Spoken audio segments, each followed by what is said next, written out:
seconds, we Well, can, if if we have if to. he wants to see. Yeah, additional, okay, but I told him to print them out and mark the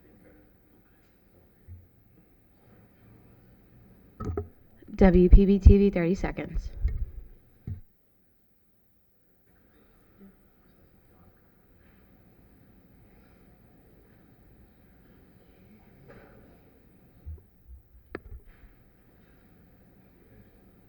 All right, good morning. I'm going to call to order the special magistrate hearing for today, August 2nd. It is 9:04.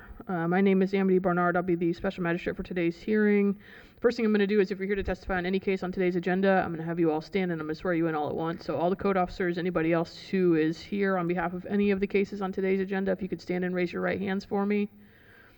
Raise your right hand for me. Do you all swear or affirm to tell the truth, the whole truth, and nothing but the truth? Thank you very much. A bit about process. All with everything except the fine mitigation hearings. When you hear your case called, the city's code officer will come to the podium on my left.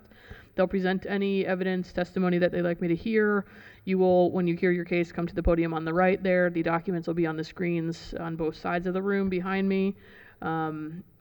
You'll then get an opportunity to present any evidence, any testimony you have, cross-examine any of the city's witnesses. At the end of that exchange, I'll make a ruling and you'll get an order either as you leave the room today or in the mail. Remember, all your testimony today is given under oath, so keep that in mind as you proceed. And with that, I'll turn it to the city to call its first case. Agenda item number 37, case number is CE 23060396. Case address is 4512 North Flagler Drive, Unit 204.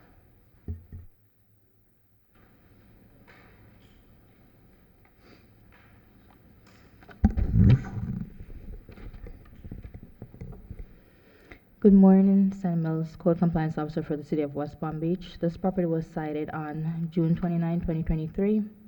Service was accomplished by a certified mail sent on 7/3/2023.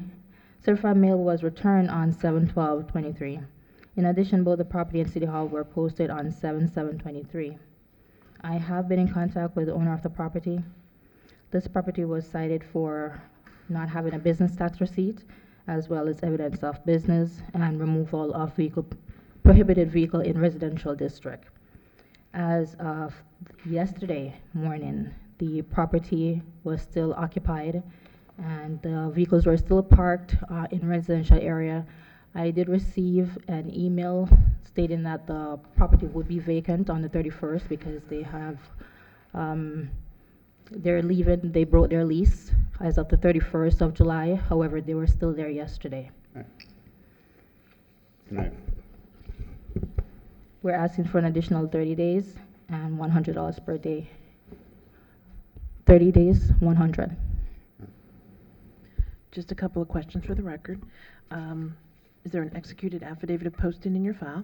There is. And does that affidavit reflect that the notice of violation was also sent by regular first-class mail? It does. The photographs that we've been reviewing, do they truthfully and accurately depict and represent the posting, the hand delivery, and the observations of the alleged violations that you observed at the property? It does. Just to be clear, this is a residential property? It is a commercial property. It is a commercial property. So is it a commercial tenant? I just want to make sure the record is clear. Okay, so it's a an office building. However, they're parking their trucks, their commercial trucks, in the residential neighborhood. Okay, so okay, I just want to make sure I understand. Where are they parking their trucks? At 4512 North Flagler Drive? They have some parked there, and then they'll park the overflow vehicles in the neighborhood, which is off of 45th Street, which is in the residential portion of it. Okay, and you were talking about Neil something? Pardon me? The truck, Neil? Neil Roofing, that is the name of the company.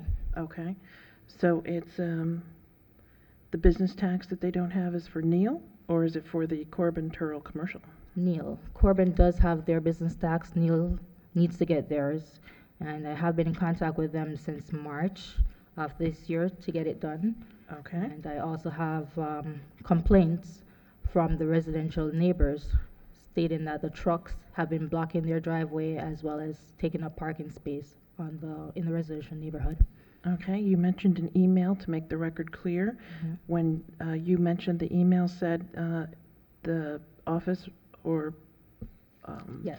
will be vacant soon, was that talking about Neil Roofing and Waterproofing? That's correct. I was given an email stating that Neil will be breaking the lease effective the 31st of last month, and therefore that should solve all problems because that would get rid of the business tax receipt because it wouldn't be a property anymore, as well as they would relocate, taking their vehicles, the commercial vehicles, out of the residential district. Okay, and one last thing, do you believe that it's a reasonable amount of time, 30 days, within which to bring these alleged violations into compliance? That is correct. Okay, thank you. Special Magistrate, the city would like to submit as evidence a copy of the case file, including but not limited to the notice of violation, affidavit of posting, certified mailing documents, photographs, emails, and any and all other documents relied upon. Thank you. Good morning, sir. Your name? I'm Clement McNally. Clement McNally. Thank you, sir. The documents that are on the screens, both behind me, I think on both sides, are the city's case file that they'd like to enter into the record. Do you have any objection to entry of those documents into the record? No. Okay.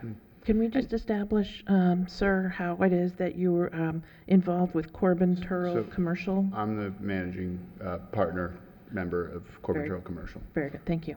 So I don't own or run Neil Roofing. So in They're your regards tenant, to, is that right? They're Neil? tenant, yeah. Okay. So in regards to the vacating of Unit 204, they have vacated Unit 204, but as you can see from, if you can leave it on that picture, they also leased Unit 306. So there was no complaint about 306, and so because what occurred is I didn't renew either lease as of 7/31, and they said, look, could we have 15 extra days? Our lease fell through. I don't really know what that means. I don't know how, if you signed a lease, your lease fell through. But that's what they said, so I granted them, but I said you have to move out of 204 because of this complaint. So they have vacated 204 and moved into 306. So that's why Officer Mills still sees the vehicles, but they're not in this unit. So, that doesn't solve, obviously, the vehicles, but it does deal with the business tax license for a particular unit. And have you Still have spoken to to your get it. tenant about the parking of vehicles that's not allowed? So, I've said, look, you can't park these vehicles. There's only so much I can do in terms of, I can't force them not to park vehicles. We don't have, the condominium association, which is how this building is structured, doesn't have specific parking rules, which is a flaw, but it's a reality. So there's a limit, I think, to what I can do. I mean, I don't see if when they're parked in that residential neighborhood, that one sort of flatbed during the day, can it just be towed if it's a violation? I mean, it doesn't matter to me, especially at this point. But unfortunately, your reality is, as the property owner, you're going to be responsible if they don't comply by whatever timeline I established today. So Yeah. that's where you're going to have to communicate with your tenants and do your best to persuade them to stop violating the city's code. Right, I guess. So what's the threat to them? Like, I see the threat to me is clear, you know what I mean? What's the threat to them when their vehicle, like, if they just keep doing it, Right. Typically, that's done through your lease agreement, right? So it's a contractual obligation that they have to you. But again, I can't give you an opinion on that. All that's Yeah. before me today is whether or not there's a violation of the city's code. Yeesh. Let me ask the code officer one Sure, question. So sure. this case is specific to Unit 204, correct? Technically, they have to get, it's specific to the business itself. They have to get it because several units have shuffled themselves all over, changing locations, and I've spoken to some and they have redone the business tax where they change it to the suite that they're now in, but they Mhm. still have to get the business tax receipt because they don't have it. Okay. Neil Roofing and whatever the waterproofing doesn't have it for They any don't unit have in it. there. And Okay. we've been in contact since Okay. this I email. think you said March was when you. Yeah. When Officer Mills and I spoke in March, I went down and talked to, because there was also another tenant Mhm. who has since applied for their business tax. That was in 206. That's it's listed there as Misa Group LLC. They also do business as Capital Real Estate. And so they've applied for their business tax license. Neil Roofing has not. Their lease has not been renewed as a result, Oh, yeah, and just keep in mind, whether or not they have a lease doesn't matter. If they're operating at this space, they need a business tax Yeah, receipt no, with the no, no, city. I understand they need it, Yeah. but like, that's the thing I can That's- do right, to right. get them out, right, The good news is that's a pretty easy solution, so 30 days seems like plenty of time to get a Yeah, I BTR. mean, they're scheduled to be out now they're out of 204, they're scheduled to be out of 306 on the 15th. He did intimate that, like, please, I might ask till the end of the month. So What's the this city's is a guy position who, on that? If he's still there, he needs a business tax now, still right? I need the mean, business technically, the tax. business tax was due at the end of, yeah. It so was actually due at the end of, was September 30th, 2022? Yeah, this has been due for him, like. Right, so, but I just want you to understand, even if they're leaving, doesn't mean that they don't need to get the Yeah. BTR. They need to get the BTR either way, because they were Right. operating in the space So I during the guess year. my question to you is, like, I don't renew them, I get them out, say it takes till the end of the month. Do I stand in regards to this? Because, like, then I have no authority to get them to go back in time, and retroactively file a business tax license if they go elsewhere. I have no authority over that. That's for you and your attorney to figure out in terms of your contractual obligations, but I mean, as the property owner, you're responsible for your tenants, and their operation on your site. so somebody isn't responsible for filing their paperwork themselves. I mean, it's just, like, I understand the responsibility. Once it's brought to my attention, I can evict people, I can not renew them. Right, you I have can't- remedies, right. I don't have the force, that's the extent of the force that I have. Like, what could I possibly do aside from get rid of the tenant who refuses to comply, right? Like, I don't have so I need to get an attorney and I need to sue them. We can't clear it once I get rid of the tenant? Yeah, unfortunately, that's, Why? they say, the cost of doing business. No, but to what end? Like, why is that a productive use of everyone's time? Well, hopefully they'll just do it willingly. I mean, getting a BTR is that's not a hard, I know. a hard but, task. But we're talking about somebody who at this end, we're here, right? Like, there are people in the world who will just refuse. Right. Well, and hopefully you can use the order that you're going to get today as leverage to convince them. And hopefully you have some recourse in your lease, some legal recourse. If they cause violations that incur legal fees and code enforcement fines against you, hopefully you have recourse in your documents that you have with your tenants. Yeah, man, like, this seems like this mechanism for getting enforcement seems to be being carried to get them to retroactively file for 2022 business tax. Once I've gotten rid of technically, them. I could fine you today. I mean, the city's not asking me to do that, but technically by law, if the business tax receipt is delinquent more than 150 days, I could impose $500 worth of penalties and administrative costs. I'm not going to do I that. appreciate it. I'm going to give you time, and hopefully you can convince your tenant. But technically, on BTR cases, if they're that delinquent, the city's not even obligated to give you time. My point is just that I'm acting in good faith here, getting rid of them, and I'm not, like, at some point the person who's supposed to file the paperwork has to be held responsible, and it seems to me that I'm the one solely being held responsible, not them for parking their cars where they want and not filing paperwork. You're saying, well, that's just, if you own property, that's the deal. It's like, what end? I know in this case it's filing paperwork. Like, if they murder someone, is it? No, that's different. That's an extreme thing. You understand my point. That's the way code enforcement is set up. The city is required to cite the property owner where the violations are occurring. That happens to be Okay. you in this case. Okay. Again, I'm not going to. We don't have to debate. I'm not going to Fair. be punitive today. I'm going to give you time to get these fixed. They're both pretty easy fixes, so hopefully you can get them accomplished within the time I'm going to give you. Okay. Anything further, sir? No, that's it. Anything further from the city? just to add that the case that he was referring to, Suite 206, that's also on the agenda. Oh, they told me at the front it wasn't, but can we do it now? I see it's the next one. Okay, let's get through this Hey. one first, and then we'll Yeah. figure out where we're headed next. Thank you for that, Code Officer. All right, in case CE 23060396, I've entered the city's evidentiary case file without objection. I'll find based on the affidavit of posting that you had good service for today's hearing. I'll find based on the photographs and testimony that the respondent's in violation of section 82-144, 82-151, and 94-487B1. And I'll require a respondent to comply within 30 days or a $100 a day penalty, or fine will be assessed for each day that the violation exists thereafter. Agenda item number 38. Case number is CE 23060399. Case address is 4512 North Flagler Drive, Unit 206. Good morning, San Miguel School Compliance Officer for the City of West Palm Beach. This property was cited on June 29, 2023. Service was accomplished by certified mail sent on July 3, 2023. Certified mail was returned on July 12, 2023. In addition, both the property and City Hall were posted on July 7, 2023. I have been in contact with the property owner. This property was cited for not having a business tax receipt as well as evidence of business. I have an email stating that, with the application stating that they did fill it out. However, it's not showing in our system. So the city is requesting an additional 30 days and $100 per day after. Thank you. A couple of questions, please, for the record. Is there an executed affidavit of posting in your file? There is.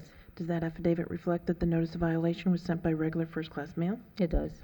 I believe we saw a photograph of posting. Is that an accurate photograph with respect to this case for this address? It is. Okay. And in regards to the business that we're talking about, just put in the record what business we're talking about. It's Capital Investment Real Estate Corporation. Okay, so that's Suite 206. That's correct. And do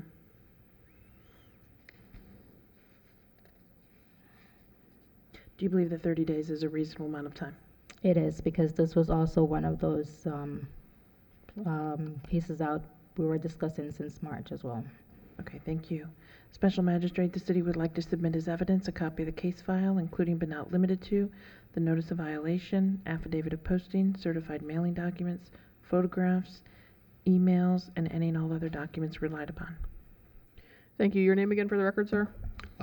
Just that I have. Just so the record is clear, just state your name again. Oh, Clement McNally. Thank you. And you're again the managing partner, is that right? Yes, of Corbin Turtle Commercial. Thank you. The only thing to add is that the tenant in that case in 206 has spoken to them. They've emailed the business tax at WPB.org asking for that confirmation. I provided them Ms. Mills' email so that when they receive it, they can send it. She was hoping that would be done by now, but obviously here we are, and so I will follow up with them this afternoon. Hopefully we can get it cleared up this week. So, Ms. Mills, you said that there's nothing in your system, but you have emails suggesting that they've partially applied. Is that what? He what sent me you're- an email with the application that they filled out. There is no business tax number on it to say that it was a receipt. So for all I know, it wasn't submitted, so. So you don't have, there's nothing on the city's end showing that there's been an application submitted as That's of today? correct. Okay. And I explained to him that he could, if it was submitted in the system, he could contact the permitting department to let them know that it's in there, so maybe they can pull it from the queue, or basically have it done in person where it's expedited. Okay. Yeah. Okay. Any objections, sir, to the documents that are on the screen? No. Thank you. Again, this is a pretty easy fix. Yep. No, hopefully. I mean, I think this one is moving. I mean, they CC'd me on the email to Okay, so you're at least in the business loop. tax at Okay. WPB.org, so, or whatever the exact email is. All right, anything further, sir? No. Anything further from the city? No. All right, in case CE 23060399, I'll enter the city's evidentiary case file as composite exhibit 1 without objection. I'll find based on the affidavit of posting that you had good service for today's hearing. I'll find based on the photographs and testimony that the respondents are in violation of section 82-144 and 82-151 and require compliance within 30 days, or a $100 a day fine will be assessed for each day that the violation continues thereafter. Good luck to you, sir. All right, Thank you. Thanks a lot. Have a good one. Yeah. Oh, thanks so much.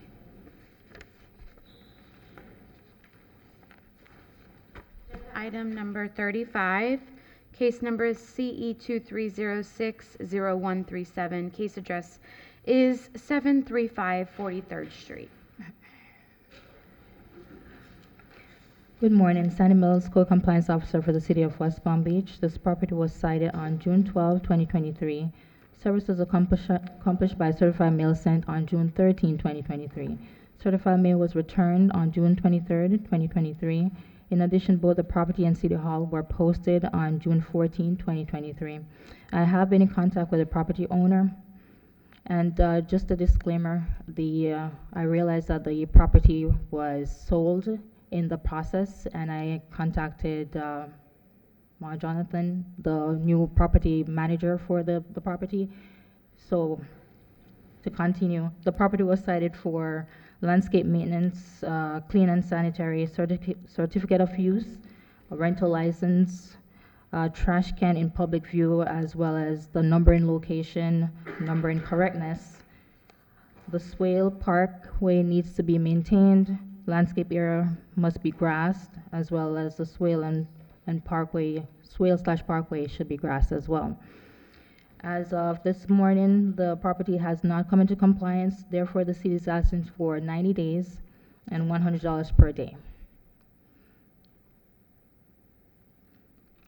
Give me a moment, please.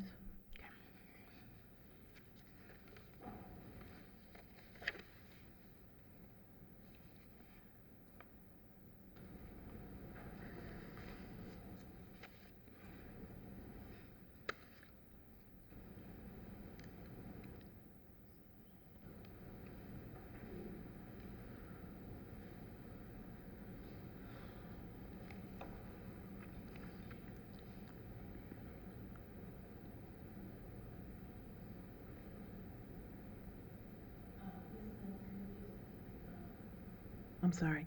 Can we just clarify the notice of violation is in the name of Patricia Beauvoir? That's correct. And is that the new owner or the old owner? That's the old owner. Okay. And who's here today?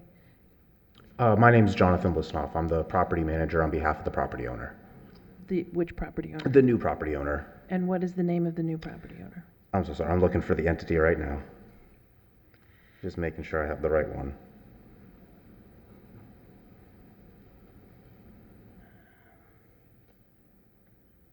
The new property owner is ECO 424 LLC.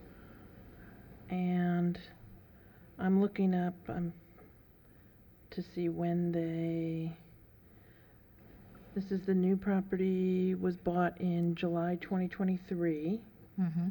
July 7th. Notice of violation was in June 2023. That's correct.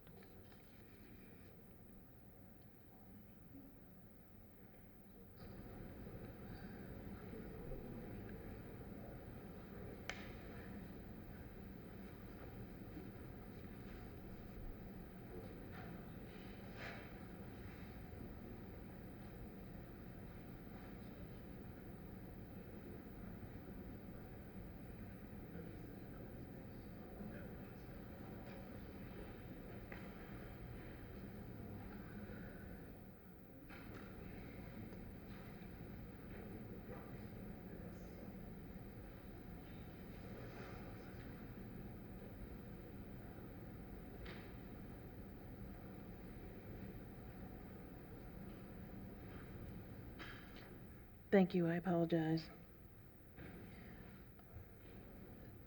Is there an executed affidavit of posting in your file? There is. And did the affidavit reflect that the notice of violation went out by regular first-class mail? It does. And have you had correspondence or communication with the gentleman here today? I have. I Okay. sent him an email with a copy of the notice of violation on the 24th of July. Okay. And the photographs that we've been reviewing, do they truthfully and accurately depict and represent the alleged violations that you've observed? They do. And you indicated there's a rental license alleged violation. Can you just put in the record, It's, clarify how you know it's being rented? yes, it's a multi-unit, and I've seen several patrons or residents there. And Mr. Jonathan also confirmed that it's been rented. Okay, thank you. And just to clarify for the record, what are you seeing in the landscaping? Oh, the landscaping is overgrown, as well as we do have trash and debris on it. And let's see, for the numbering, the third unit in the back doesn't have any numbers attached to it. It also needs to be, the address is actually a half address as well that needs to be corrected so they can get the whole number. And the trash can and the recycle bin is always in the front.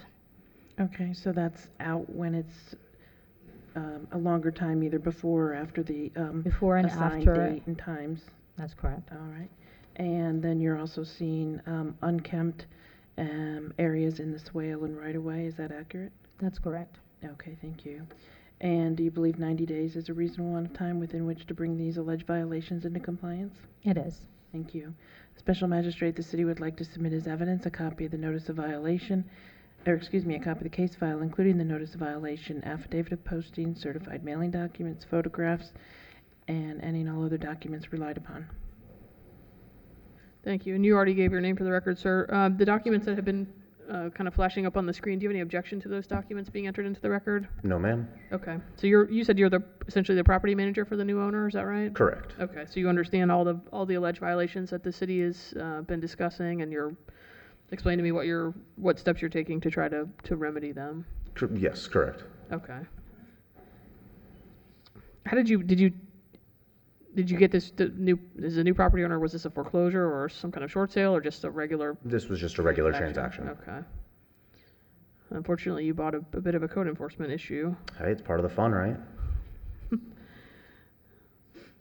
All right, and this is what you heard the city ask. They're asking me to give you 90 days to comply. That seems like a reasonable time. Do you think that's sufficient for you to get these items complied? Yes, I agree. Okay.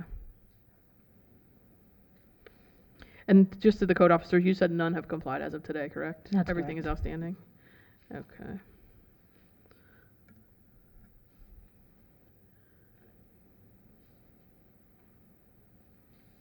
All right, anything further from you, sir? No. Okay. Anything further from the city? No. All right, in case CE 2306-0137, I'll enter the city's evidentiary case file as composite exhibit 1 without objection. I'll find based on the affidavit of posting that you have good service for today's hearing. I'll find based on the photographs that have been displayed as well as the testimony of the code officer that the respondents are in violation of section 18106K, 18106A, 2232A, 22441, 7434A1H, 7862, 7866, 7894C, 74442C1, and 94442E. And I'll require the respondent to comply within 90 days or a $100 a day fine will be assessed for each day thereafter. So keep in touch with the code officer. If you have any issues along the way, just keep in communication with her. Of course. Okay, good luck to you, sir. Thank you. Thank you. Agenda item number 36, case number is CE 2306-0143. Case address is 726 40th Street. Good morning, Sandy Mills, Code Compliance Officer for the City of West Palm Beach. This property was cited on June 12, 2023. Service was accomplished by certified mail sent on June 14, 2023. Certified mail was signed for on June 20, 2023. In addition, both the property and City Hall were posted on June 14, 2023. I have been in contact with the property owner. This property was cited for not having a rental license and a certificate of use. An inspection was done on this property, but it failed. So the city is asking for an additional 90 days due to the extent of the repairs that are needed in the property, and $100 per day if compliance is not achieved. Okay. Is this any similar issue to the last one in terms of a new owner or anything? No. Okay. Very good. Just a couple of questions. Is there an executed affidavit of posting in your file? There is. And did the affidavit reflect that the notice of violation was also sent by regular first-class mail? It does. And, sorry about that. Did you have any photos of posting? And the photograph of posting, is that an accurate photograph of the posting of this notice of violation for this case at this property? They are. And do you believe 90 days is a reasonable amount of time within which to bring these alleged violations into compliance?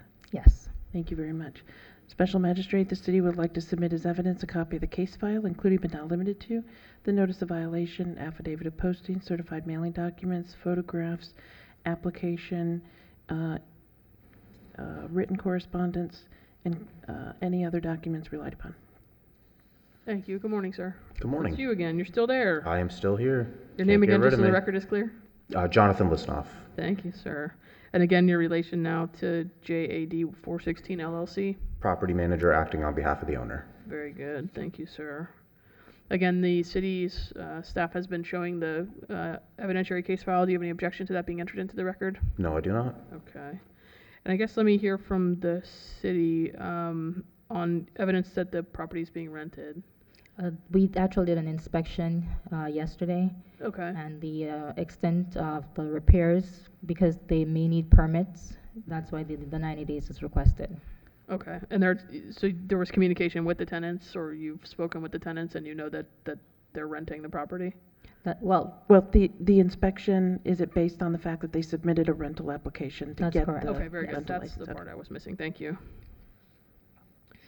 All right, so the city is giving you, they say that there's some repairs needed, so they're giving you quite a bit of time to comply. That seems reasonable to me. Would you agree? I agree. Okay. All right, anything else you'd like me to hear on this one? No. Okay, anything further from the city? no. All right, in case CE 2306-0143, I'll enter the city's evidentiary case file as composite exhibit 1 without objection. I'll find based on the affidavit of posting as well as the signed certified mail that you had good service for today's hearing. I'll find based on the photographs and testimony that respondents in violation of sections 2232A and 22441, and I'll require compliance within 90 days or a $100 a day fine will be assessed for each day that the violation continues thereafter. Good luck again to you, sir. Thank you. Thank you. Thank you. Thank you so much.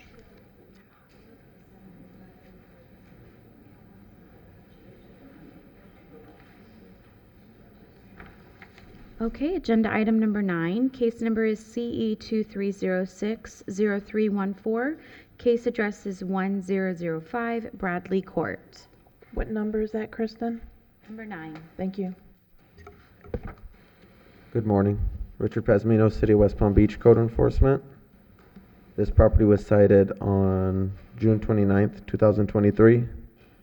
Certified mail was sent on July 3rd, 2023. It was received and signed for on July 8th. In addition, the property and City Hall were both posted on July 18th. I have spoke to the owner on the phone, explained the violations of the tree hat wrecking and tree abuse. This property was cited for, give me a second.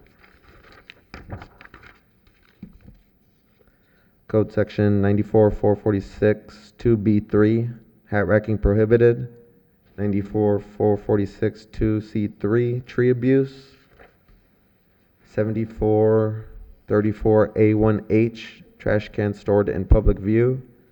And Florida Building Code section 105.4.1.3 for expired permits, specifically 2 for a fence and 1 for roofing. Like I said, I have been in contact with the owner.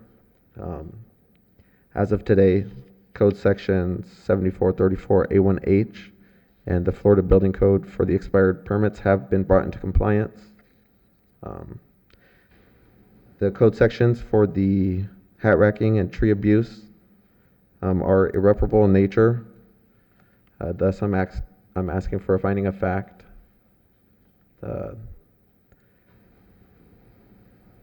They cause permanent reduction in the function and the appearance of the natural canopy. They're irreparable in nature. I'm asking for a finding of fact to be found in violation. We're asking for a one-time fine of $250 per tree. That's 2 trees, so $500 one-time fine. Thank you. A couple of questions. Is there an executed affidavit of posting in the file? There is, yes. Does that affidavit reflect that the notice of violation was also sent by regular first-class mail? It does. Photographs that we've been reviewing, do they truthfully and accurately depict and represent the alleged violations you've observed at the property? Yes. Just to make the record clear, you noticed 2 trees can you put that back up? These are 2 trees in the front? Yes, in the front yard. Okay, and with respect to the finding of fact, is it just that, usually a finding of fact is because they didn't comply, or they complied, but after the date of the deadline in the notice of violation, is that what you intend?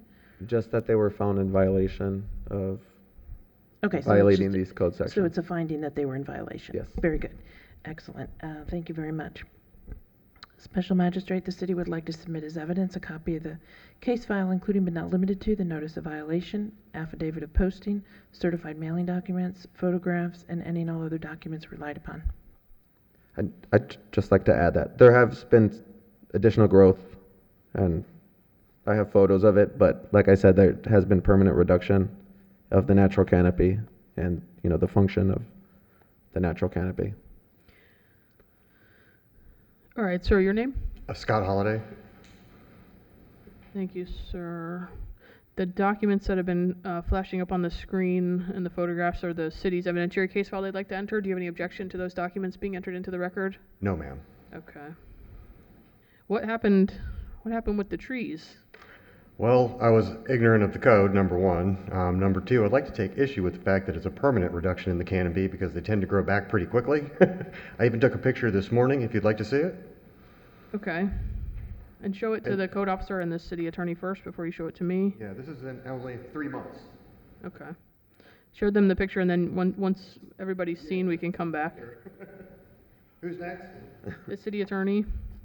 Yeah, it goes back pretty quick. This morning.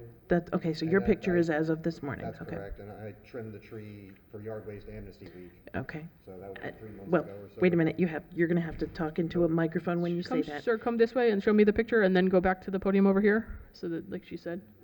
Okay, perfect. Thank you. And now you can go back to the podium so the microphone picks you up. Yeah, those are photos yesterday, so that's similar to the, if you look right there, sir. Yeah, Yeah. Same one, yeah. Yeah, so I trimmed these for Yard Waste Amnesty Week, the second week of that, so it's really only been 3 months, and the canopy comes back pretty quick.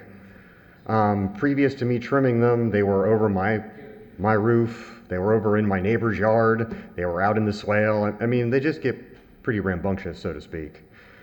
What's the city's code? Is there a requirement that those trees be taken down? Because my understanding of pat racking to that degree is that they probably won't grow back to the way that they once were. Does your code require that the trees to be removed, or they can stay? I want to keep the trees, I just like to cut them back every couple of years. Just give your name for the record, sir. Code Compliance Officer Paul McFarland. Typically, this is not the natural growth of any type of tree. This is what the city tries to prevent, because even dimensions on some of those limbs that he trimmed, that's gone. The damage to the tree is done. So typically, when a tree is trimmed like this, I usually request that it be replaced because it is indeed damaged.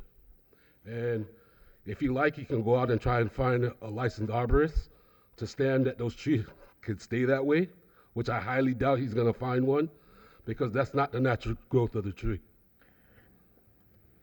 I can accept that, however, as the code compliance officer looked through, I guess he looked through historical photos, I had large trunks growing over my roof and into my neighbor's yard. I've done this before. I didn't get caught, so to speak.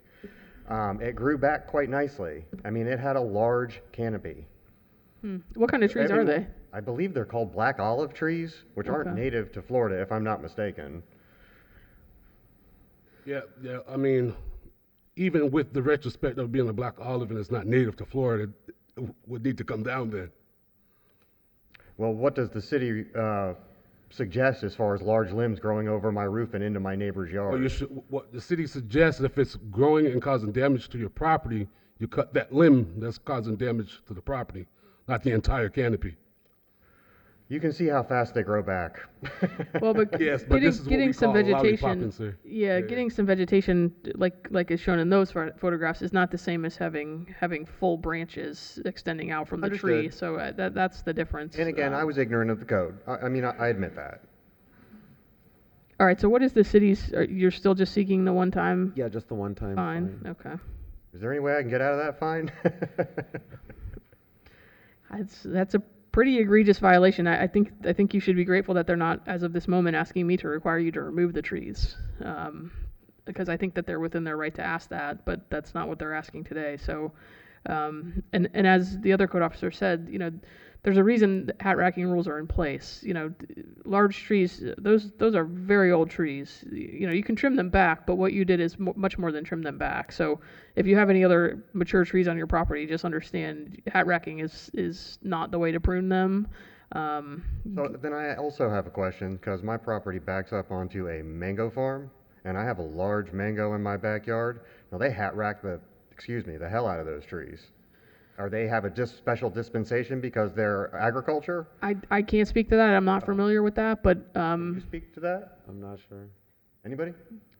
you can contact the city after this hearing and ask them if they can give you. But I don't think I certainly can't speak to it here today. I don't know what trees those are. What if it's the same type of residential scenario.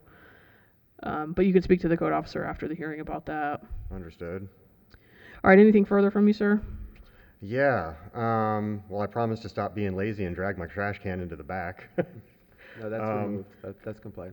And you're not seeking a finding No. of fact on No. finding of fact on either of those two cases. So he's saying you complied with those, and they're not seeking I'd like any. to talk about the fence permit, because I put in a whole nother fence. I applied for a permit. I was granted a permit. The permit was approved and then passed, and they never once mentioned the previous permit.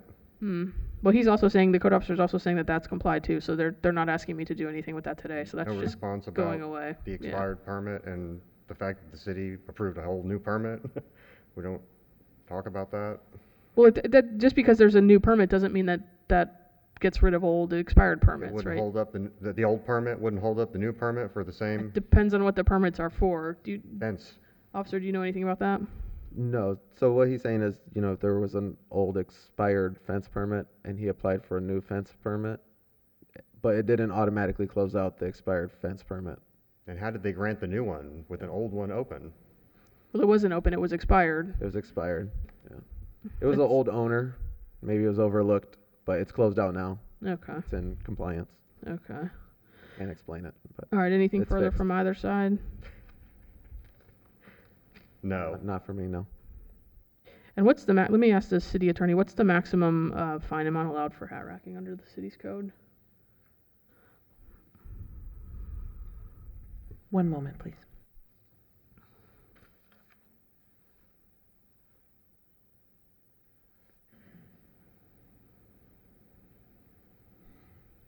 I believe it would be 500.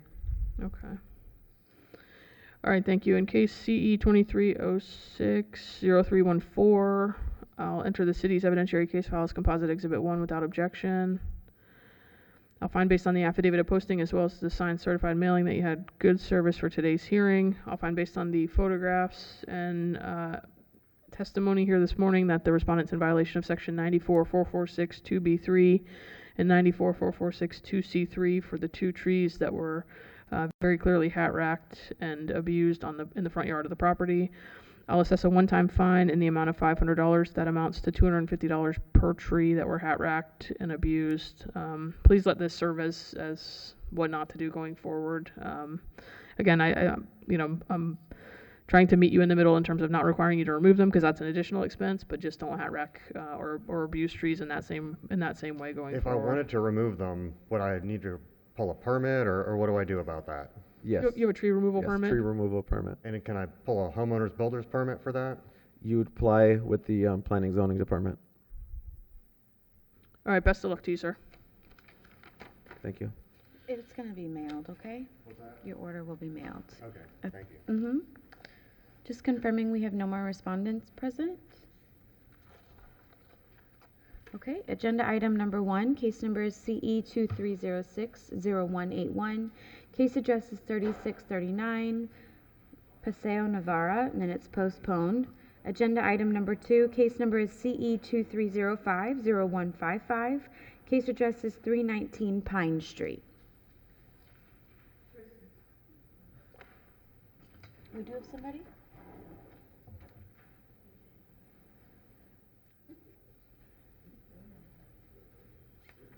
Morning. You want to stay on number 2, or you want to go back to a different one? We could just do this one, because Okay, this is and then only go back. Todd's only case. Okay. Go ahead, sir. Officer Underwood, City West Palm Beach Code Enforcement. Property 319 Pine Street was initially cited on May 15th, 2023. Certified mail was sent out July 14th, 2023. Both City Hall and the property were posted July 14th, and certified mail was signed for and returned on the 20th. This property was cited for failure to secure building permits, provide window screens, repair interior walls and floors, repair bathroom floors, kitchens, broken tile, clean and sanitary conditions, certificate of use and rental license. Landscape areas must be sod, artificial turf, and outdoor storage. I have been in contact with the owner. He has been on vacation, so this has been a delayed case, and he's working on evicting tenants to get in and fix properly the broken tiles and all the stuff in there. And the city is requesting an additional 90 days or $150 a day thereafter. Thank you. Is there an executed affidavit of posting in your file? Yes, there is. Did the affidavit reflect that the notice of violation was also sent by regular first-class mail? Yes. Photographs that we've been reviewing, do they truthfully and accurately depict and represent the alleged violations that you've observed? Yes, they do. How did this come to your attention? How did this case come to your A attention? tenant complaint. Okay, so a tenant Yes. complained. Mhm. And also when you talked with the owner acquiesced or agreed that he was renting, would that be Correct, accurate? yes, Okay. yes, yeah, he definitely. With respect to all of these alleged violations, could you please tell us in a little bit more detail what it is you observed? Specifically, if you go back to the pictures, the trash and debris on the property, there's a toilet laying in the bushes, there's bicycles, there's bricks, there's, if you keep going with the pictures. Okay, what about where are you seeing the artificial turf? So the artificial turf is right, go back to that picture you just had right there. There's only a couple pieces of it, but I cited it because I was there. That has been rectified. It is no longer an issue. Oh, it's been okay? Correct. All right. And we saw in the photographs the bare areas of sand that are in the yard. Correct. So, Which has the bare areas and the sod areas, improved plant material has been corrected. So he's working on stuff. He just doesn't have everything fixed. So the complied list is the sod and the artificial turf have been removed, and the sod's been replaced in the front yard. okay. Those are the only two that are complied. And what, I can't see it quick enough, the sod, which number is that? I just can't see it quick enough, I'm sorry. So the 94-442-C1, which is the landscape areas must be sod, that has been complied as of yesterday. And the 94-451-A, artificial turf, has been removed in the front.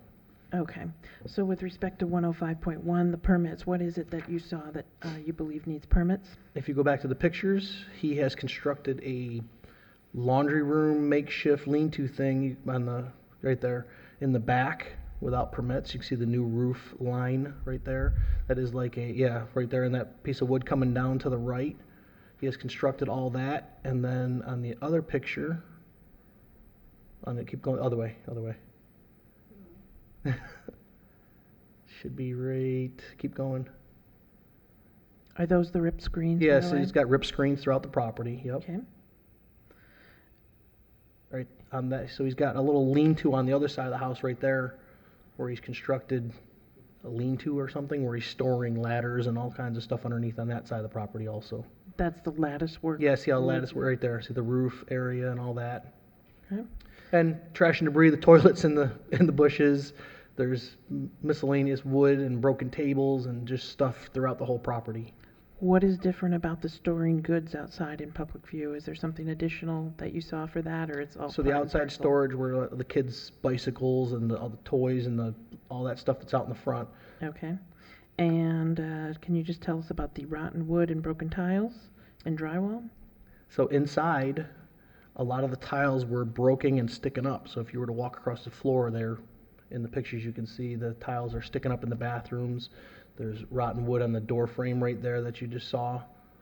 And are these your photos or a Correct. tenant's photos? So these are all my photos, yep. Okay, so you observed this yourself? There's missing covers, screens are ripped, Okay.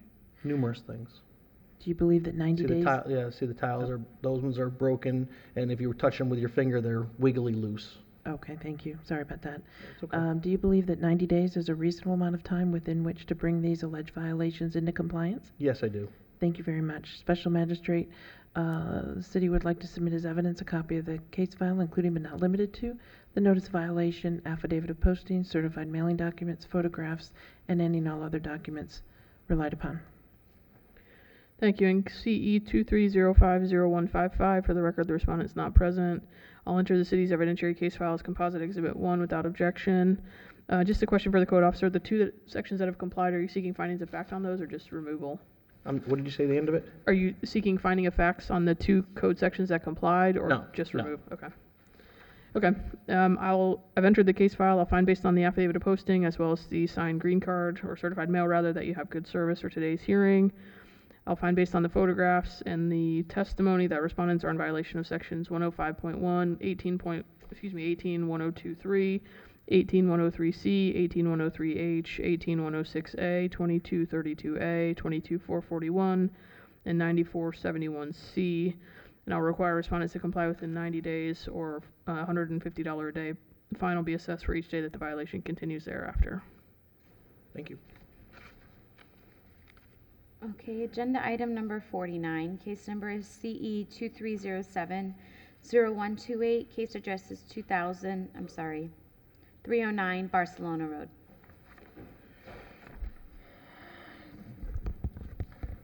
Morning. Michael Williams, Code Enforcement Officer, City of West Palm Beach. 309 Barcelona Road was initially cited on 7/10/23. Certified mail was sent on 7/14/23. We do have a signed certified mail receipt on file. The property as well as City Hall was posted on 7/13/23. This violation was initiated as a result of complaints that the city received from neighboring properties, and rightfully so. Property was cited for 18103B, rotted wood, 18106A, clean and sanitary, 18106B, excessive growth, 18106G, painting of the structure, 74-4-C-5, cleanup of the right-of-way, 78-1, obstruction of the right-of-way, more specifically, overgrowth onto the sidewalk there. I met with the respondent here at the property. He indicated that that they would take care of the violations. As of last evening, I drove by the property. I didn't see any activity. So all of the violations still remain. And so as a result of that, the city's asking for a bifurcated order. 18103B and 18106G, the city's requesting 30 days in order to comply, or a fine of $400 per day be imposed. All of the remaining sections, the city's asking for 7 days in order to comply, or a fine of $400 per day be imposed. Thank you very much. A couple of questions. Is there an executed affidavit of posting in your file? Yes, there is. Does that affidavit reflect that the notice of violation was also sent by regular first-class mail? It does. The photographs that we've been reviewing, do they truthfully and accurately depict and represent the alleged violations that you've observed? They do. And can we just please go through and tell us on the record a little bit more about what you observed for each alleged violation? Sure. On the outside structure, there's some rotted wood, a bit of damaged stucco in different sections, kind of more. Most of the damage is to the western portion of the outside of the structure. There's some trash and debris throughout the property, excessive growth, 3 to 4 feet in some sections throughout the property. There are multiple sections to the exterior of the structure that require some painting and or pressure washing. The right-of-way areas, are overgrown. In some sections, again, 3 feet. And the right-of-way, there's a lot of overgrowth stemming from the property onto the sidewalk areas that's obstructing pedestrian walking down the sidewalk. And so for those reasons rather, that's why the city's asking for the fine amount that we requested. I was just gonna ask what it is that you felt supported the 400. So basically, it can be a safety issue with the, if anybody's coming down the sidewalk, they'd have to go around the vegetation. Would that be accurate? I'd say there are sections where that would be necessary. Also, with the height of the grass and weeds, it presents as a haven for snakes, rats, vermin, etc. Okay. And so you're not asking for an abatement. You are asking for the 7 days for some of these. Do you have any objection if it's 10 days? We usually give 10 days, especially with making sure that it's reasonable. Right. In light of the fact, they were initially cited on 7/10. They are in receipt of the correspondence, and again, as of last evening, absolutely nothing has been done, and so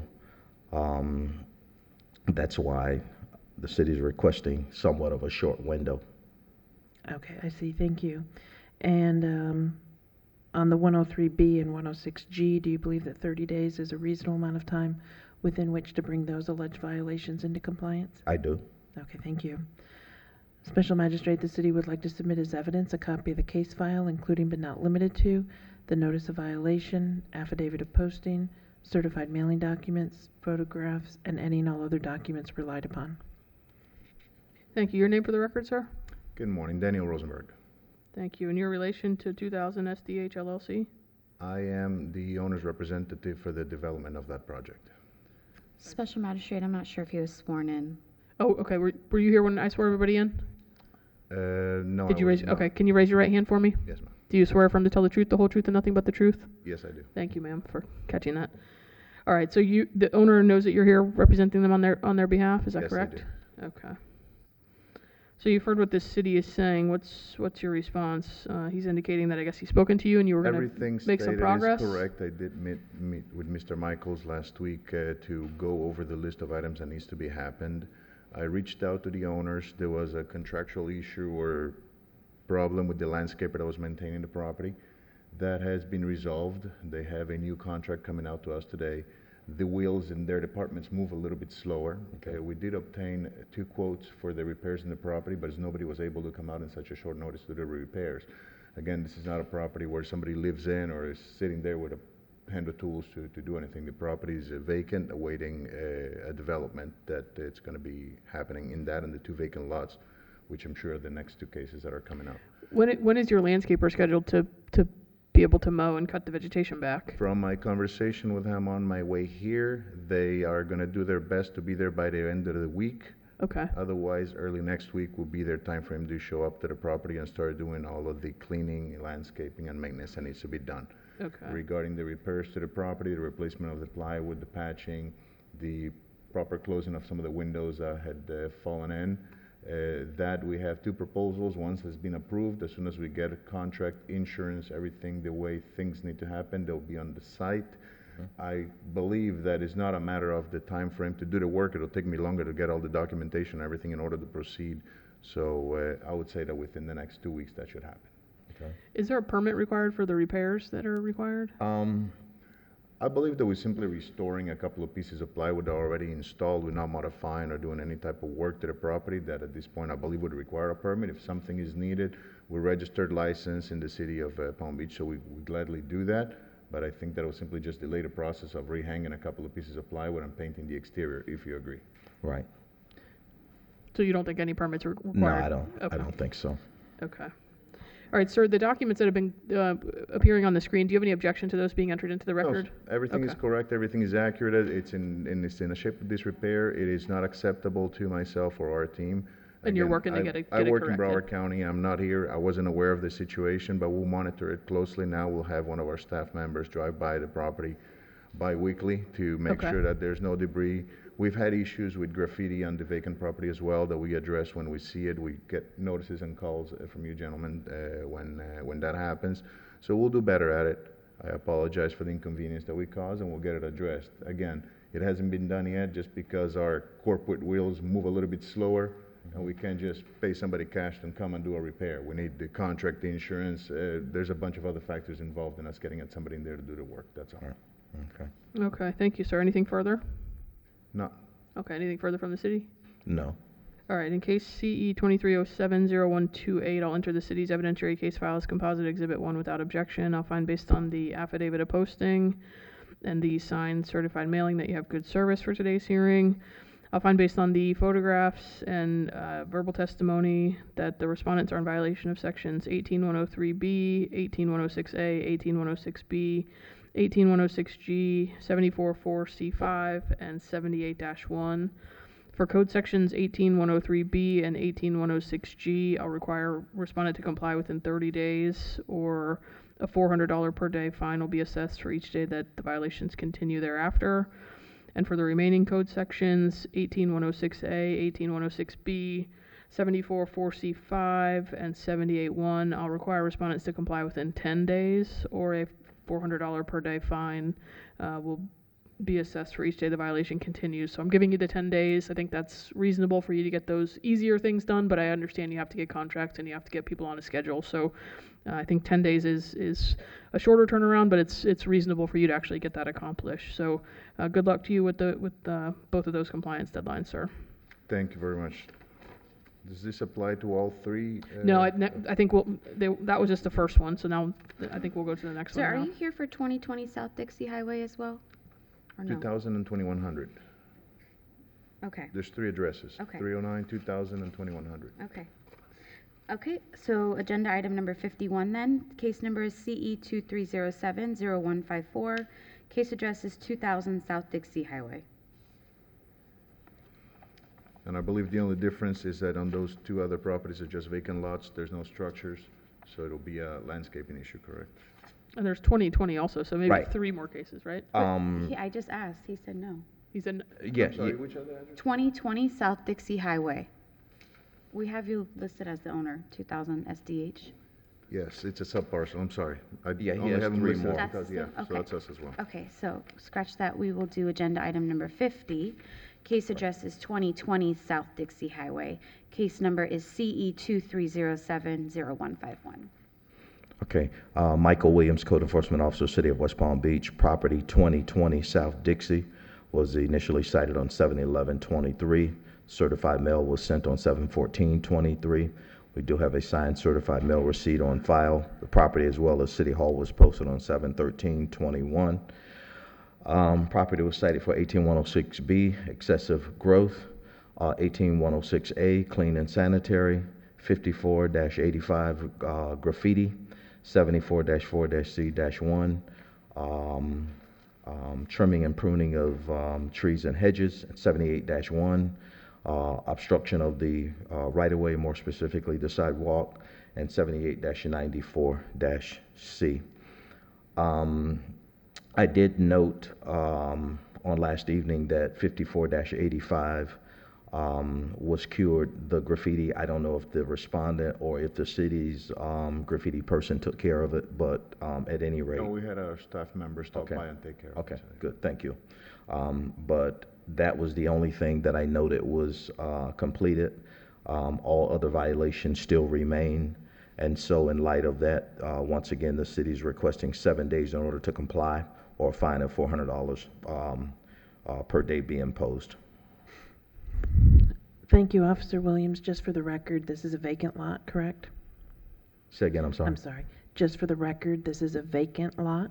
It is, Okay. And is there an executed affidavit of posting in your file? yes, Does that affidavit reflect that the notice of violation was also sent by regular first-class mail?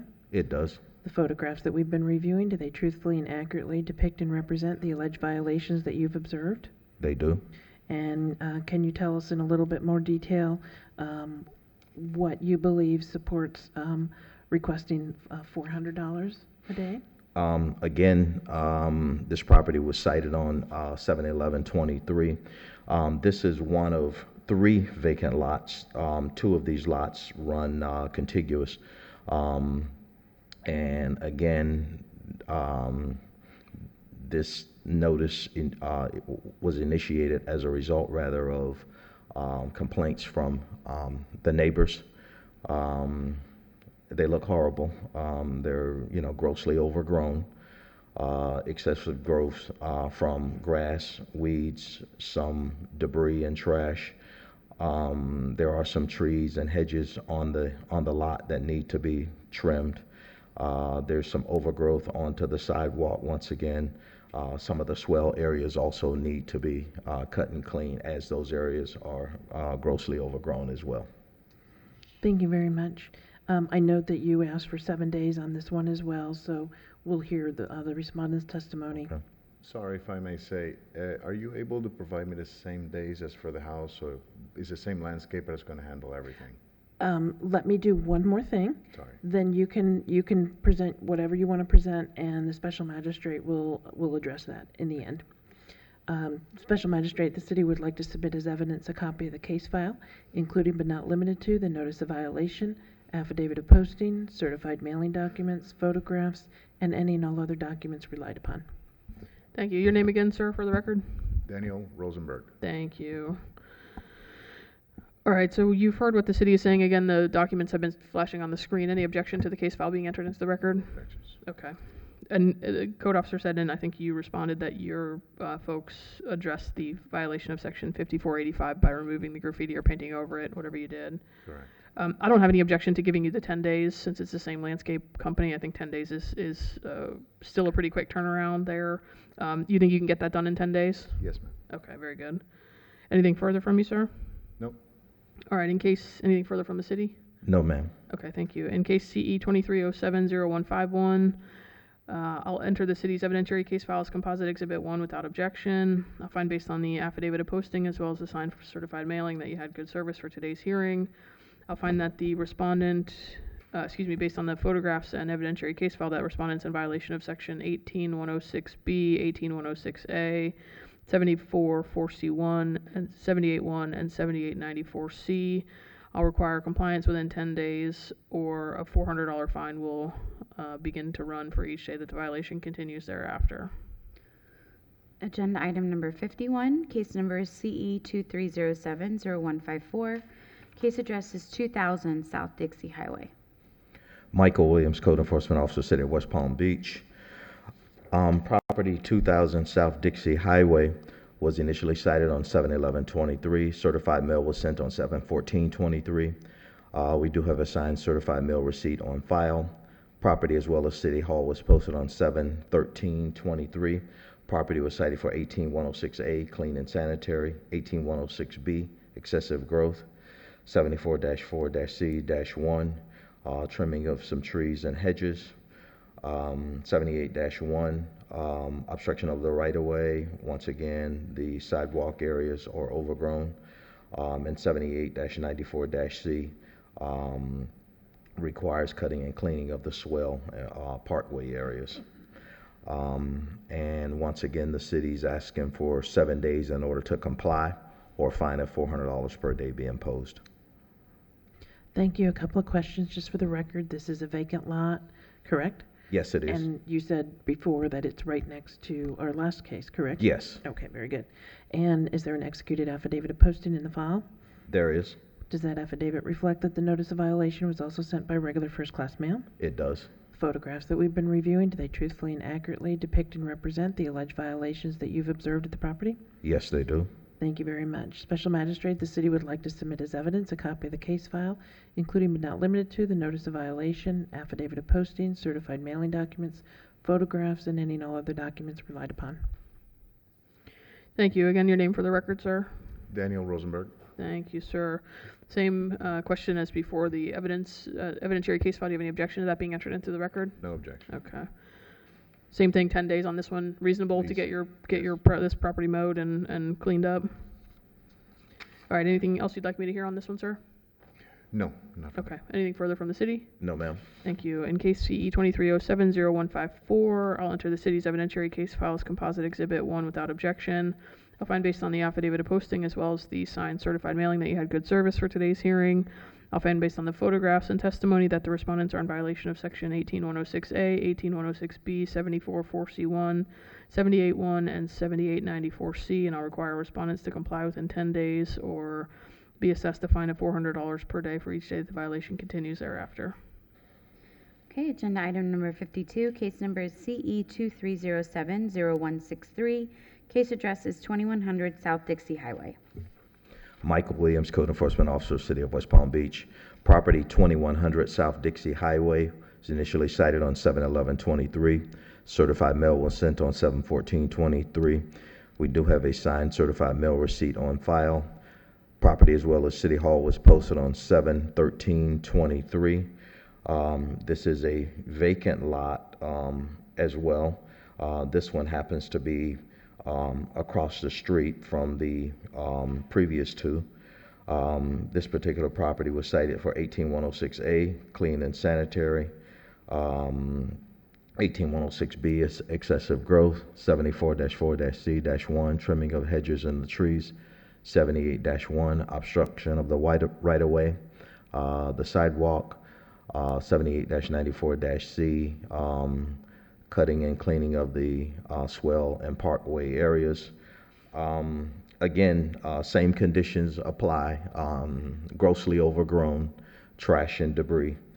And so, once again, for those reasons, the city's asking for 7 days in order to comply, or a fine of $400 per day be imposed. Thank you, Officer Williams. Just a couple of questions. Is there an executed affidavit of posting in your file? There is. And does that affidavit reflect that the notice of violation was also sent by regular first-class mail? It does. Photographs that we've been reviewing, do they truthfully and accurately depict and represent the alleged violations that you've observed at the property? Yes. Thank you very much. And so you described a little bit about how it's very overgrown, it's into the right of way.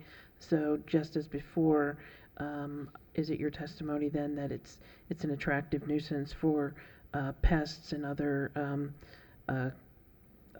animals and insects and potentially, disease, and it's a safety concern as well because of the overgrowth and into the right of way? Would that be your testimony, or would you have anything else to add?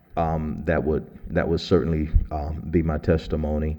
In addition to that, these conditions have existed for quite some time based on the complaints that the city received from the neighbors. And so, again, hopefully going forward, the owners will do a much better job. Thank you very much. Special Magistrate, the city would like to submit as evidence a copy of the case file, including but not limited to the notice of violation, affidavit of posting, certified mailing documents, photographs, and any and all other documents relied upon. Thank you. Your name again for the record? Daniel Rosenberg. Thank you, sir. Same question as before regarding the evidentiary case file. Any objection to those documents being No, entered? don't have Thank anything. you. Anything further to add? Sounds like the same issues on this site as well. Yes, again, same thing. If we can do the same 10 days. You can get it done in 10 days? Yes. Okay, very good. Anything further?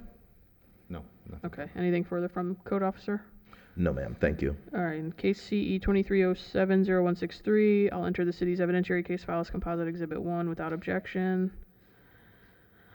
I'll find based on the affidavit of posting as well as the signed certified mail that you had good service for this morning's hearing. I'll find based on the photographs and testimony that the respondent's in violation of 18106A, 18106B, 744C1, 781, and 7894C, and I'll again require compliance within 10 days or a $400 per day fine will be assessed for each day that the violation continues. Best of luck to you, sir. Thank you very much.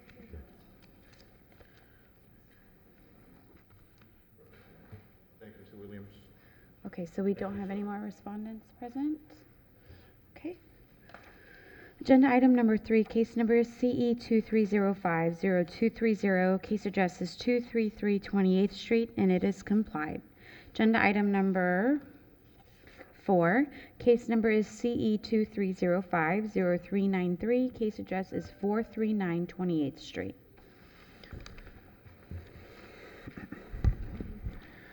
Good morning, Alex Oliver, Code Officer for the City of West Palm Beach.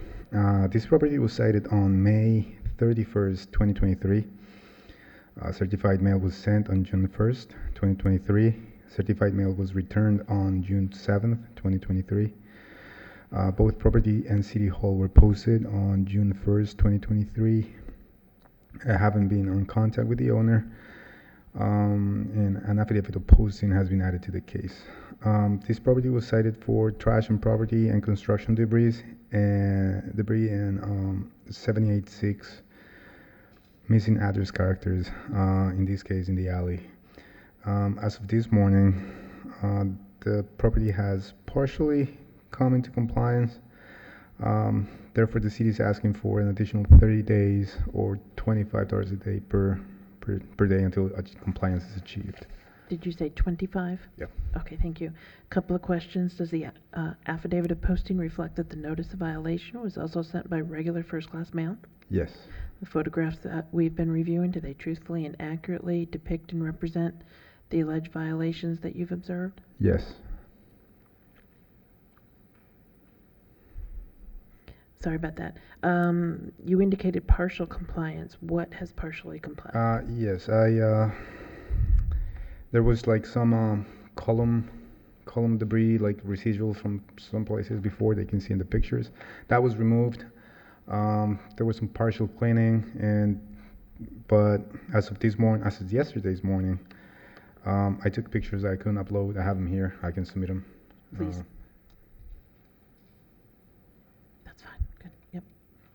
And can you submit that to the special magistrate after you Yes. get done describing it? Let me take a look and I'll hand it right back to you so you can explain it on the record.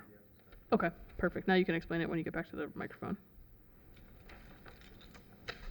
All right, so yeah, they removed those columns and they cleaned pretty much everything. They just left half a block and a break outside, and they didn't add the address characters. So, I mean, they did clean, they just forgot to do it like completely.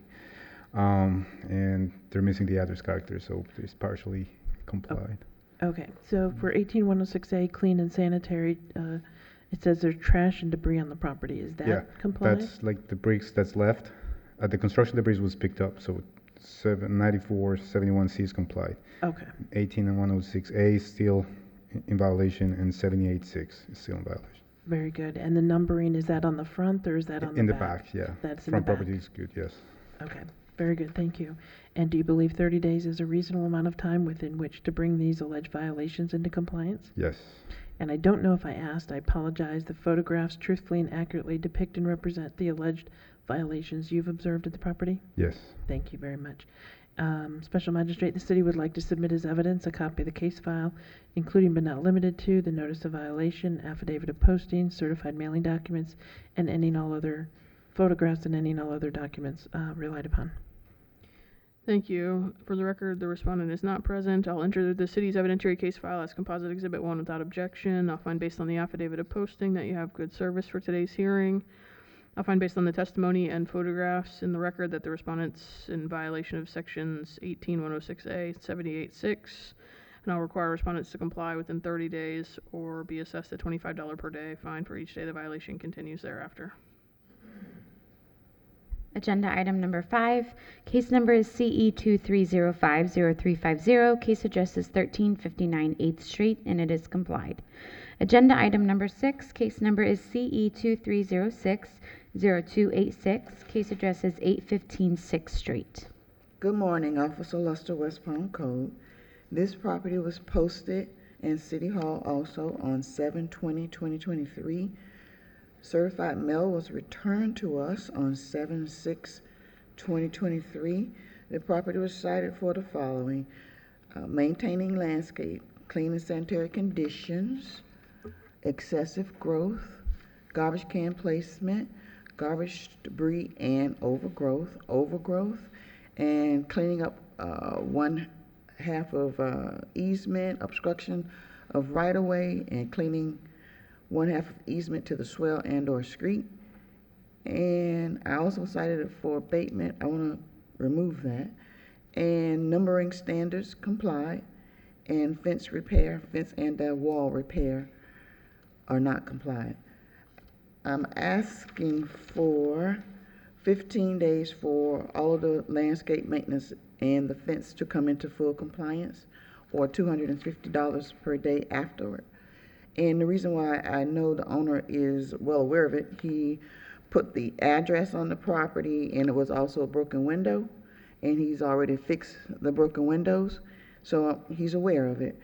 And the reason why I'm asking for the 15 days in regards to the overgrowth and the fence repair, the overgrowth is excessive. The fence itself is a chain link, one part. The other part is a wooden fence, and initially it was falling into the property. Now, I took pictures yesterday, and it's been put on the sidewalk, so now it's swept in the right of way. And so I'm asking for the 15 days or the $250 per day after. And I'd like for you to see the photos from yesterday.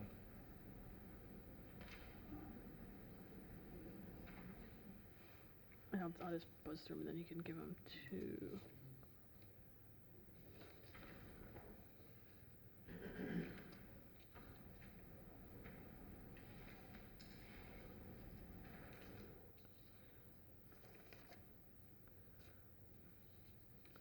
Okay, thank you.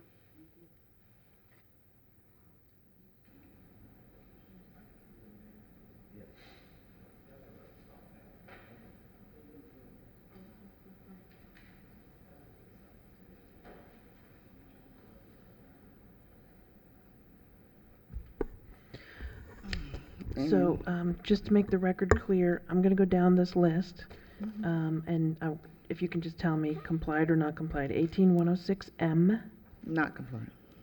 18106A, Not compliant. 7431A1, Yeah. 18106B, Not compliant. 7434A1J, Not compliant. 744, Not compliant. 744C3, Not compliant. 744C4, Not compliant. 744C5, Not compliant. 7485A. Omit. Omit, okay, so that's moot. Yep. 786, you said was complied, Is compliant. and 94302A4. Not compliant. All right.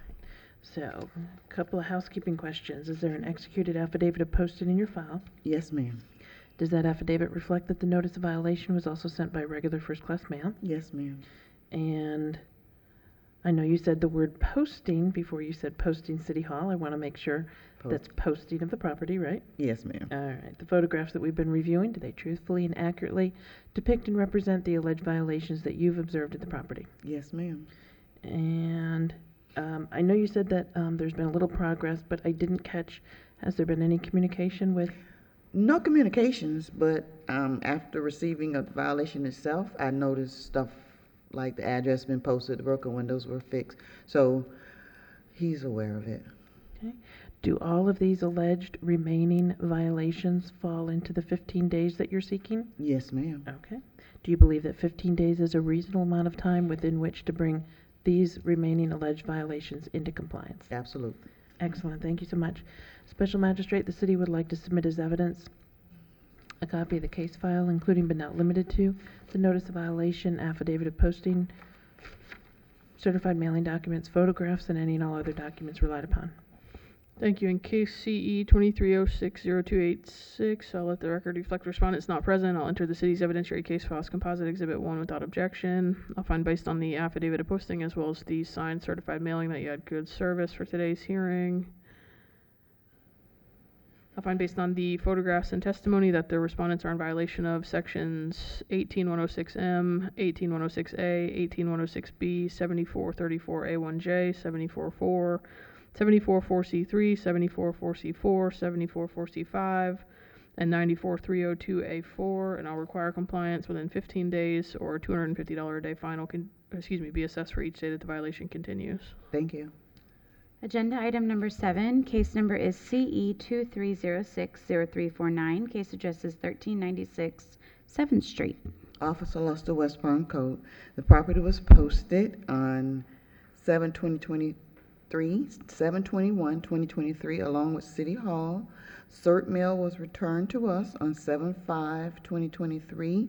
The property was cited for the following: clean and sanitary condition, clothing and other items being hanged on fence, garbage can placement, garbage debris and overgrowth, evidence of engaging in a business, unpaved parking, doing auto repair in a residential area, and outdoor storage. And this case came about by, one day I was just riding my zone, and I saw a wrecker truck backing the white van up into the yard. So I stopped and had a conversation with the property owner, and he informed me that he was gonna be repairing vehicles at the location. So I explained to him that that was prohibited in a residential area, and it couldn't be conducted there. So he proceeded to continue to repair vehicles in the residential area. So that's one reason for the cease and desist on the repairing of the vehicles in a residential area. From that point forward, he has complied with some things, like discontinuing the hanging of the things on the fence, the garbage can placement, and unpaved parking. I'm asking for a finding of fact on evidence of engaging in a business and the vehicle repair. He thus has stopped as of 8/1, from what my pictures will show, but it was complied after the fact, which was 7/28. That your notice of violation required compliance by 7/28? Yes. Okay. So And they complied 7/28 both sections 8/1? Excuse me? You said they complied with both of those sections on 8/1? Yes, ma'am. Okay. Yes, ma'am. So I'm asking for a finding of fact on those two sections. And the overgrowth is still out of compliance, and all other violations are in compliance. I know that's confusing, but. No. For the overgrowth that's still out of compliance, what Yes, are you ma'am. seeking? 15 days or 15. $50 per day. Okay. So clean and sanitary, there's still trash and debris then? Yes, ma'am. Okay. And you said the clothes hanging is done, the garbage can is done. Mhm. Clean up property of all debris and or trash, Mhm. 74-4, that's still outstanding, right? Correct. Okay. And engaging in a business is done, unpaved parking is done. Use of the parking loading area, 94-485A, would that also Mhm. be done? Yeah, and go to the top of the back, next page, and it'll tell you about prohibited auto repair in a residential area. That's that code. You see it at the top of your next page? Is that the finding of fact code? Yes, ma'am. Okay, very good, I'm sorry. And then the evidence of engaging in a business, 82-151, that's gonna be the finding of fact as well? Yes, ma'am. Okay. And then the outdoor storage, He complied that. That's complied. okay, very good. Mhm. And do you believe that 15 days is a reasonable amount of time within which to bring these remaining alleged violations into compliance? Yes, ma'am. Thank you. Special Magistrate, the city would like to, I don't know if I asked you. Executed affidavit posted in your file? Yes, ma'am.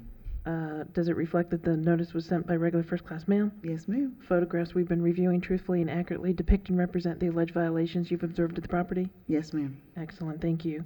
Special Magistrate, the city would like to submit as evidence a copy of the case file, including but not limited to the notice of violation, affidavit of posting, certified mailing documents, photographs, and any and all other documents relied upon. Thank you. In case CE 23060349, I'll enter the city's evidentiary case file as composite exhibit 1 without objection. I'll note for the record that the respondent's not present. I'll find based on the affidavit of posting as well as the return certified mailing that you had good service for today's hearing.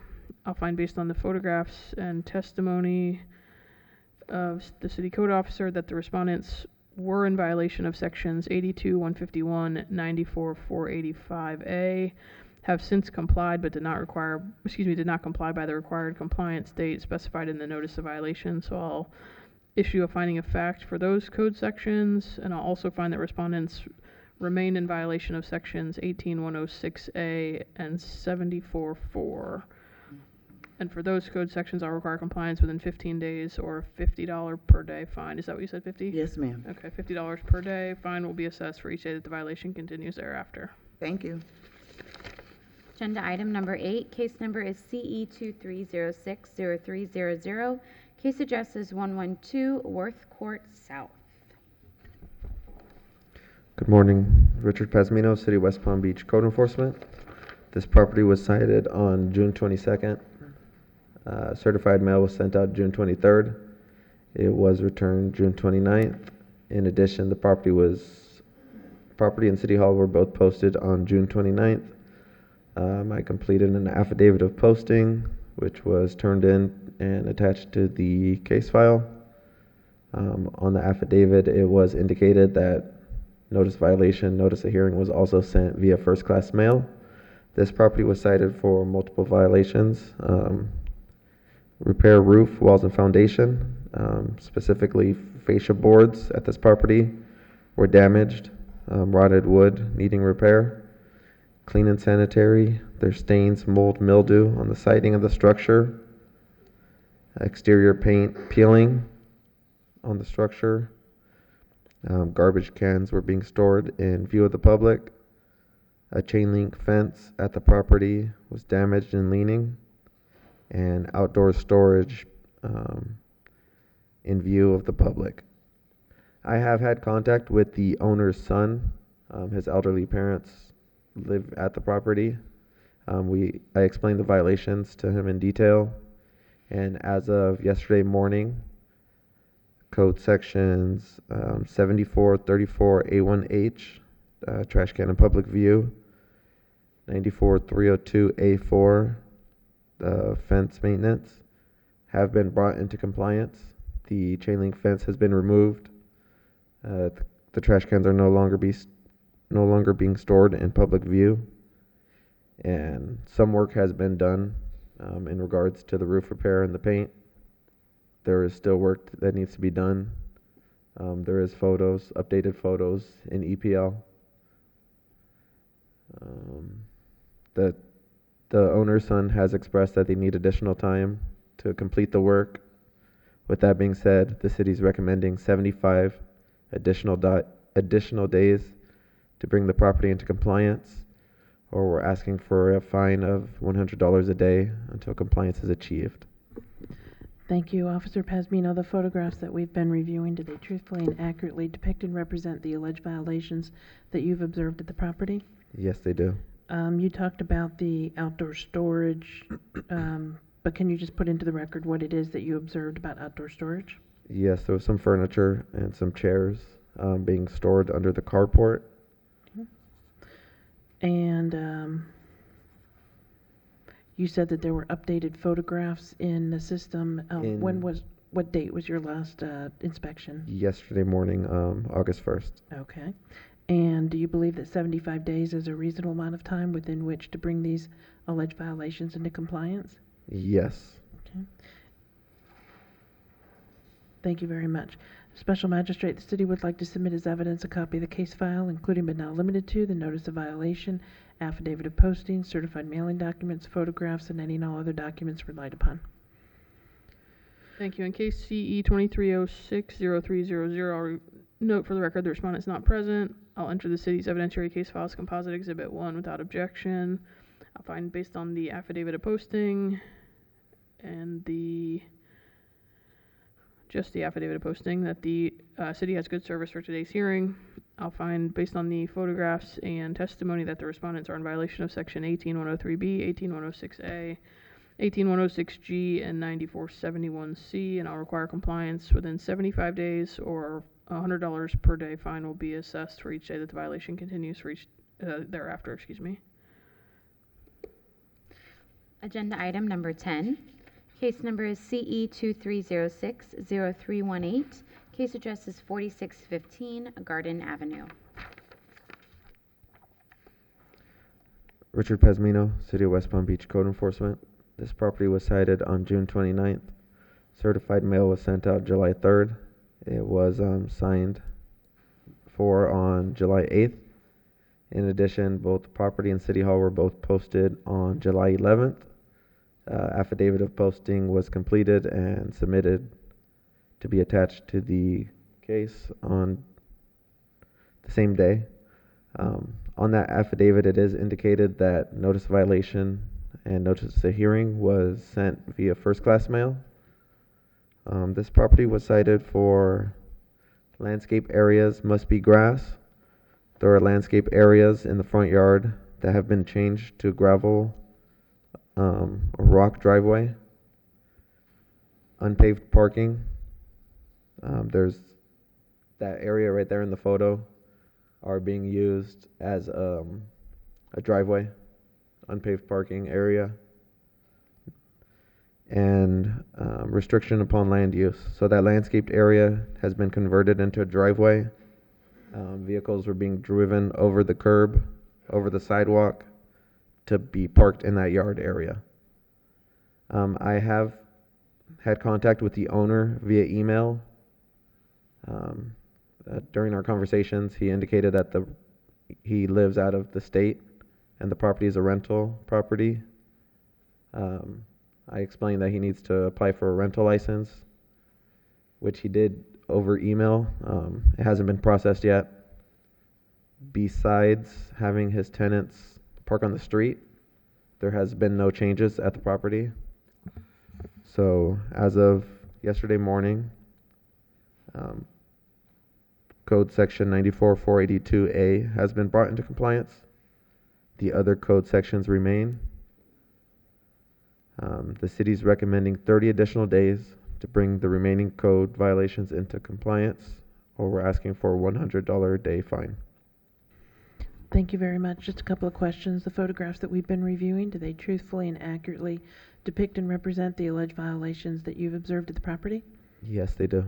With respect to this area, what is it about the rock and gravel that you believe is an alleged violation? That area is a landscaped area, front yard area. There's no driveway. Okay, and you have here in the agenda, the rocks are not approved landscaping material either, correct? Correct, Yeah. yes. And you mentioned that they're kind of driving over a curb, so there's not even a driveway curb cut there, so it wasn't meant to be a driveway at all?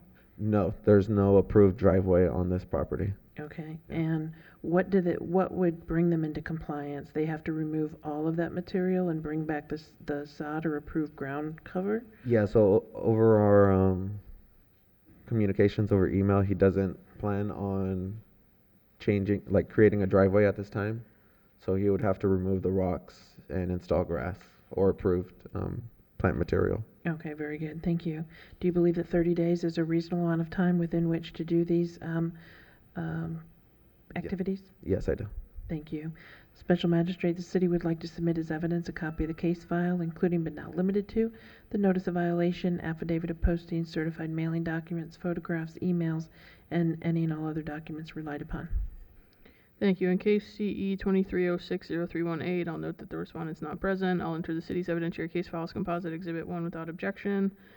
I'll find based on the affidavit of posting as well as the signed certified mailing that the city has good service for today's hearing. I'll find based on the photographs and testimony that the respondents are in violation of section 94-442C1 and 94-6. And I'll require compliance within 30 days or a $100 a day fine will be assessed for each day that the violation continues thereafter. Thank you. Agenda item number 11, case number CE 2306-0335, case address is 372 Forest Hill Boulevard. Good morning, Sonia Bin, City of West Palm Beach Code Enforcement. This property was cited on June 26, 2023. The notice of violation was posted at the property and City Hall on July 10th. Certified mail was sent on June 28th and returned on July 13th. The property was cited for codes 18106A, 18106G, 18106K, 94462B. As observed in the photos, there are dead vegetation on the property, landscape maintenance, as well as tree trimming.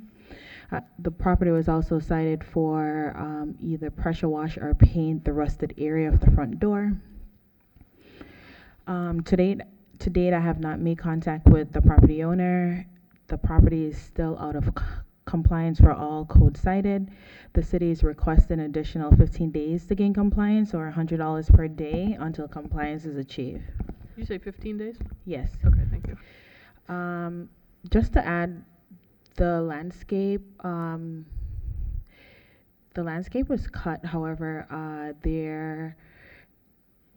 if you look in the photos, there's a lot of dead vegetation and also being stored on the property as well.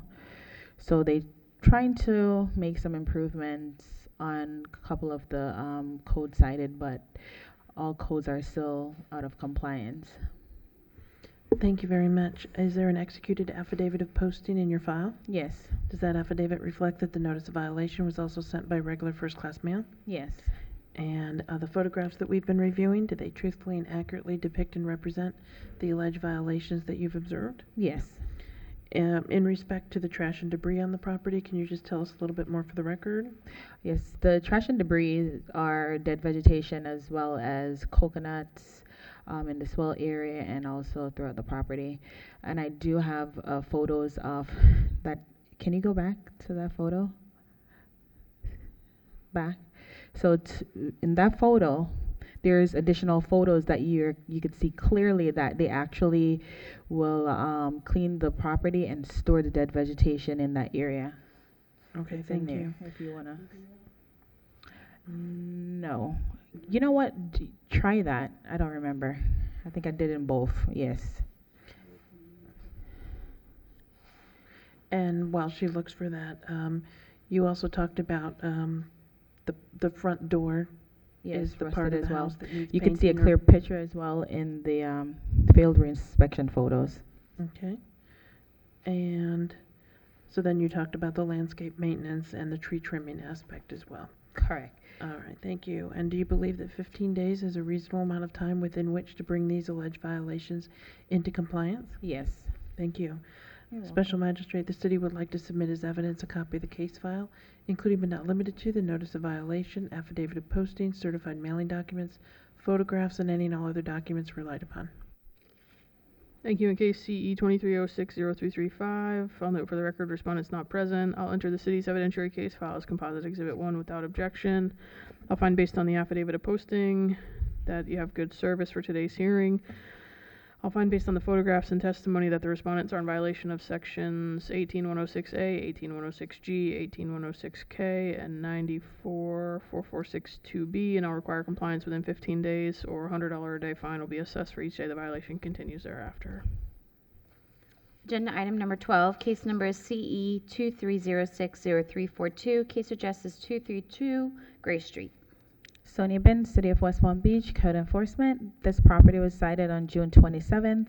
The notice of violation was posted at the property and City Hall on July 10th. Certified mail was sent on June 28th and returned on July 10th.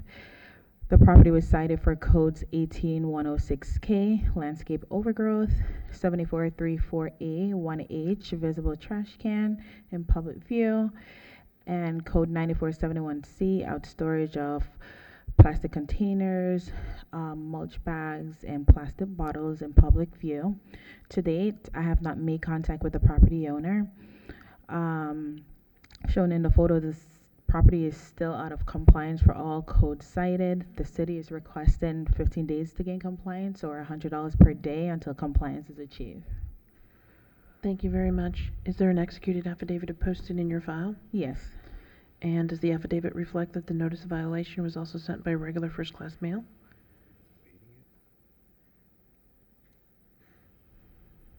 I don't know this weekend. But I didn't put. Do you want to ask it?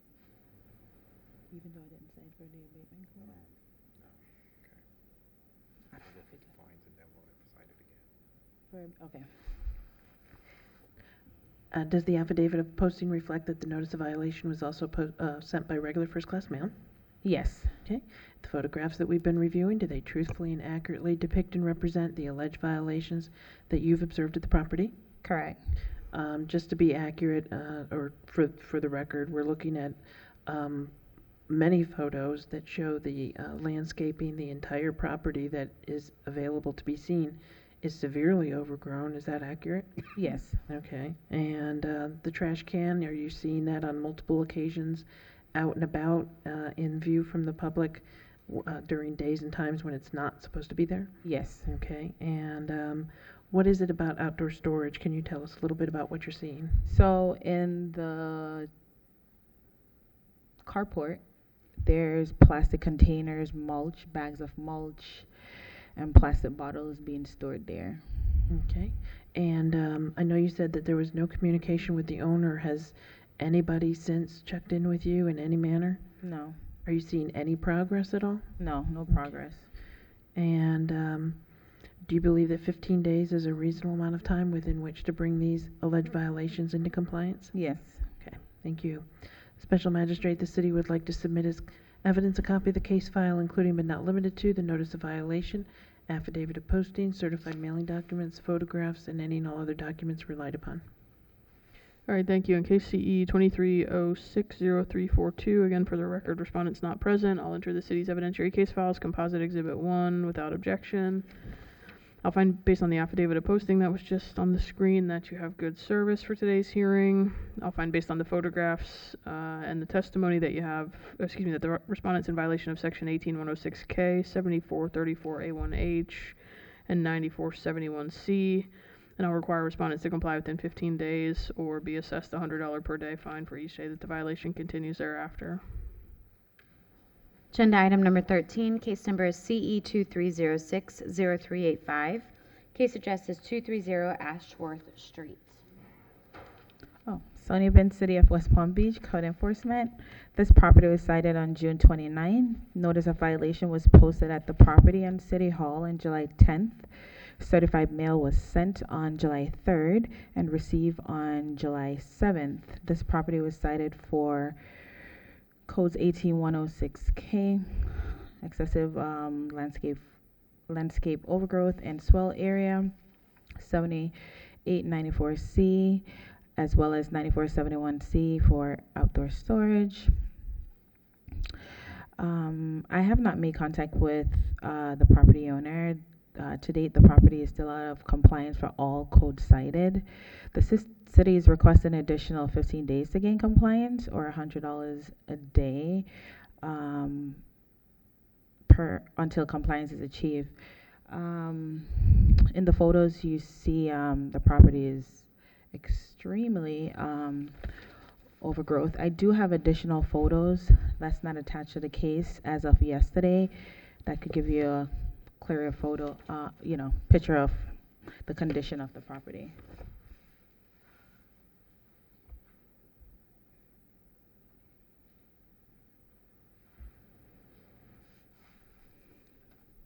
Thank you. Do you need these back, or do you want me to give them directly to the Yes, you submit it to evidence. Thank you.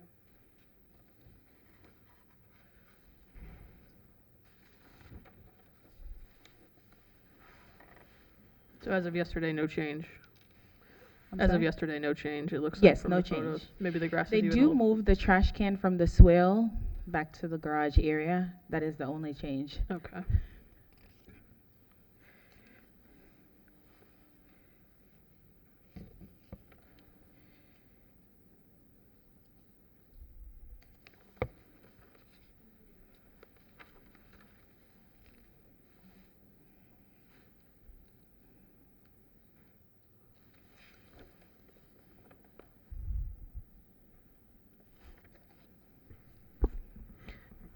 Special Magistrate, can I go forward and ask? Yes, ma'am, Okay, go ahead. very good. Yes, ma'am. Is there an executed affidavit of posting in your file? Yes. Does that affidavit reflect that the notice of violation was also sent by regular first-class mail? Yes. Photographs that we've been reviewing, do they truthfully and accurately depict and represent the alleged violations that you've observed at the property? Yes. The photographs that the special magistrate also additionally just reviewed, those were taken on yesterday, August 1st, is that accurate? Yes, And those have been or will be placed in the file? correct. Okay. And those are photographs taken by yourself? Yes. So I think you said something about they did move the trash can? It's still in public view. They move it from the swale to the driveway area.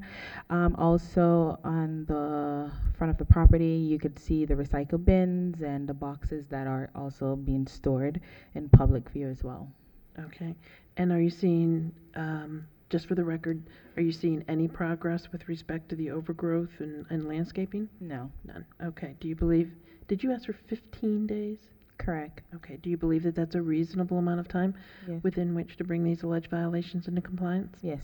Thank you very much. Special Magistrate, the city would like to submit as evidence a copy of the case file, including but not limited to the notice of violation, affidavit of posting, certified mailing documents, photographs, and any and all other documents relied upon. Thank you. In case CE 23060385, again, for the record, the respondent's not present. I'll enter the city's evidentiary case files, composite exhibit 1 without objection. I'll find based on the affidavit of posting as well as the signed certified mailing that the city has good service for today's hearing. I'll find based on the photographs and testimony that the respondents are in violation of section 18106K, 7434A1H, 7894C, and 9471C, and I'll require compliance within 15 days or a $100 a day fine will be assessed for each day that the violation continues thereafter. Agenda item number 14, case number is CE 23050253. Case address is 955 44th Street, and it's complied. Agenda item number 15, case number is CE 23060302. Case address is 932 30th Street. Good morning, Jerry Francis, City of West Palm Beach Code Compliance. 932 30th Street was cited on 6/22/23. Certified mail and regular mail was sent on 6/29/23.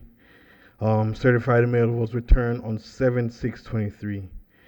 Both the property and City Hall were posted on 7/19/23. Affidavit of posting was completed and placed in the file.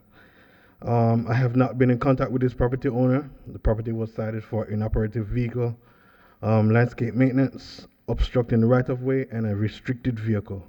As of this morning, the property has come into compliance with obstructing the right-of-way. The restricted vehicle has been screened, and the landscape maintenance has also been complied. The inoperative vehicle violation is still pending. Therefore, the city is requesting an additional 30 days for the property to come into compliance. If they do not come into compliance within the 30 days, then the city is asking for $50 a day until compliance is achieved. Did you say 50? 50? Yes, 50. Thank you. Thank you. The photographs that we've been reviewing, do they truthfully and accurately depict and represent the alleged violations that you've observed at the property? Yes, ma'am. So the only remaining outstanding is the alleged junk or abandoned vehicle. We're looking at a photograph Yes, right it's- now of a tan vehicle. What makes it junk or abandoned? It's inoperative because it has no tag or registration. It was on a jack earlier in the week. This morning he put the front tire on, but it still has no tag or registration. Okay, so your last inspection was today and it's Yes. still occurring? Yes, ma'am. And you've witnessed this vehicle in this same state multiple times? Yes. Okay. And I don't know if I asked you, the photographs that we've been reviewing, they truthfully and accurately depict and represent the alleged violations you've observed? Yes, ma'am. Do you believe that 30 days is a reasonable amount of time within which to bring these, this remaining alleged violation into compliance? Yes. Thank you so much. Special Magistrate, the city would like to submit as evidence a copy of the case file, including but not limited to the notice of violation, affidavit of postings, certified mailing documents, photographs, and any and all other documents relied upon. Thank you. In case CE 23060302, again, for the record, the respondent's not present. I'll enter the city's evidentiary case files, composite exhibit 1 without objection. I'll find, based on the affidavit of posting, that the city has good service for today's hearing. And I'll find, based on the photographs and testimony of city staff, that the respondent's in violation of section 34102A, and I'll require compliance within 30 days, or a $50 a day fine will be assessed for each day that the violation continues thereafter. Agenda item number 16, case number is CE 23070131. Case address is 939 42nd Street. J. Francis, City of West Palm Beach Code Compliance. 939 42nd Street was cited on 7/10/23.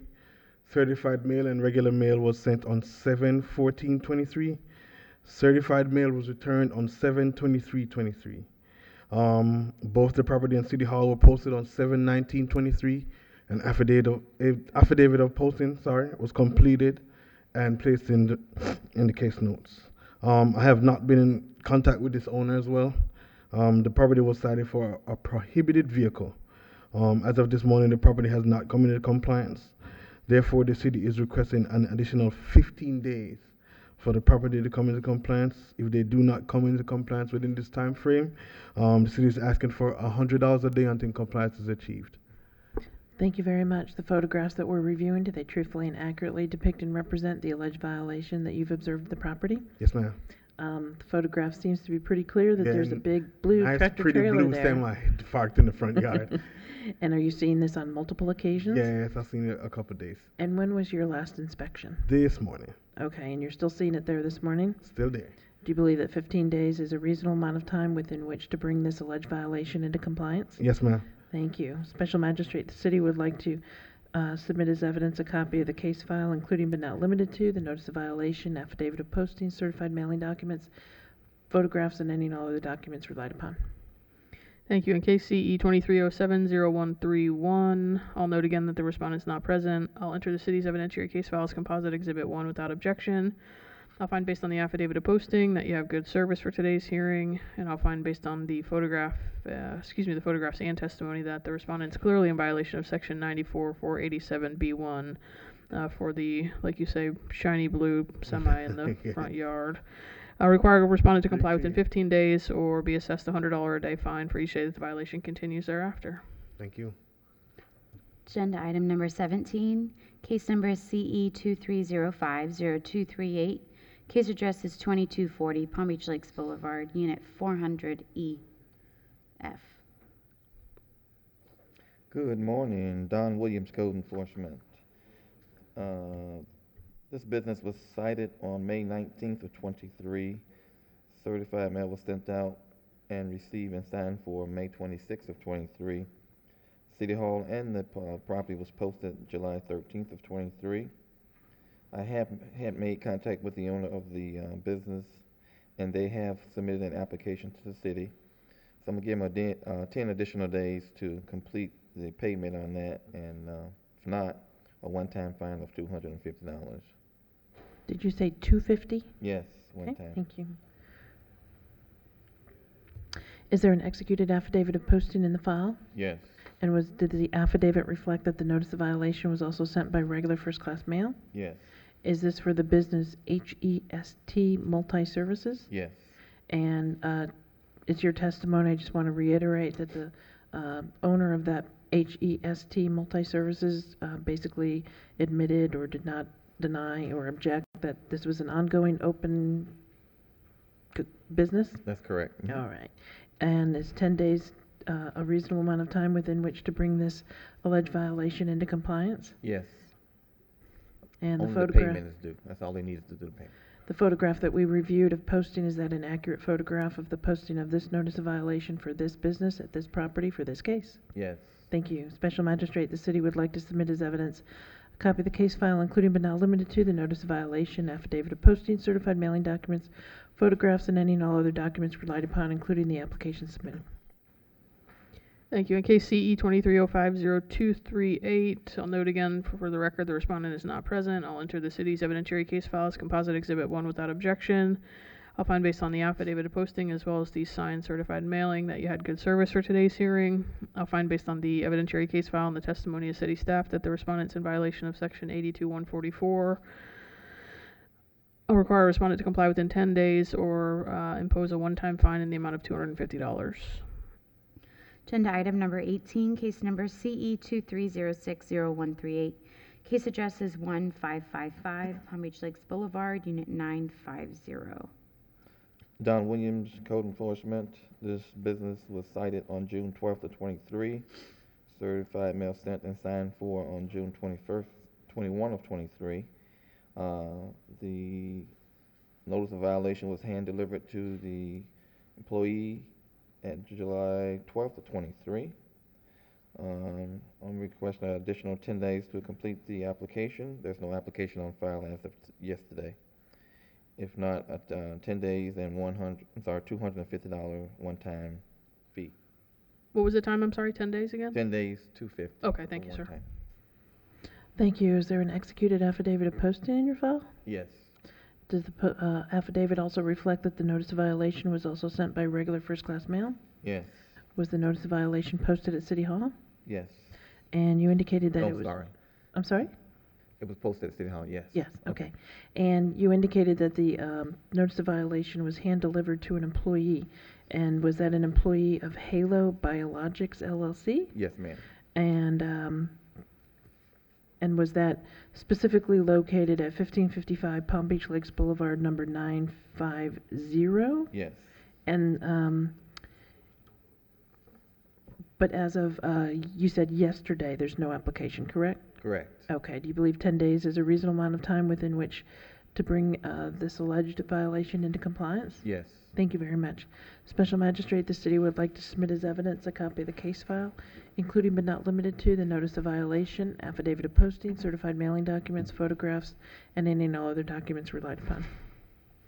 Thank you. In case CE 23060138, again, for the record, the respondent is not present. I'll enter the city's evidentiary case file as composite Exhibit 1 without objection. I'll find based on the affidavit of posting and the hand delivery that you had good service for today's hearing. I'll find based on the evidentiary case file and the testimony of city staff that the respondents are in violation of Section 82144. I'll require compliance within 10 days or assess a one-time fine in the amount of $250. Agenda item number 19, case number is CE 230152. Case address is 1555 Palm Beach Lakes Boulevard, Unit 200. Don Williams, Code Enforcement. This business was cited June 12th of 23.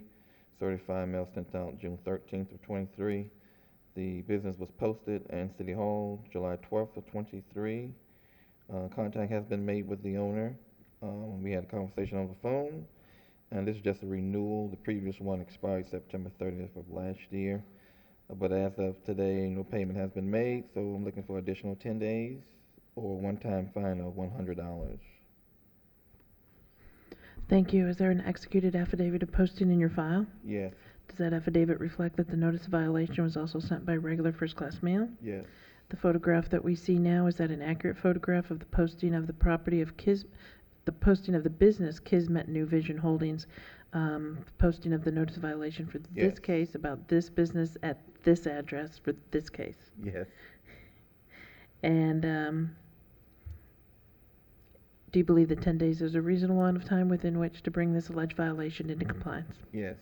Thank you. Special Magistrate, the city would like to submit as evidence a copy of the case file, including but not limited to the notice of violation, affidavit of posting, certified mailing documents, photographs, and any and all other documents relied upon. Thank you. In case CE 23060152, again, for the record, the respondent is not present. I'll enter the city's evidentiary case file as composite Exhibit 1 without objection.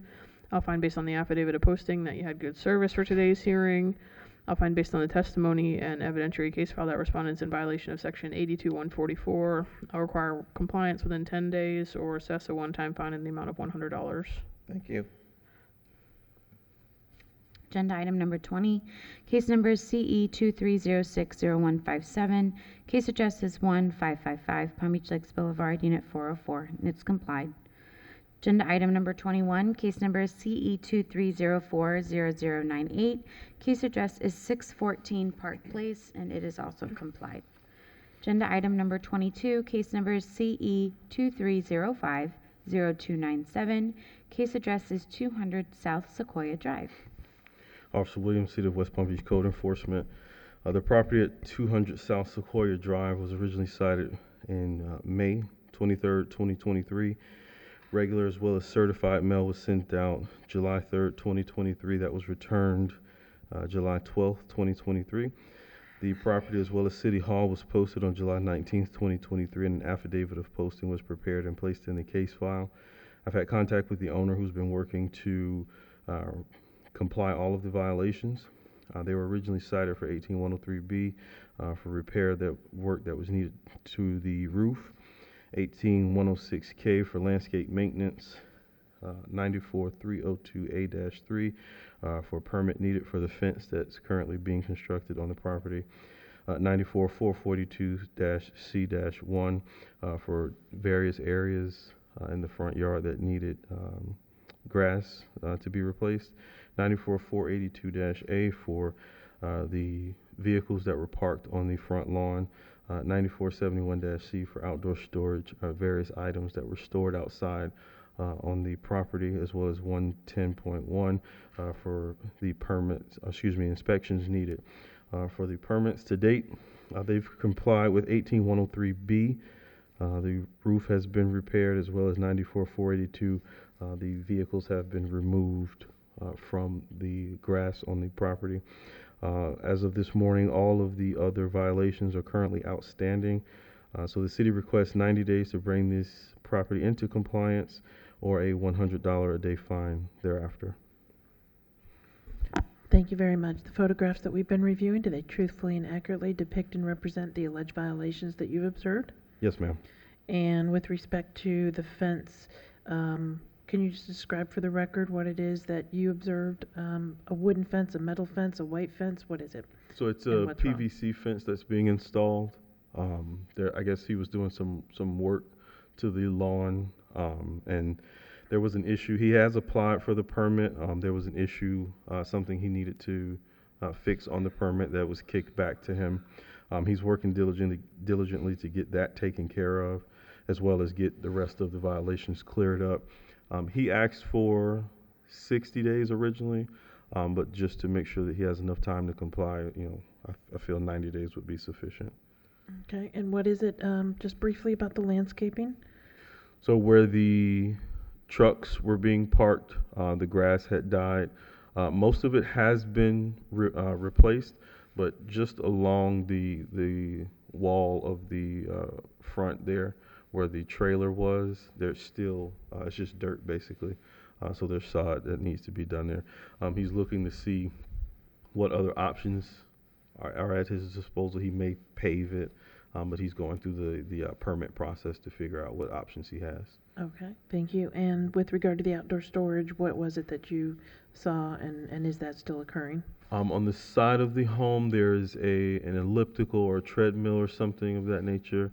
In front of the home, there's a tarp with some other items that he has kind of covered. He told me what it was, but I forget. But it's basically work utensils and things for his job that he has stored outside. Thank you very much. What was the date of your last inspection? The last inspection was done on the 31st, which was Monday. Okay. And do you believe that 90 days is a reasonable amount of time within which to bring these alleged violations into compliance? Yes, ma'am. Thank you. Special Magistrate, the city would like to submit as evidence a copy of the case file, including but not limited to the notice of violation, affidavit of posting, certified mailing documents, photographs, the permit application, and any and all other documents relied upon. Thank you. In case CE 23050297, again, note the respondent's not present. Can you give me the dates that you rattled off when you sent the certified mailings and when you posted? I think I Regular misheard. and certified mail was sent out July 3rd. That was returned July 12th. And the property and city hall was posted on July 19th. Okay, thank you. Mm-hmm. Okay, I'll enter the city's evidentiary case file as Composite Exhibit 1 without objection. I'll find, based on the affidavit of posting that was on the screen previously, that you had good service for today's hearing. I'll find, based on the testimony of the code officer as well as the evidentiary case file, that respondents are in violation of Section 110.1, 18-106K, 94302A3, 94442C1, and 9471C. And I'll require respondents to comply within 90 days or face a $100 a day fine for each day that the violation continues thereafter. Agenda item number 23, case number is CE 2305-0416. Case address is 550 Okeechobee Boulevard, LPH 18. Officer Williams, City of West Palm Beach Code Enforcement. The property at 550 Okeechobee Boulevard, LPH 18, was originally cited May 31st, 2023. The regular and certified mail was sent out June 12th, 2023. That was received June 15th, 2023. The property as well as City Hall was posted on July 19th, 2023, and an affidavit of posting was prepared and placed in the case file. I've had contact with the owner, who was originally cited for 2232-A, certificate of use required, as well as 22441 for rental license required. The rental license was delinquent in the amount of $68.24. In speaking with the owner, he did make mention that there were tenants there, that they had moved out, and that he has plans on either selling or Airbnb-ing it. So he requested 30 days to bring it into compliance. The city has no objection to that. So the city is asking for 30 days to bring it into compliance or a $100 a day fine thereafter. Thank you. So do I understand, would it be accurate to say then that when you were in contact with the owner, even though the tenants are now gone and he doesn't plan on re-renting, it sounds like the tenants were still there during a time when he should have renewed, and that's what we're here for today, correct? Yes, okay, ma'am. thank you. The photograph that we're reviewing, is that an accurate photograph of the notice of violation in this case? For Yes, this, ma'am. for this address? Mm-hmm. Yes, ma'am. And do you believe that 30 days is a reasonable amount of time within which to bring this into compliance? Yes, ma'am. He, in speaking with him, so the next case is owned by the same owner. He's thinking about selling. So in the course of that 30 days, he may present an affidavit of non-rental in course of him putting the property up for sale. Thank you very much. Special Magistrate, the city would like to submit as evidence a copy of the case file, including but not limited to the notice of violation, affidavit of posting, certified mailing documents, photographs, and any and all other documents relied upon. Thank you. In case CE 2305-0416, again, for the record, respondent's not present. I'll enter the city's evidentiary case file as composite exhibit 1 without objection. I'll find based on the affidavit of posting that you have good service for today's hearing. I'll find based on the testimony of city staff as well as the evidentiary case file that respondents are in violation of section 2232A and 22441 and require them to comply within 30 days or be assessed a $100 a day fine for each day that the violation continues thereafter. Agenda item number 24, case number CE 2305-0418, case address 550 Okeechobee Boulevard, LPH 12. Officer Williams, City of West Palm Beach Code Enforcement. The property at 550 Okeechobee Boulevard, LPH 12, was originally cited May 31st, 2023. The regular and certified mail was sent out June 12th, 2023. That was received June 15th, 2023. The property as well as City Hall was posted on July 19th, 2023, and an affidavit of posting was prepared and placed in the case file. The owner was originally cited for 2232-A, a certificate of use required, as well as 22441 rental license required, the rental license being delinquent in the amount of $68.24. Much like the previous case, there were tenants at the time that the violation was received. They have since moved out, and the owner is thinking about either Airbnb-ing it or putting it up for sale. They requested 30 days to bring it into compliance. City has no objection to that, so the city asks for 30 days to bring it into compliance or a $100 a day fine thereafter. Thank you very much. The photograph we reviewed, is that an accurate photograph of posting of this notice of violation for this case at this address? Yes, ma'am.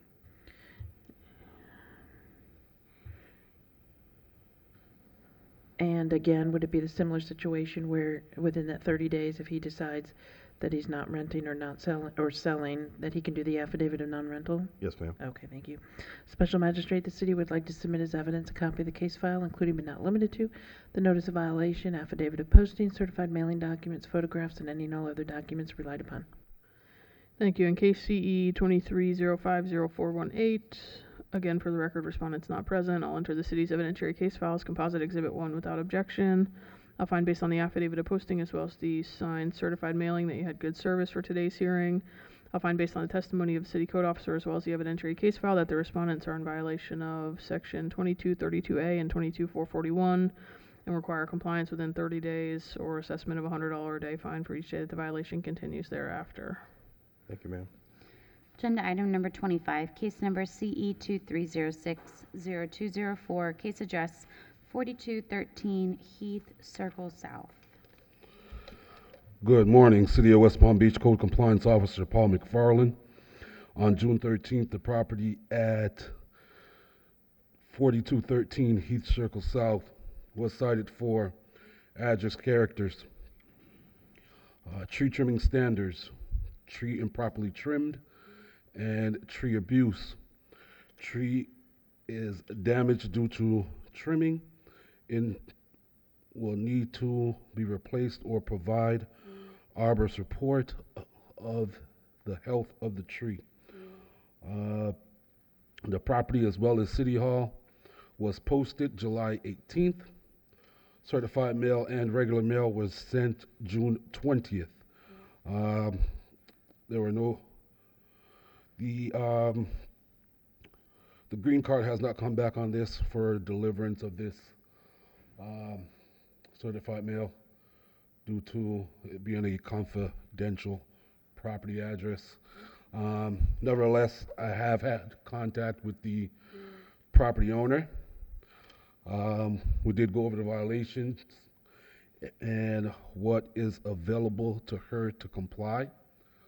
Due to the nature of the oak being overly trimmed, the property owner did verbalize with me that they have trimmed this tree in this manner on purpose to diminish the growth of the tree. If you look in one of the photos, you can see that right there, you can see, pull it back out. Right there. If you look to the right of that, you can see what a healthy oak should look like.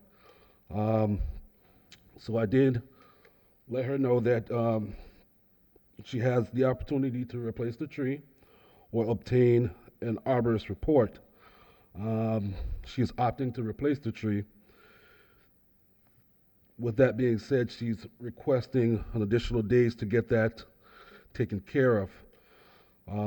Also, in relation to the numbering characters, the contrast of the numbering characters, as you can see, when you're further away, you can't make out the addressing due to the color. So I did let her know that she needs to choose a different color to paint the addressing so it can be visible from the street. She's aware of that as well. As of yesterday, all the violations still remain. With that being said, city's recommending 90 days to bring the property into compliance, or $50 a day until compliance is achieved. Thank you very much. Is there an executed affidavit of posting in the file?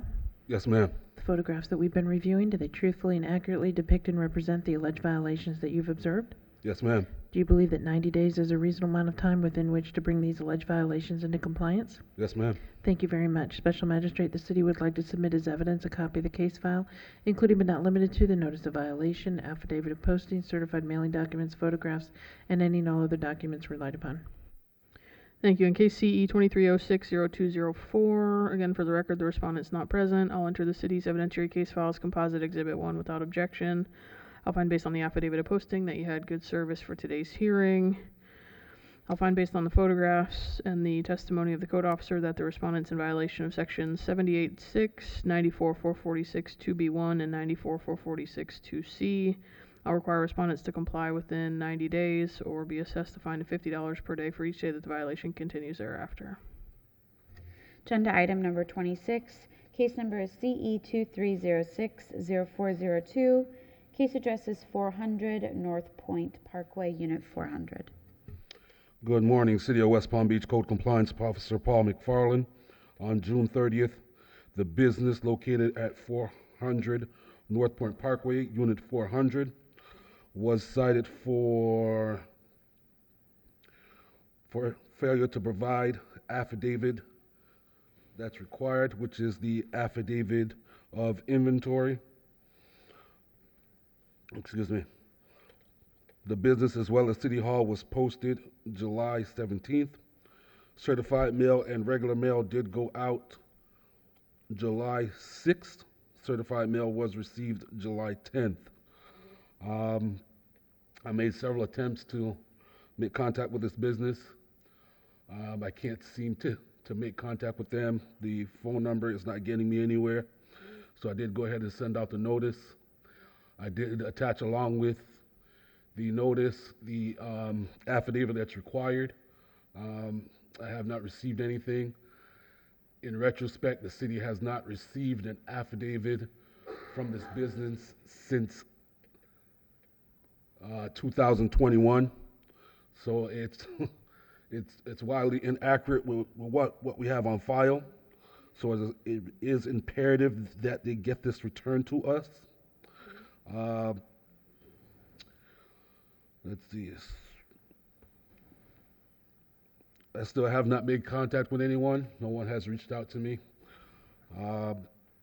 So with that being said, city's recommending 15 days to provide the documentation that's required, or $100 a day until compliance is achieved. Thank you very much. Up on the screen right now is the Sunbiz printout.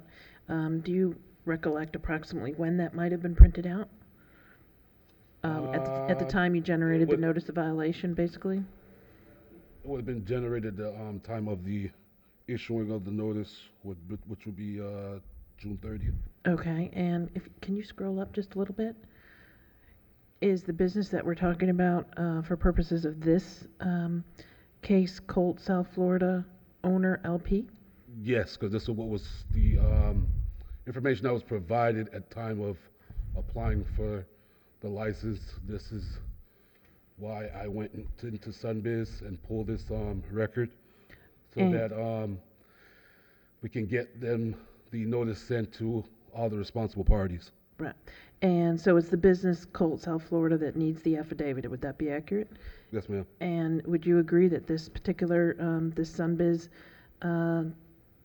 document that you printed contemporaneously with the notice of violation shows that this particular business is an active, ongoing business, right? It is active. And as you can see in my photo, you can see the business that's there. Okay. But even the state of Florida shows that it's an active business, right? Yes, ma'am. Okay. And is there an executed affidavit of posting in your file? Yes, ma'am. And the photograph of posting, even though it says Monarch Premium Appliance, is it your testimony? Typically, that's like a DBA, so that's usually what that is. Okay, but it's actually, the Sunbiz is actually the ownership, and this is what they're advertising the business as. Very good. And so the photograph that we have there of posting of this notice of violation for this business at this property address for this case, that's an accurate photograph, right? Yes, ma'am. Excellent. And I did miss how many days you were asking for. I apologize. 15 days. And how much? I apologize. $100 a day. Very good. Is 15 days a reasonable amount of time within which to bring this into compliance? Yes, ma'am. Thank you. Special Magistrate, the city would like to submit as evidence a copy of the case file, including but not limited to the notice of violation, affidavit of posting, certified mailing documents, photographs, and any and all other documents relied upon. Thank you. In case CE 2306-0402, I'll let the record reflect the respondent's not present. I'll enter the city's evidentiary case files composite exhibit 1 without objection. I'll find based on the affidavit of posting that you had good service for today's hearing, as well as the received certified mailing. I'll find based on the testimony and evidentiary case file that the respondent's in violation of section 82-148 and require compliance within 15 days or assessment of $100 a day fine for each day the violation continues thereafter. Agenda item number 27, case number CE 23070023. Case address is 1204 Glenmore Drive. Good morning, City of West Palm Beach Code Compliance Officer Paul McFarland. On July 3rd, the property at 1204 Glenmore Drive was cited for rental license violation and certificate of use. This is a renewal. The property as well as City Hall was posted July 18th. Certified mail as well as regular mail was sent July 6th. Certified mail was received July 10th. I have made no contact with the property owner. They have indeed come into compliance. Reinspection was due July 7th. The property was brought into compliance on July 18th, With that being said, city's recommending a finding of fact on this property. Thank you very much. Is there an executed affidavit of posting in your file? Yes. And I believe we had a photograph of posting. Is that an accurate photograph of the posting of the notice of violation in this case for this address? Yes, ma'am. And with respect to the finding of fact, you said they complied on July 18th. What is the date in the notice of violation that was the deadline to comply? The reinspection date that was due was July 10th. Okay, I'm sorry, you may have mentioned that and I missed that. I apologize. Yes, I did. But it's Thank you very much. I Special go fast, I know. I'm sorry. Special Magistrate, the city would like to submit as evidence a copy of the case file, including but not limited to the notice of violation, affidavit of posting, certified mailing documents, photographs, and any and all other documents relied upon. Thank you. In case CE 23070161, I'll again let the record I'm sorry, I misstated, that was the wrong one. CE 23070023. I'll let the record reflect respondent's not present. I'll find based on the affidavit of posting that you have good service as well as the certified mail having been delivered.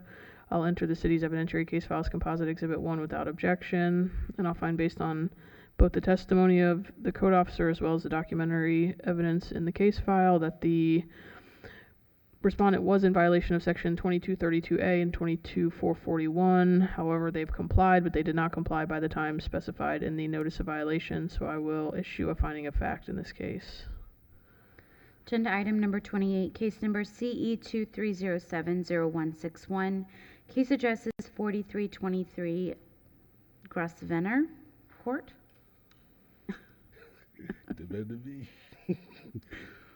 Good morning, City of West Palm Beach Code Compliance Officer Paul McFarland.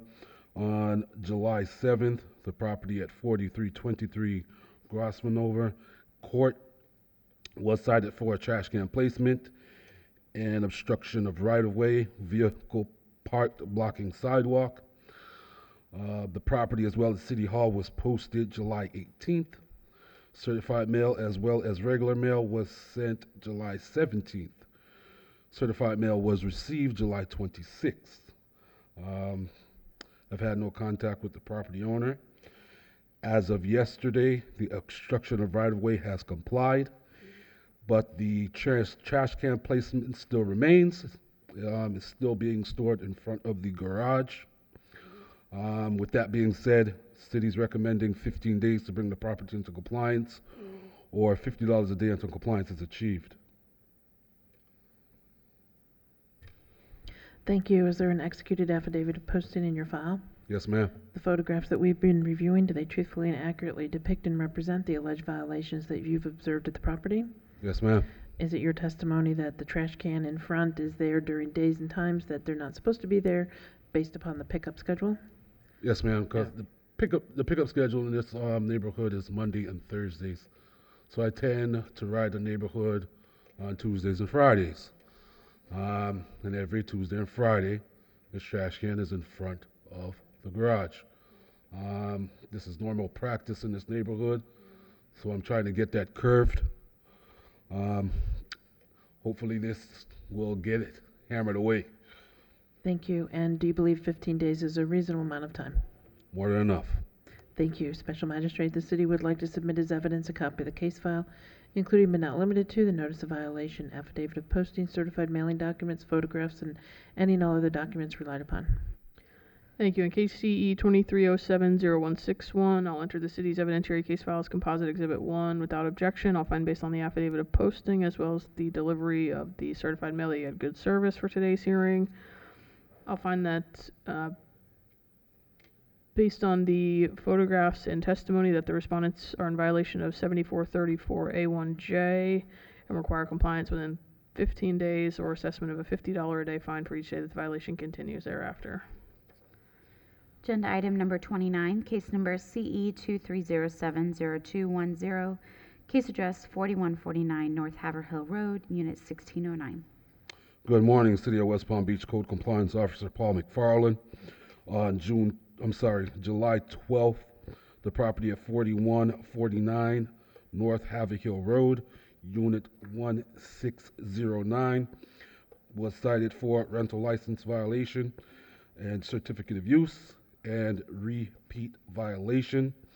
The underlining case is CE 21020022. In that case, that was brought into compliance on October 1st, 2021. However, this bill has not been paid since that date. And as of this morning, the bill is still outstanding.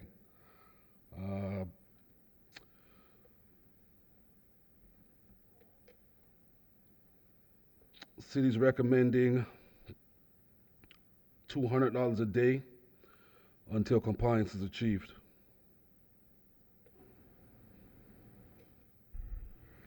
Thank you. Do you have anything else?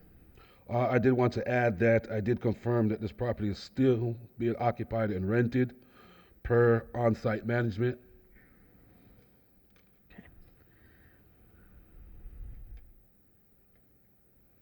And I apologize, maybe you went through it but didn't hear. The notice of violation sent out by certified and regular? Yes, that was sent out July 17th. And posted at the property, posted at City Hall? Yes, ma'am, and that was done July 17th. Executed affidavit of posting in your file? Correct, it is there.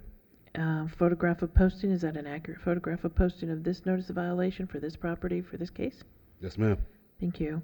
And do I understand that you're asking for $200 a day since you first observed as of 10/2/2021?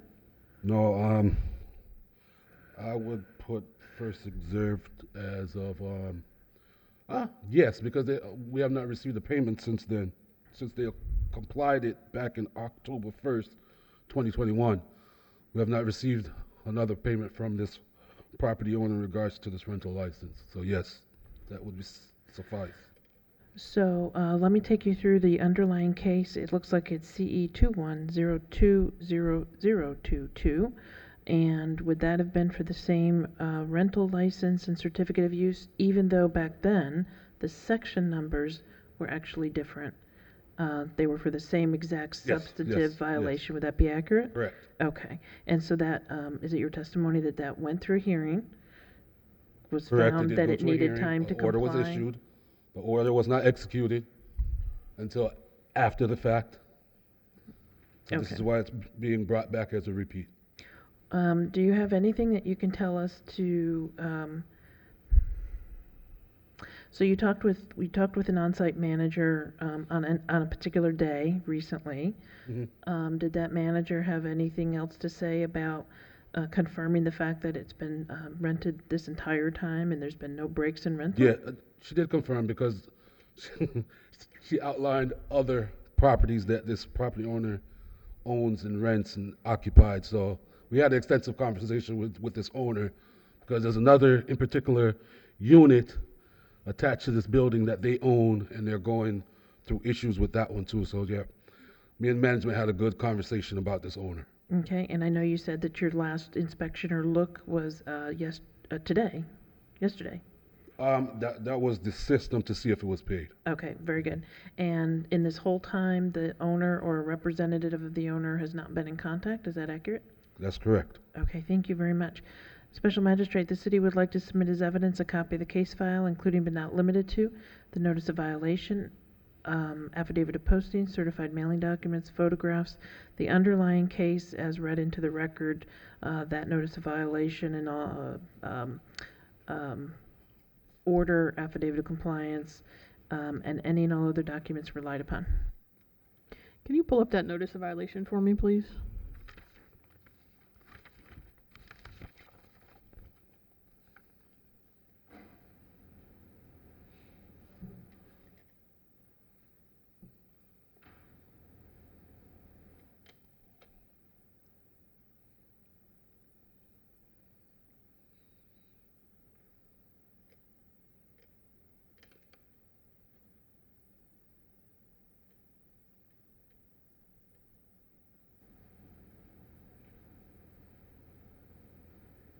All right, so other than the date of the notice, I guess let me clarify what the city's asking. You're asking for a $200 a day fine starting on October 2nd, 2021? Yes, sir. Yes, ma'am. Yes, ma'am. Only because we haven't received a payment since that day, when they complied that case with that payment. We have not received anything else since then. So they still owe for 2022, they still owe for 2023, and they still owe for 2024. That's coming up on the 30th. So, Correct. I mean, they don't seem to want to pay the renewal fees here. And it's a recurring theme for them not to pay. And I guess, can you also pull up the previous order? Was there a fine running from that previous case? Yes, there was a fine running, but it did comply. That was the compliance date. This is why I'm bringing it back for a repeat, because that order did comply. But that complied after the fact as well.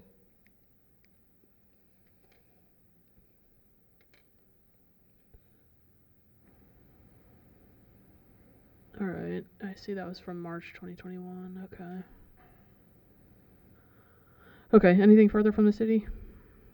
No. All right, in case CE 23070210, I'll enter, let the record reflect that the respondent's not present. I'll enter the city's evidentiary case files, composite exhibit 1 without objection. I'll find based on the signed certified mailing as well as the affidavit of posting that you have good service for today's hearing. I'll find based on the photographs and testimony that respondents in repeat violation of sections 2232A and 22441, noting also section 2635B as the repeat code section, which was also listed. And I'll assess a fine in the amount of $200 per day beginning October 2nd, 2021 and continuing until compliance is achieved. Thank you. Special Magistrate, can we just clarify for the record in your order that the 2232A certificate of use is the same section number as the underline, and the 22441 in the underlying notice of violation was a different section number, 18162, but the substantive code is exactly the same. It just changed a number. I just want to make that clear on the record. That's fine. The order can reflect that 2232A is a verbatim repeat. Section 22441 is the same code section cited previously in case CE 21020022 as then section 18162, but also being verbatim code language to say change to the code section reflected. Thank you. Agenda item number 30, case number is CE 23050216. Case address is 671 54th Street. City of West Beach Code Compliance, Robert Watkins. This property was cited on May 18th. Certified mail was sent May 19th. Certified mail was returned on July 5th. City Hall was posted June 12th. This property was cited for certificate of use, trash debris, excessive growth, fence permit, garbage can placement, outdoor storage, rental license, repair of rotten wood, and compliant violations. As of yesterday, were the excessive growth and trash and debris. Remaining violations are certificate of use, rental license, fence permit, garbage can placement, outdoor storage, repair of the rotten wood on fascia board. And this, the city is requesting 30 days at $100 per day after. I've had no communication with the property owner, only the tenants.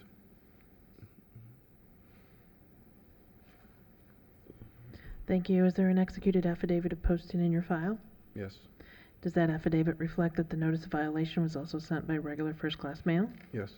Was the notice of violation posted at the property? Yes, it was. The photographs that we're reviewing, do they truthfully and accurately depict and represent the alleged violations that you've observed at the property? Yes, they do.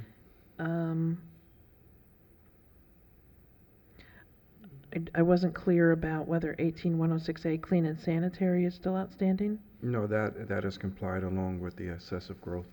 Okay. For the remaining items that are alleged to be outstanding, can you please tell us for the record what it is you have observed? Well, they haven't paid the business tax receipt from last year on the rental license, so that's why that's on there. I've also knocked on the door and spoke to the tenants that partially cleaned up outside, so I know it's continuously being rented. The fence permit is for the fence that's out front. It's a 6-foot fence. It has no permit for it, and it wouldn't have been allowed 6 foot in the front as well. The outdoor storage, there are several things being stored outside behind the car, right next to the garbage cans that are still outside. And the rotted fascia board is still along the premises of the house that hasn't been repaired or replaced. Okay, and then the garbage can is out there Oh during... yeah, there you can see them there. They're The garbage can is out there during times and dates that it's not supposed to Every be day. from its regular schedule? almost every day it's out there. When was your last inspection? Yesterday. And do you believe that 30 days is a reasonable amount of time within which to bring these alleged violations into compliance? Yes. Thank you. Special Magistrate, the city would like to submit as evidence a copy of the case file, including but not limited to the notice of violation, affidavit of posting, certified mailing documents, photographs, and any and all other documents relied upon. Thank you. In case CE 23050216, I'll note again for the record the respondent's not present. I'll enter the city's evidentiary case files composite exhibit 1 without objection. I'll find based on the affidavit of posting that you have good service for today's hearing. I'll find based on the photographs and testimony of city staff that the respondent's in violation of section 18103B, 2232A, 22441, 7434A1J, 94302A3, and 9471C, and I'll require compliance within 30 days or assess a fine of $100 a day for each day that the violation continues thereafter. Agenda item number 31, case number CE 23050283, case address 5209 Pinewood Ave. City of West Beach Code Compliance, Robert Watkins. This property was cited on May 23rd. Certified mail was sent May 24th. City Hall, certified mail was received on May 31st. City Hall was posted June 12th. This property was cited for trash debris, garbage can placement, sodding of the yard, and outdoor storage. Compliant violations as of yesterday was sodding of the yard, landscape maintenance, and trash and debris. Remaining violations are the garbage can placement and outdoor storage. The city is requesting 30 additional days at $100 per day after. Thank you. Is there an executed affidavit of posting in your file? Yes, there is. Does that affidavit reflect that the notice of violation was also sent by regular first-class mail? Yes, it does. Was the notice of violation posted at the property? Yes, it was. Photographs that we've been reviewing, do they truthfully and accurately depict and represent the alleged violations that you've observed? Yes. For the remaining alleged violations, can you please tell us for the record what it is you've observed? The remaining violations or all of them? No, the remaining alleged Oh, violations. the garbage can placement and outdoor storage. It may not show on there, but here's a picture I printed out. that you could- Yep. As of yesterday. Okay. And for that outdoor storage, could you please just tell us for the record what it is you have observed is still going on? There's like mop buckets and storage bins, pretty much in the same location there are now on the back side, well, not the back side, the north side of the home. And the garbage can that's usually stored by the front door on the east side of the home. And the garbage can is out there during days and times it's not supposed to be there for its regularly scheduled pickup, is that Yes. accurate? Okay. Yes, ma'am. And do you believe that 30 days is a reasonable amount of time within which to bring these alleged violations into compliance? Absolutely. Okay. And has there been any contact with an owner or owner's rep? No. Okay, thank you. Special Magistrate, the city would like to submit as evidence a copy of the case file, including but not limited to the notice of violation, affidavit of posting, certified mailing documents, photographs, and any and all other documents relied upon. Thank you. In case CE 23050283, I'll have the record reflect respondents not present. I'll enter the city's evidentiary case files composite exhibit 1 without objection. I'll find based on the affidavit of posting and the delivery of the certified mail that you have good service. I'll find based on the photographs and testimony of the city code officer that the respondent's in violation of sections 7434A1J and 9471C and require compliance within 30 days or assessment of $100 a day fine for each day the fine or the violation, continues right thereafter. Agenda item number 32, case number CE 23050300, case address 732 55th Street. City of West Beach Code Compliance, Robert Watkins. This property was cited May 24th. Certified mail was sent May 25th. Certified mail was received May 27th. City Hall was posted June 12th. This property was cited for a fence permit, outdoor storage, and parking on unpaved areas. As of yesterday, all the violations were still outstanding. I've had correspondence with the neighbor who translated for the homeowner, and I was told that everything would be coming into compliance as of yesterday. I checked, the permit was in for the the fence, but since July 11th, they hadn't updated any of the new plans for buildings, so they could come back out. So it's just applied for, basically. Okay.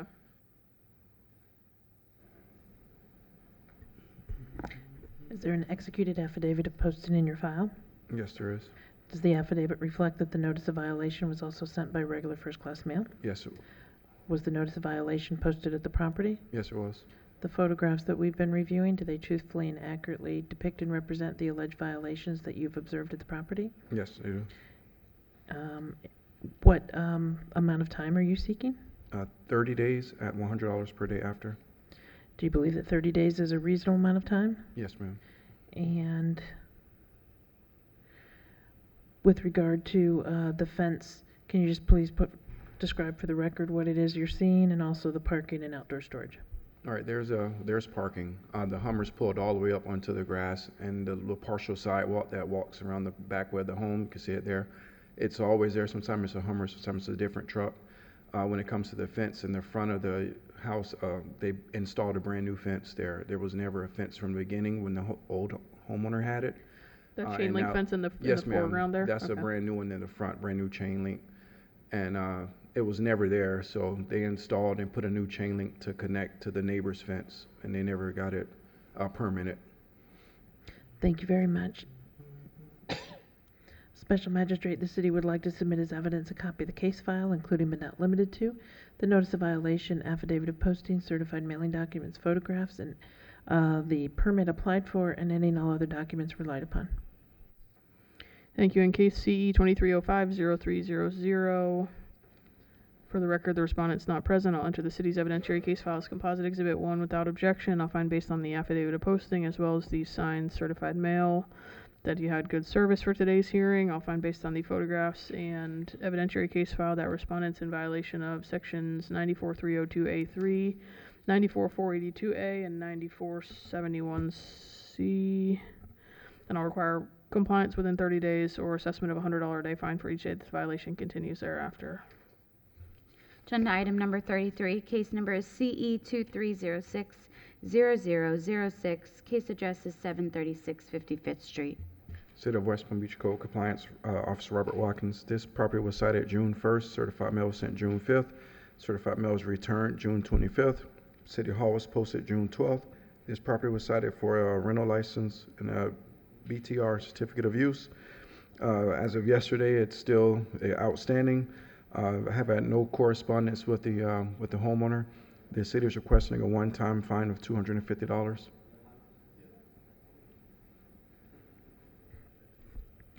Is there an executed affidavit of posting in your file? Yes, ma'am. And does the affidavit reflect that the notice of violation was also sent by regular first-class mail? Yes, it does. Was the notice of violation posted at the property? Yes, it was. I didn't see, did we have photos? Yeah, there's only one photo of the posting because it's a Posting. rental license renewal. And is that an accurate photo of posting of this notice of violation for this case at this property? Yes, ma'am. All right. And what can you tell us for the record about whether the place is currently occupied by a tenant? Absolutely.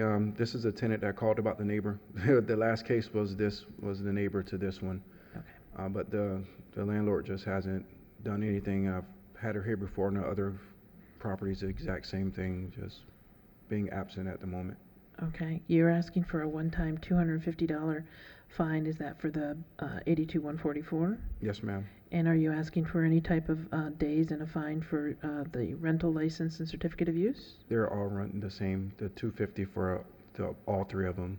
So just Because just one $250 fine, or yes, ma'am, just one. just one overall? I'll have to do, okay.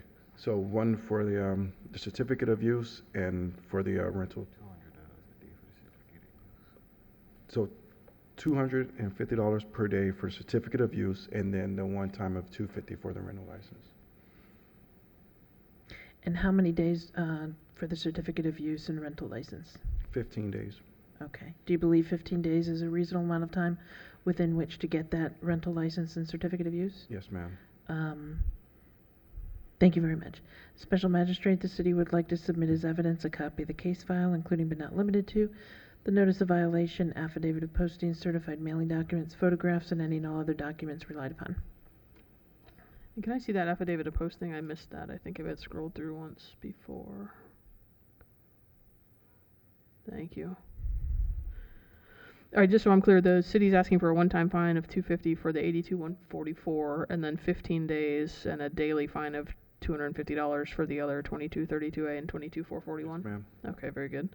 And CE 2306-0006, for the record, the respondent's not present. I'll enter the city's evidentiary case file as composite exhibit 1 without objection. I'll find based on the affidavit of posting that you had good service for today's hearing. I'll find based on the evidentiary case file as well as the testimony of the code officer that respondents are in violation of section 2232A, 22-441, and 82-144. Regarding section 82-144, I'll assess a one-time fine in the amount of $250 for the delinquent business tax receipt. For code sections 2232A and 22-441, I'll require respondents to comply within 15 days or be assessed a $250 a day fine for each day that the violation continues thereafter.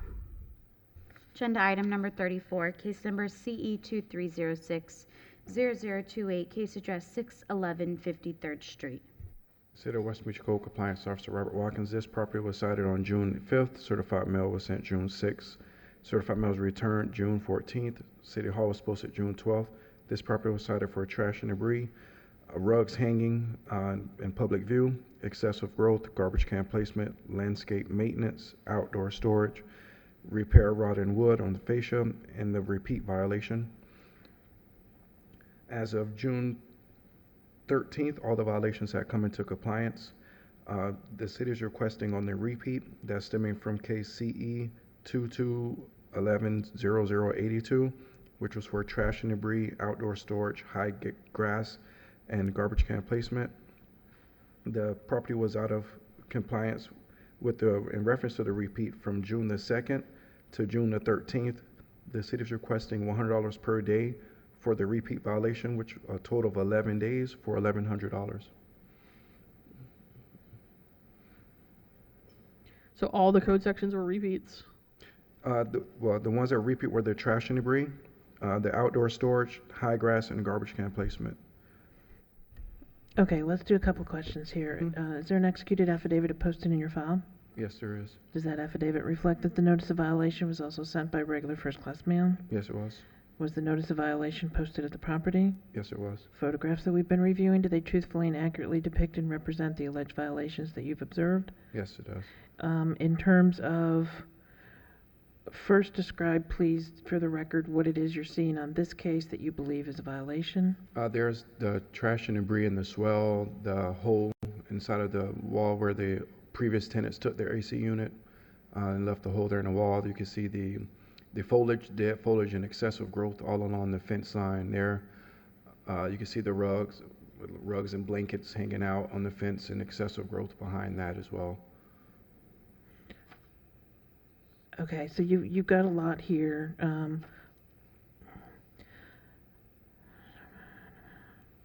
Excessive growth. And the landscaping? Just right there in that picture that just passed, you can see it was overgrown completely all over the property like that. Okay, and then you talked about the clothes hanging, and is there a garbage can issue? Yes, there is. There's the outdoor storage. You can see there's tires and rims for trucks all out there, and the garbage can, you'll see in another image that's usually right out front by the fence. And the issue with the garbage can is that it's out on days and times that are not supposed to be for the regular pickup schedule? Yes, ma'am. And that it's visible to the public? Yes. Okay. When was your last inspection? Yesterday. All right, and we need to go through the specific section numbers that you believe are the repeats, so we're very clear for the record. Can you call out those section numbers, please? All right, that would be, make sure I say the right ones here.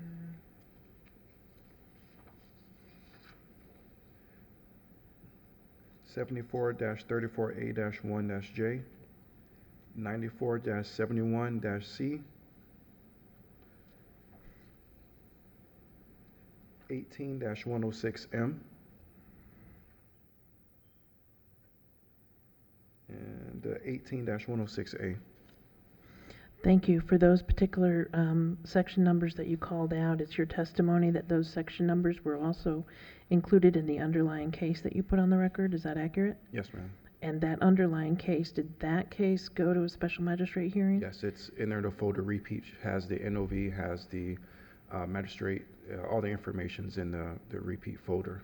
So it went through an order? Yes, ma'am. Was the order a finding of fact, or it gave them dates and It times? gave them dates and time, and they weren't complied on the date and time, so it became a repeat, ability to have a repeat on it.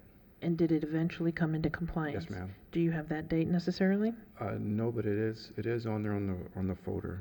Okay, but it is your testimony that it did come into compliance? Yes, ma'am. And then you observed these repeats, alleged repeats, on 6/2 of 2023? It came into Yes, came into ma'am. compliance on 6/13 for these repeats? Yes, ma'am. All right, and so that's what you're seeking, 11 days, $100 a day. For the other, the 18103B, is that still outstanding?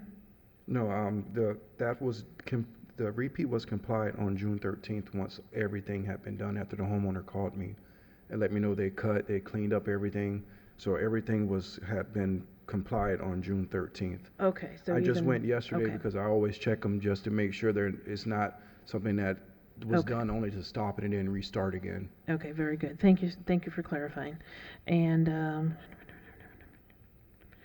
okay, thank you. Special Magistrate, the city would like to submit as evidence a copy of the case file, including but not limited to the notice of violation, affidavit of posting, certified mailing documents, photographs, the underlying case documentation, and any and all other documents relied upon.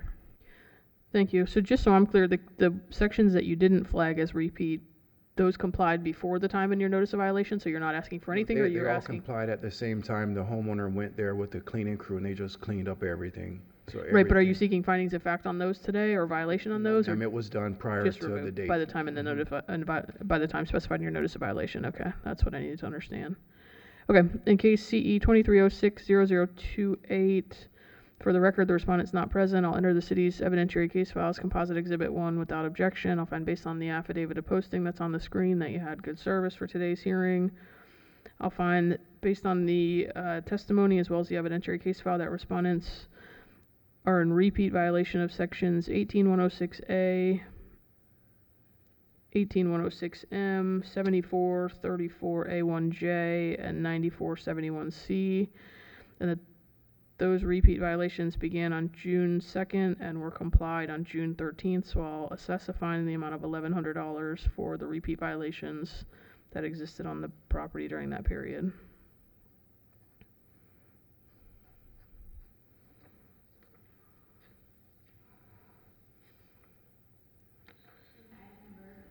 Agenda item number 39, case number is CE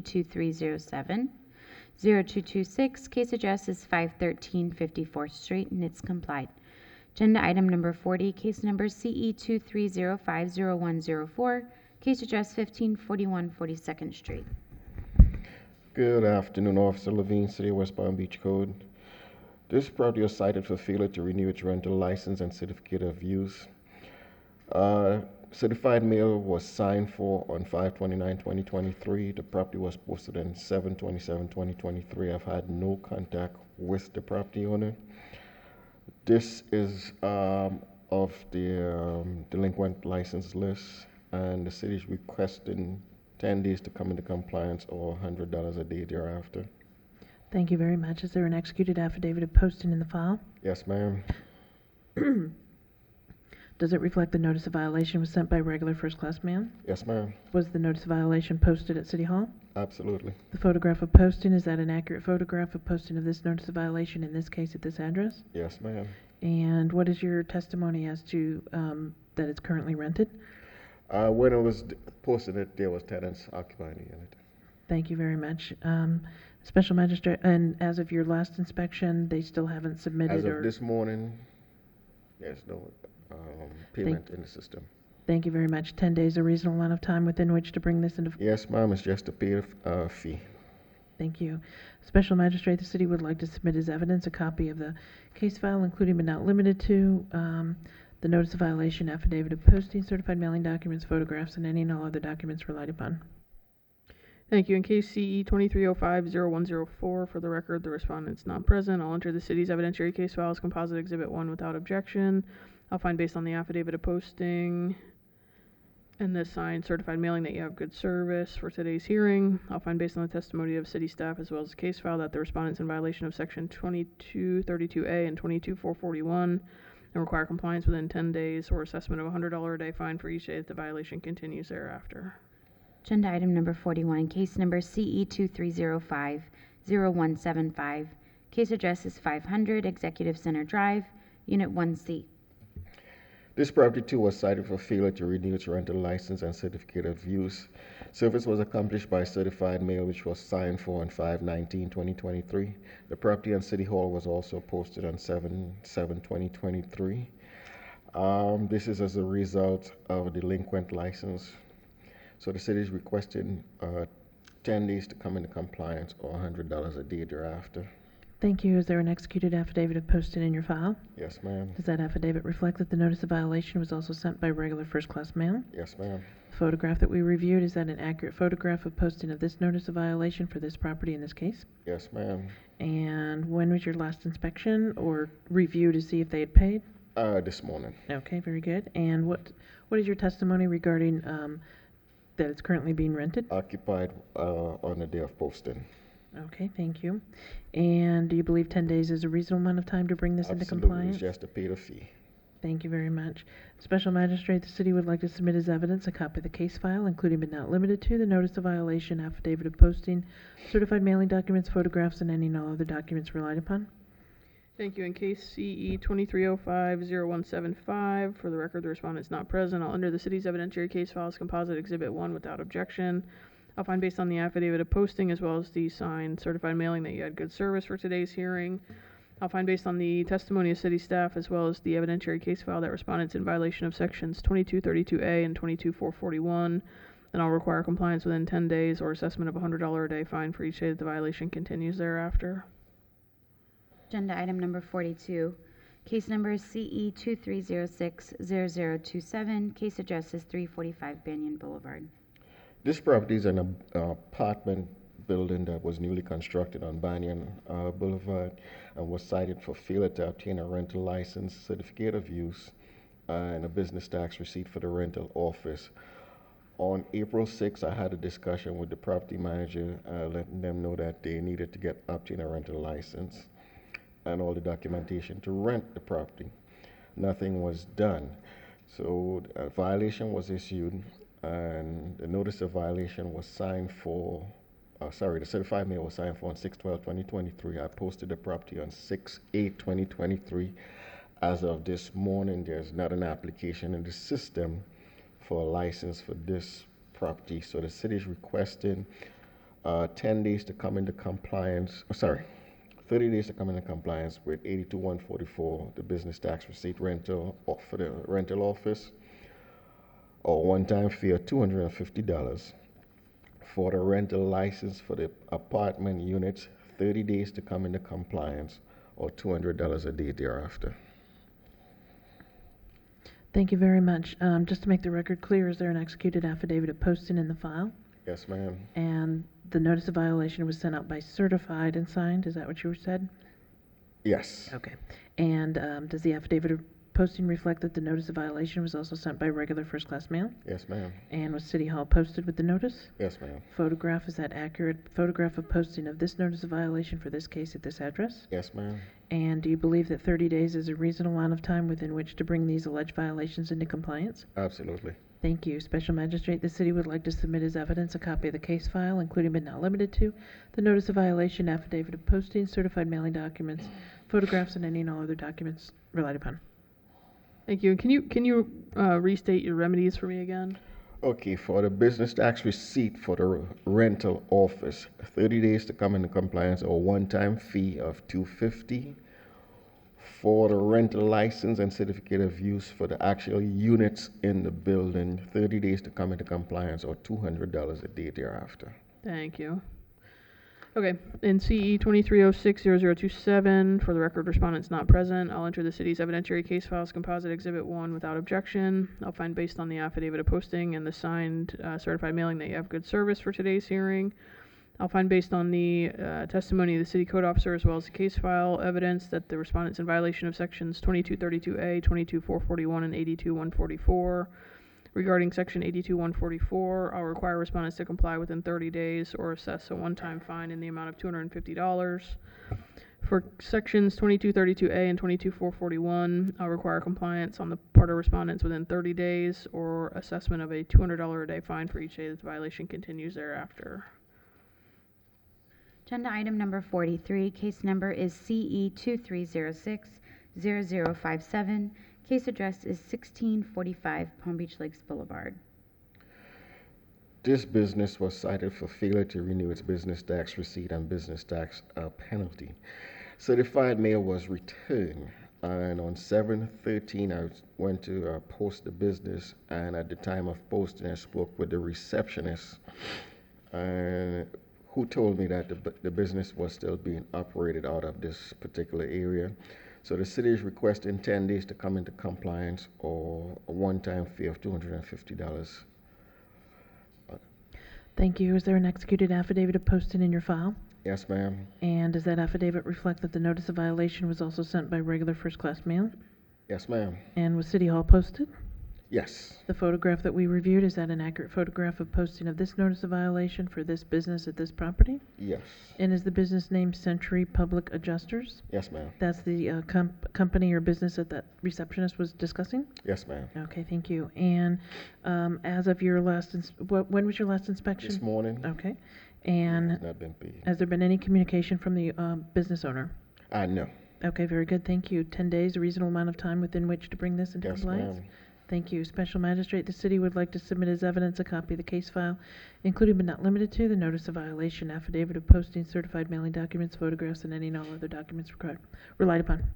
Thank you. In case CE 23060057, for the record, the respondent is not present. I'll enter the city's evidentiary case files composite exhibit 1 without objection. I'll find based on the signed certified mailing as well as the affidavit of posting that you have good service for today's hearing. I'll find based on the testimony as well as the case file that the respondent's in violation of section 82143C and 82144, and I'll require a respondent to comply within 10 days or be assessed a one-time fee of $250. Agenda item number 44, case number CE 2306-0136. Case address is 1710 45th Street, Unit H15, and it's complied. Agenda item number 45, case number CE 2306-0248. Case address is 480 Executive Center Drive, Unit 4J. That's rescheduled. Staff is requesting for it to be rescheduled. Yeah. Okay. I'm sorry, rescheduled? Rescheduled. Agenda item number 46, case number is CE 2306-0390. Case address is 1710 45th Street, Unit H8. This business, My Phones LLC, was cited for failure to obtain a business tax receipt, certificate of use, BTR penalties, and requirement of an affidavit. On 6/17/2023, I had a discussion with the business owner, and again on 6/17 was my initial discussion with the business owner, and again on 6/23/2023. The property and City Hall was posted on 7/7/2023. Certified mail was returned, and on the day of posting, I had another discussion with the property owner, the business owner, I'm sorry. As of this morning, there were no applications in the system for business tax receipt. So the city's on their business tax receipt 82144, 30 days to come into compliance or one-time fee of $250, and for the affidavit and certificate of use, 30 days to come into compliance or $200 a day thereafter. Thank you very much. Is there an executed affidavit of posting in your file? Yes, ma'am. Does that affidavit reflect that the notice of violation was also sent by regular first-class mail? Yes, ma'am. The photograph that we reviewed of posting, is that the posting for this particular My Phones LLC for this case at this address? Yes, ma'am. And again, you had multiple testimony statements about multiple times you talked to the owner. 3 times. Did that owner ever object or No, ma'am. say that he wasn't an ongoing She. business? She, I'm sorry. Okay. And do you believe that 30 days is a reasonable amount of time to bring these violations, alleged violations, into compliance? Absolutely. Thank you very much. Special Magistrate, the city would like to submit as evidence a copy of the case file, including but not limited to the notice of violation, affidavit of posting, certified mailing documents, photographs, and any and all other documents relied upon. Thank you. And you said for the BTR section, a one-time fee of $250? 82-144, yes, a one-time Okay, fee thank of you. $250. All right, CE 23060390, for the record, respondent's not present. I'll enter the city's evidentiary case file as composite exhibit 1 without objection. I'll find based on the affidavit of posting that you have good service for today's hearing. I'll find that based on the testimony of city code officer as well as the evidentiary case file that the respondents are in violation of sections 2232A, 82143C, 82144, and 82148. For 82144, I'll require compliance, and also I guess 82143C, require compliance within 30 days or assess a one-time fine in the amount of $250. And for code sections 2232A and 82148, I'll require respondents to comply within 30 days or assess a daily fine in the amount of $200 per day for each day that the violation continues thereafter. Thank you. Agenda item number 47, case number is CE 23060375. Case address is 300 Clematis Street and it's rescheduled. Agenda item number 48, case number is CE 23070010. Case address is 1010 Clearwater Place. Michael Williams, Code Enforcement Officer, City of West Palm Beach. Property 1010 Clearwater Place was initially cited on 7/3/23. Certified mail was sent on 7/5/23. The certified mail was returned. The property as well as City Hall was posted on 7/5/23. Property was cited for 18106A, clean and sanitary. 18106B, excessive growth. 74-4-C-5, cleanup of the right-of-way. 78-1, obstruction of the right-of-way. More specifically, the sidewalk. 78-94-C, maintenance of the swells on Parkway. 94-485B-1-E, requiring the parking lot to be coated and striped. 94-485-G, traffic control aids with regard to multiple broken wheel stops. And 94-6, restrictions upon land use, whereas there was lots of construction equipment that was being maintained there at the parking lot as a staging area. As of last evening, the following sections have complied: 18106B, 74-4-C-5, 78-1, 78-94-C, and 94-6.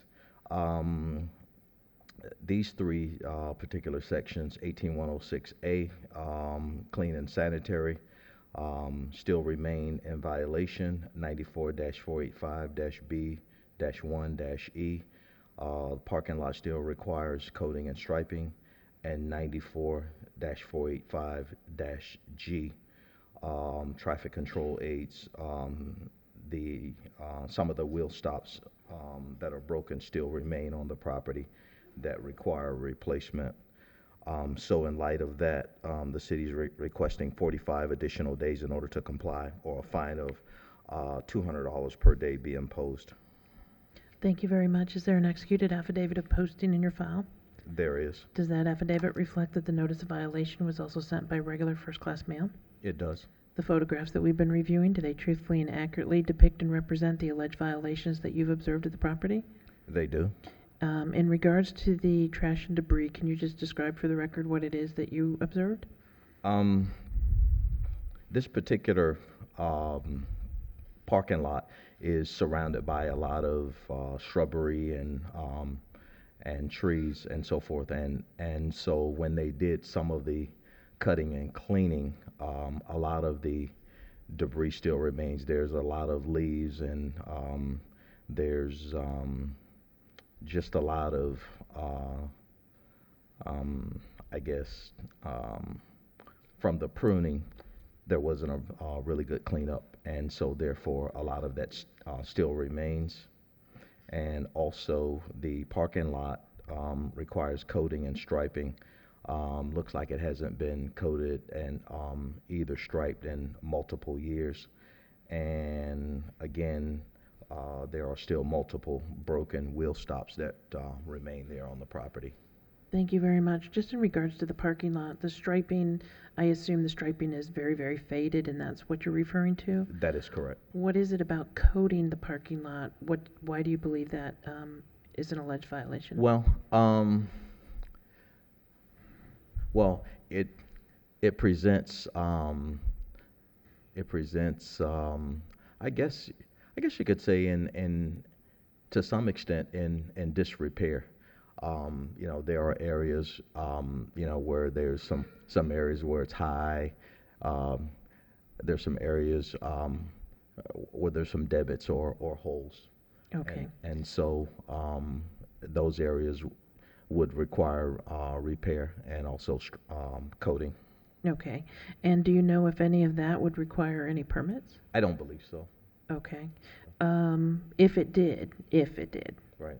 do you believe that 45 days is a reasonable amount of time within which to do all this? In my view, it certainly is.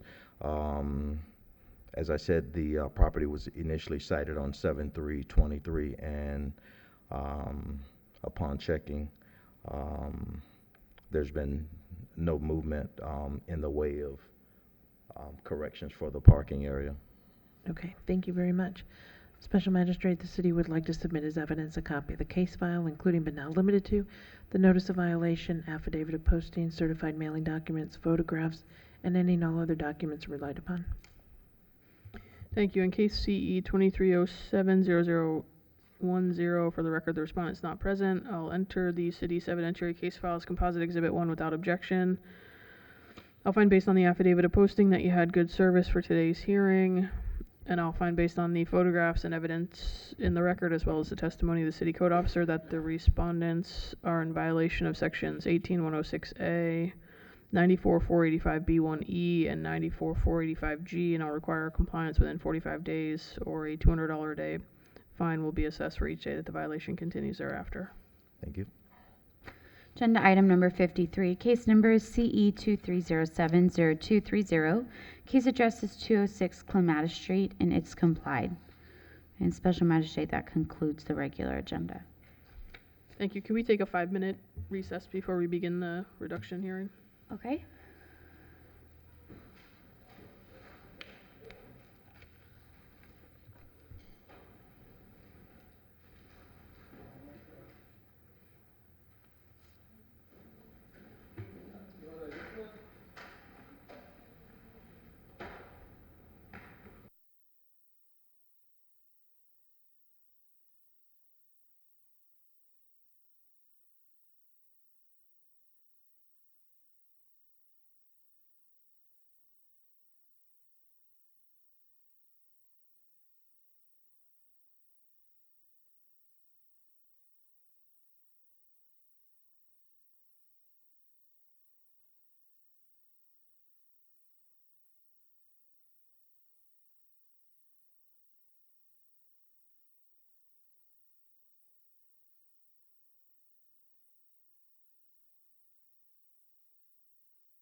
All right, I'm going to call the reduction hearing to order again. For those of you who were not here before, my name is Amity Barnard. First thing I'm going to do is swear anybody in who is here to testify on any of these items on today's agenda. So if you could all stand and raise your right hands for me if you're here to testify. If you could stand up for me and raise your right hands. And here comes another woman in the back. Do you all swear affirm to tell the truth, the whole truth, and nothing but the truth? Yes. Thank you very much. So the way that these work is, unless I hear otherwise, I think they're typically called in the order that they appear on the agenda, but I'll let the city decide that. When you hear your case called, you'll come to the podium down here on my right. The city will explain some of the case to me, then you'll get an opportunity to make your request to me, and at the end of that, I'll make a ruling, and you'll get an order that reflects that ruling. With that, I'll turn it to the city to call its first case. Agenda items number 1 and 2, same address. Case numbers CE 08060532 and CE 21080098. Again, same address, 3815 North Shore Drive. I believe we have Sandria. Okay. Come to the podium over here, ma'am, to my right. The podium? The podium? The podium, right here, the podium where the microphone is. Right here? Yeah, ma'am. Right there. With a mic here.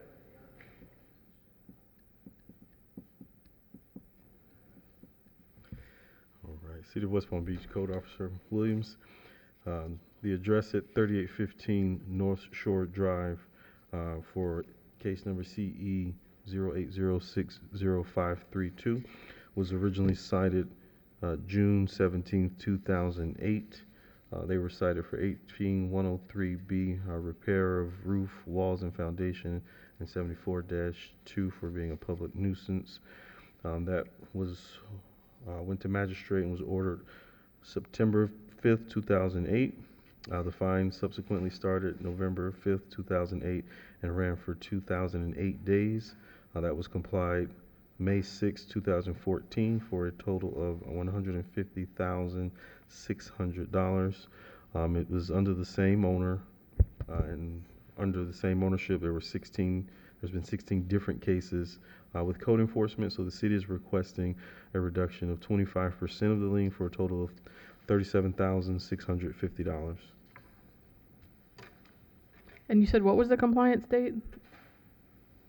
I thought I heard you say 2014, but you said it was cited in 18, so The compliance date was May 6, 2014, and service was achieved by posting, and that affidavit is in the case file. When was it cited? When was it cited? Mm-hmm. That was cited back in June of 2008. Oh, 2008 is. Yes, ma'am. Okay, that's what I misheard. Thank you. The next case is the same. Is the same. Yeah. Why don't you go ahead and go through your testimony Sure. and get all that on the record, and then I'll hear from Okay. her on both. So then for case number CE 210-80098, same owner, same address. This property was originally cited in August of 2021. That went to magistrate September 15th, 2021, and the fine was started November 1st, 2021. That ran for 311 days. That was complied on September 8th, 2022, for a total of $46,650. Again, it's the same owner, roughly about 16 cases with code enforcement under ownership. Service for this case was achieved by posting, and that affidavit is filled out and attached to the case file, as well as certified mail was received. On this case, the city requests a reduction of 25% for a total of $11,662.50. All right. Thank you, sir. Your name for the record, ma'am? Your name? Sandria Slaughter. Okay, you've heard what the city has said on both cases, so you're here before me for a fine mitigation request. In the first case, the fine amount is quite substantial at $150,600. Why should the fine be reduced? Madam, I can't hear. Why should the fine be reduced? Why are you here requesting fine mitigation? Are you trying to sell the property? Are you trying to sell your property? I was selling it. It was up for sale. I had a property manager taking care of my property. Was your property a rental property? It was a rental property a portion of the time. Okay. Was it a rental property in 2008? I mean, excuse me, yeah, 2008 through Yes. 2014? What about in 2021? Was it rental in 2021? 2021, I was there. You were living there in 2021. So you had a property manager, but they were not keeping the property compliant? They did so much stuff that was unbelievable. They didn't take care of the property. They rented to a man that was, had three dogs. I agreed to one. Two of the dogs bit my neighbor. 2 pit bulls. The property manager, I don't think, was taking care of it, but I was out of the country.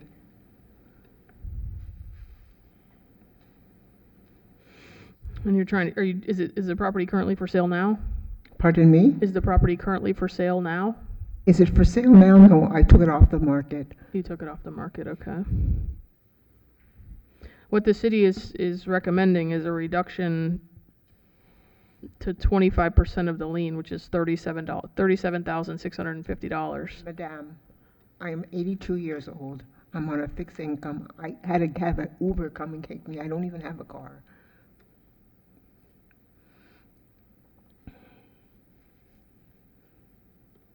And this wasn't homesteaded because it was rent. It's still not homesteaded. Is this a current property appraiser? It is from yesterday. Yes, ma'am.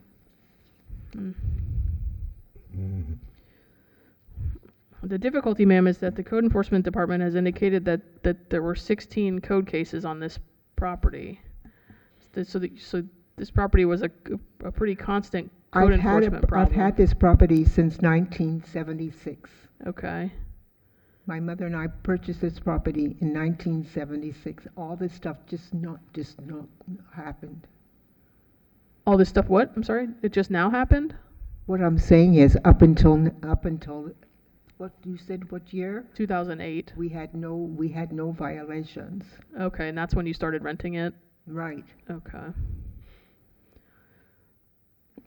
Does the city have any response to what they've heard from the respondent? No, ma'am. And you said 16 cases since 2008? Yes, ma'am. Mr. Williams, do you know if those cases all went to hearing, or were they complied before hearing? Do you happen to know? Some of them were compliant, some of them did go to hearing. Okay.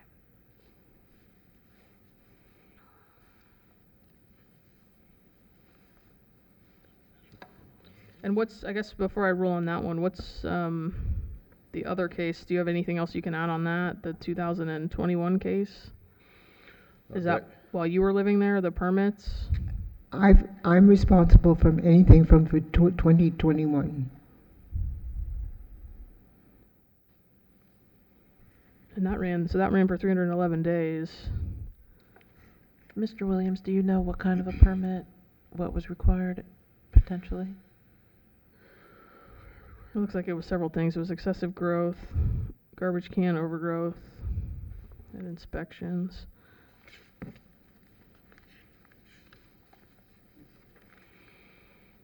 Looks like it was for AC changeout. Okay, thank you. Do you happen to have the fine amount in that one? On that second case, what was the fine amount? Yeah. For the total fine? No, just the daily fine amount. I guess I could. The daily fine on that one was $150. 150. And 75 for the first one. 75 for the first one? Yes, ma'am.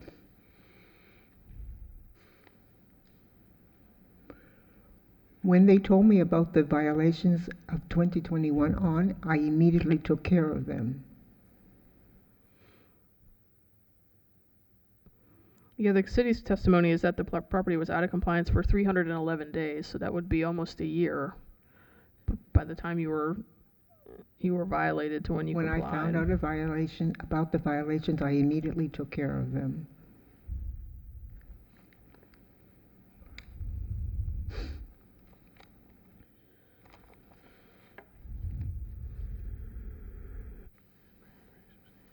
Do you have anything else, ma'am, that you'd like me to hear? I did not hear you. Do you have anything else you'd like to say?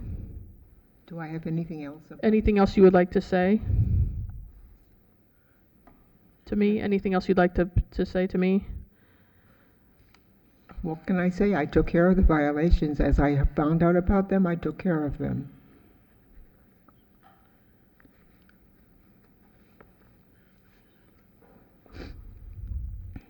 All right, anything further from the city? No, ma'am.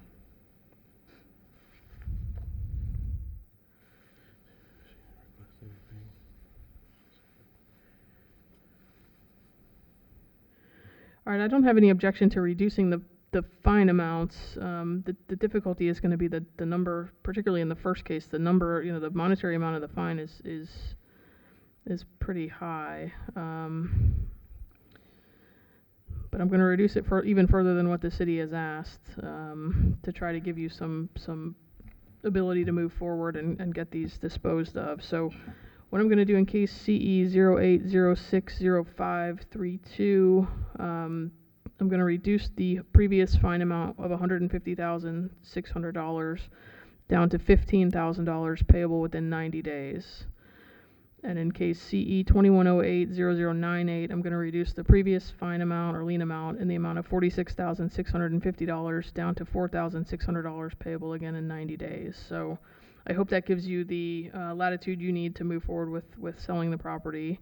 And I wish you all the best in the future. I can't hear you. I'm sorry. She'll give you orders, but in the first case, I reduced it down to $15,000, and in the second case, $4,600. I don't even have a car. I have no money. The proceeds, what will happen is if you're successful in selling with the reduction, that should help you be able to sell, and then the proceeds of the sale is typically how it works. I had to take an Uber to get here.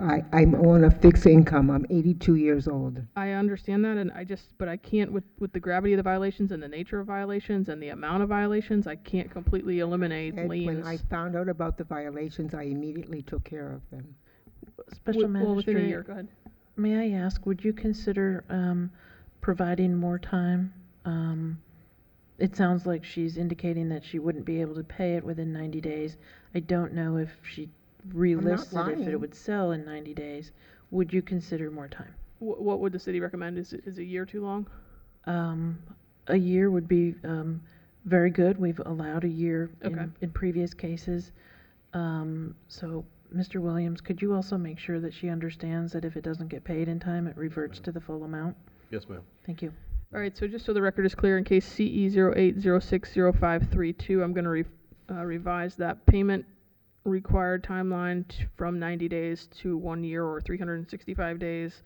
Same thing in case CE 21080098. I'm going to again amend the payment time frame to 1 year or 365 days from 90 days. So the orders will reflect that. I don't know what she said. She has the paperwork there for you, ma'am.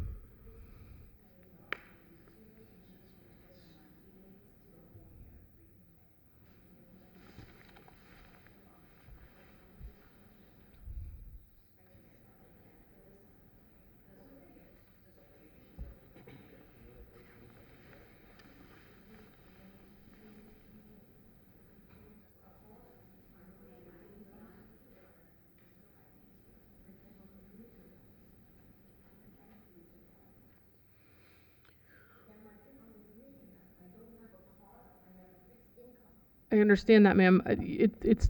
That's the ruling, so that has been my ruling for today. You have an entire year to pay it. I understand that, ma'am. I understand that, ma'am. That is the ruling, so you have the orders. It'll just sit there until you sell the property is what will happen. So, ma'am, if you'd like to talk with somebody in our code department who can explain it for you. Do you have a card, Mr. Williams, that you could give her?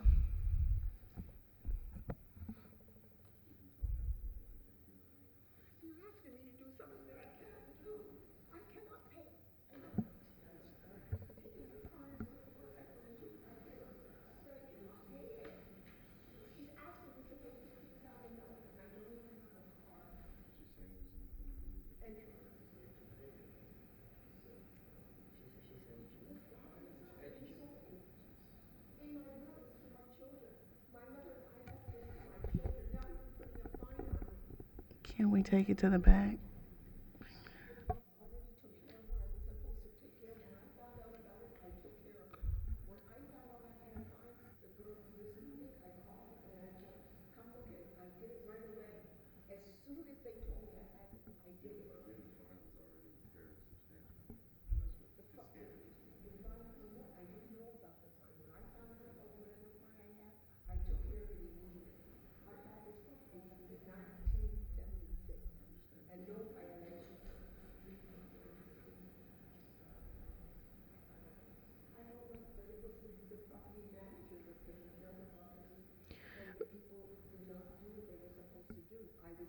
Ma'am, I understand that is the ruling for today. The only thing I can suggest is you can sit here and I'll dispose of the other cases. No, I understand that, but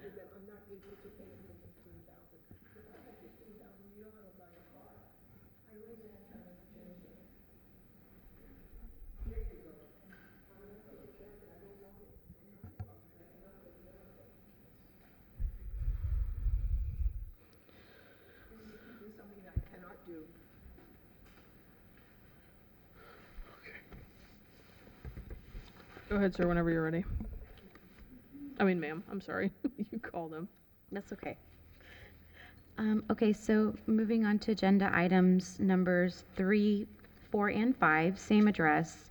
Case numbers are CE 2208-0154, CE 1710-0052, and CE 2103-0389, again, same address, 538 28th Street.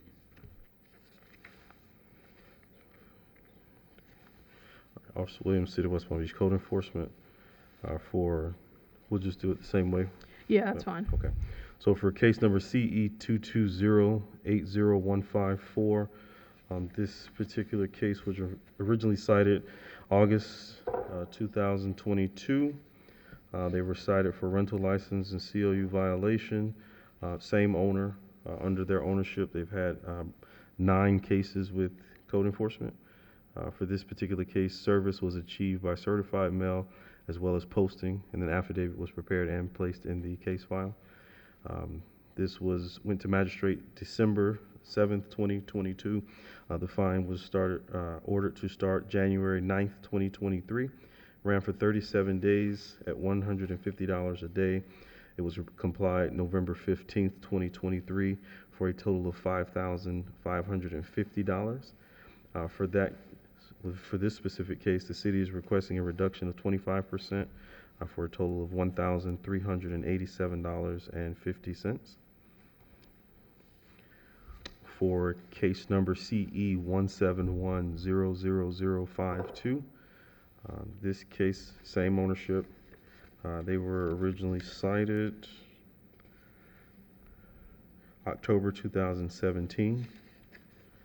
They were cited for paint needed on the exterior structure of the home, grass needed, window fixtures, outdoor storage, unsanitary conditions, and again, COU and rental license violations.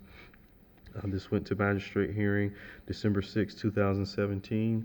The fine was ordered to start January 6, 2018 for a total of $100 a day. It ran for 1,866 days.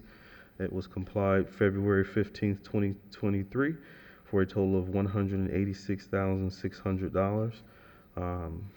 Service was achieved on this case by affidavit of posting, and that affidavit was filled out and placed in the case file as well. City requests 25% of the lien to be paid on this one for a total of $46,650. What was that number?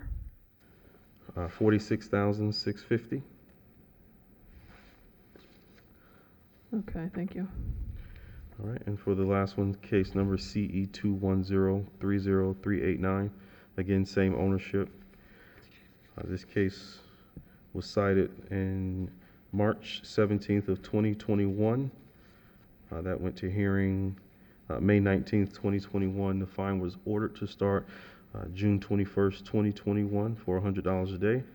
It ran for 407 days. The violation was complied August 2nd, 2022 for a total of $40,700. Again, same ownership, 9 cases under their ownership with code enforcement.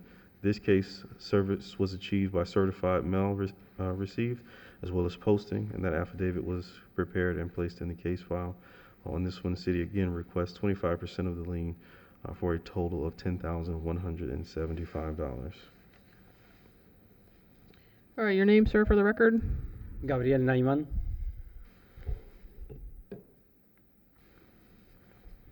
Full name Demian Gabriel Naiman. Yeah, and what's your relation to the corporate entity? Are you the The owner? manager. I'm sorry? One of the managers. One of the managers, okay. Okay, so you've heard what the city is saying. You're here asking for fine reduction. Why should the fines be reduced in these cases? First, because we are finishing for this to be sale. The property is for sale. Actually, we are waiting for this to clear to closing. Okay. That's one of the things, and I really don't know how it gets so much money in the fines, but the building is they never took it 5 years to paint, and even it's $100 a day. I don't know how it's $160, 160,000, but I don't know how it's calculated this. Well, it was not just a painting on that case. No, where no, the I know. Fine is 186,000. It was a whole list of violations. Exactly, but the only problem what I see is every time when I was dealing with the officers and I would talk, and that is I think is the third time we apply for a lien reductions. If you see the history of the folio in the thing is always was something. It was not a Christmas light for a tenant. The tenant leave the trash can outside, which is I saw it's not allowed. It's okay. I got it, but unfortunately we are not in property. We come in, we check once a month or whatever is needed. If we have a landscaper twice a month, sometimes they don't go because it's raining, because it's this and that. The garbage, whatever it is, we try to comply. It's I don't think it took all of the 5 years. And you see, we tried to do. We did it.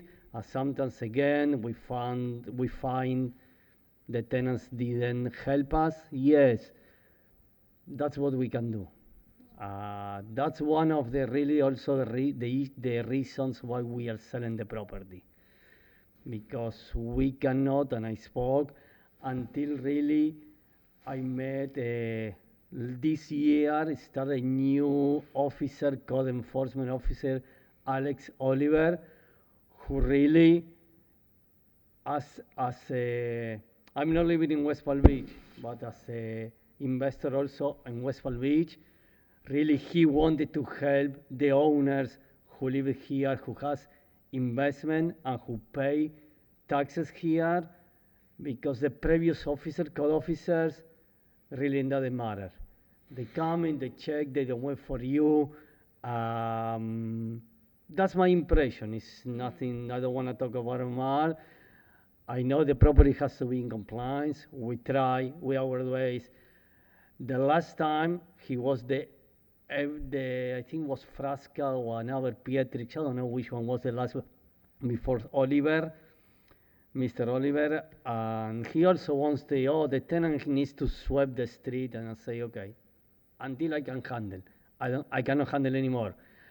I'm not coming here to, so that's what you want for me, I cannot provide. I'm leaving, I agree, I cannot provide this. And the last one also, you say we don't have a license, is because since 2022, we got empty the property, we don't rent it anymore, we fix it, and we're waiting for sale. It was been on the market until we couldn't comply everything. We are waiting for this. All the permits are closed, everything is closed. We are finished to here. Do you have the property appraiser? Finish this. Unfortunately for us, we have a lot of business. Thank you. West Palm Beach was really not very grateful, and it's okay. We put it back. We put it back, really. So this is just a single family home? It's a triplex. It's a No, it's a triplex. triplex. It's a triplex. Yes. And we did have before a license for rental. We didn't renew because we spoke with the officer. We are not renting. That's it. We are not renting. You don't want, we sell it, that's it. We said the last time I was in the property with all the officers, I say, okay, no problem. We don't rent it, you want to rent, we don't rent it, we put on site. That was the last time because I think I couldn't keep it with really what he wanted. And that's it. Sir, can you confirm, is the property under contract right now? Yes, we are ready for closing. We extend the closing already 5 months. Thank you. But it's okay. No. We will postpone until hopefully we get today a really good, clear, and that's it. So you heard what the city is saying. They're asking me to reduce the liens to 25% of their total value, which is fine for the first two, but for that third one, it becomes a bit problematic because that third one is $186,600. Yeah, I don't know how to get to $160,000. I don't understand. I really don't understand. You give me a good number, we set it up, no problem, it's okay, but a really good number. Because we are really, I come here to close it at this. Well, I'm not opposed to granting a reduction. The problem is you have 3 cases, and the code officers indicated that there are actually 9 cases on the property. So, your property was a problem property for the city. Essentially, what you've made the city do is be your property maintenance enforcer, and the city spent a lot of money in getting you to hearings and getting your property into compliance ultimately, but. I understand you were not around, but as the property owner, you're receiving income from this property, right? Yes, So, and we did. We fixed, we paint, we fixed the wall. We even changed the grass for a fake grass, and then they were told was not allowed. We back it up. We remove everything. We pull real grass. We take there the fence. We put it back because was not allowed. We put it back the fence. I understand. Again, you come in, the inspector passed, oh, the grass is not cut. Okay, maybe it was the next day he passes, maybe he passed in the morning, and the landscaper passed in the afternoon, I don't know. And then, because he passed 2 weeks after, or when, and it's again up, I don't know.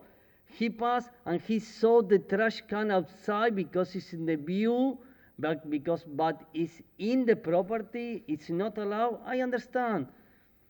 He parts again, they put it back, they don't bother.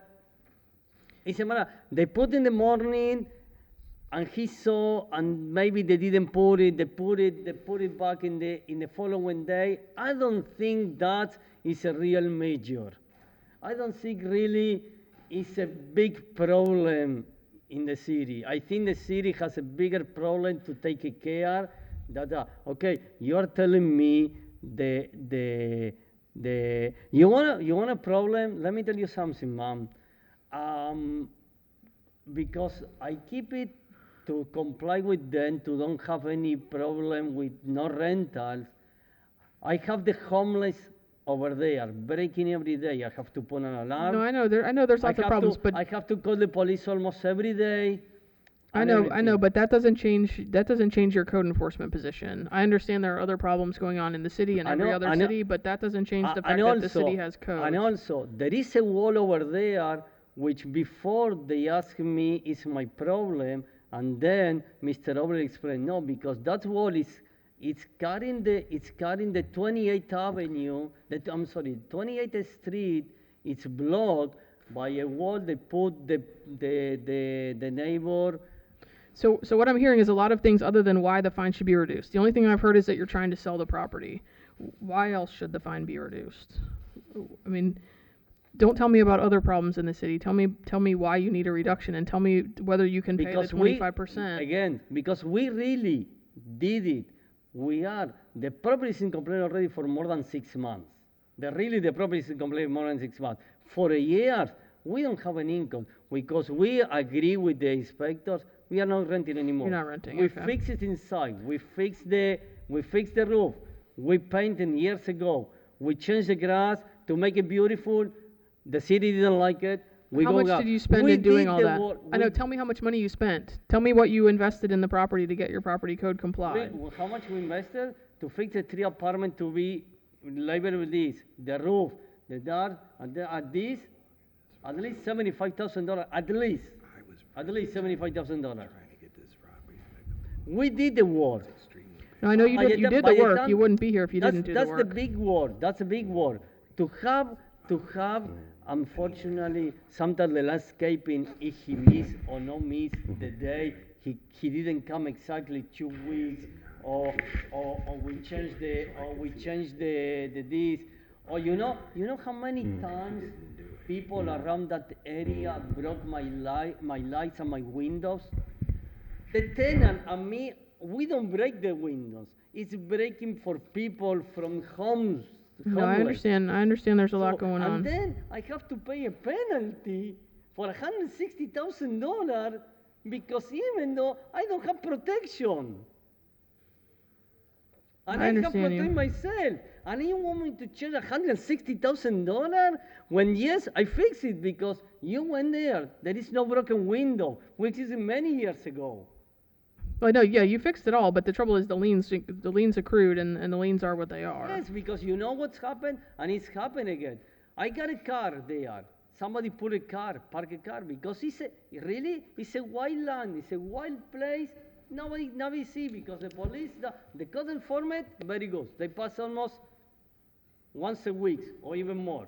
But the police, nothing. And I don't want to talk about the police. But they parked me a car with no plate and everything. So I got a violation. No problem. We have a sign for no trespassing, and we have a sign for a company towing car. They took the car. They didn't close the case. That's the problem. Sometimes the offer doesn't close that case, and they keep it open. But they're not required to close the case. You're required to call them when you've complied and request a compliance inspection. I called and I spoke. Right. This started in 17 with Officer Edwin, then Presky, then Frasca. I spoke with everybody. I meet with them whole year in these 5-6 years. I've been on top with them. I have email with them. I have pictures. I never been like today, oh, it's my first time, I didn't know. I'm not coming with that. I'm not coming with that. I've been on top.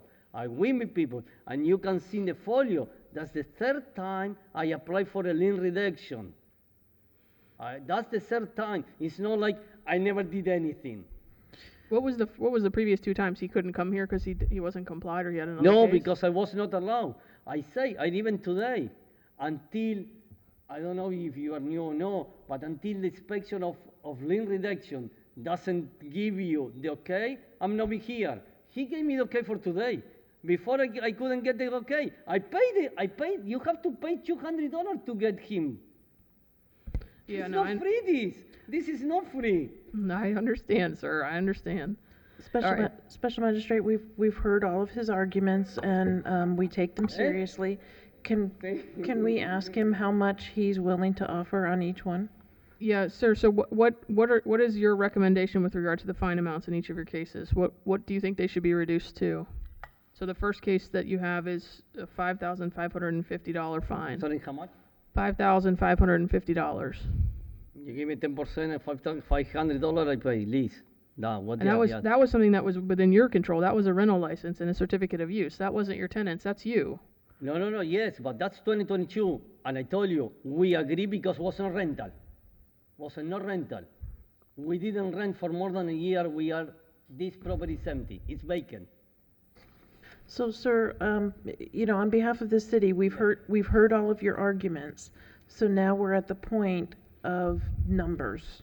Yes, exactly. So That's what she say, $5,000. Give me 10%. I pay the 10%. Even so, agree. Okay. So on the first one, you're saying that you would agree to pay 10%. That's your offer. Okay, that's the first one. Do you want to? What's the city's response to the 10%? Or do you not want to respond and you just want me to make a decision? And it's in a renewal because And that's my bother, because I was agree because was not a rent. I've heard everything you've said, sir, so this one's easy. The hard one is the last one. So I this know, one, the I'm gonna last- reduce this one, I'm gonna reduce it down to $1,000 payable within 60 days. Is that That's case- 154? That's case, CE 2208-0154. Reducing the lien from $5,550 to $1,000 payable within 60 days. Okay. That one was within your control. Yeah, that's no problem. That's no big deal. That's All right, this fourth case, let's deal with that one now. The lien amount is this is the hard one rather, 186,600. you wanna go for the other one? We leave that one for the end. No, let's do them in order. What amount can you pay on this one? What do you think the lien should be reduced to? I mean, the trouble I have is that you're obviously a repeat code offender. You have 3 lien reduction cases before me. The testimony of city staff is that there were 9 other cases, or a total of 9 cases. That means that there was issues going on the property for quite a long time. In this particular case, the violation remained for 1,866 days. So that's a long time to comply. That's what I say. I don't know how it works the city, because I was in contact with the city officers. I was in contact with the code officer, and I have emails, and I have pictures, and I have texts. I never been disappeared. Like I say, okay, for 1,000 days, that's mean 3 years. I didn't know anything. No, I've heard your argument. So you said you put quite a bit of money in on the property. Is that right? Yes. To get it complied. Yes. All right, in this one, I'm going to reduce in case CE 171000052. I think your testimony is you spent $75,000 rather to get complied. I'm going to reduce the lien amount from 186,600 down to 18,660, payable again within 60 days.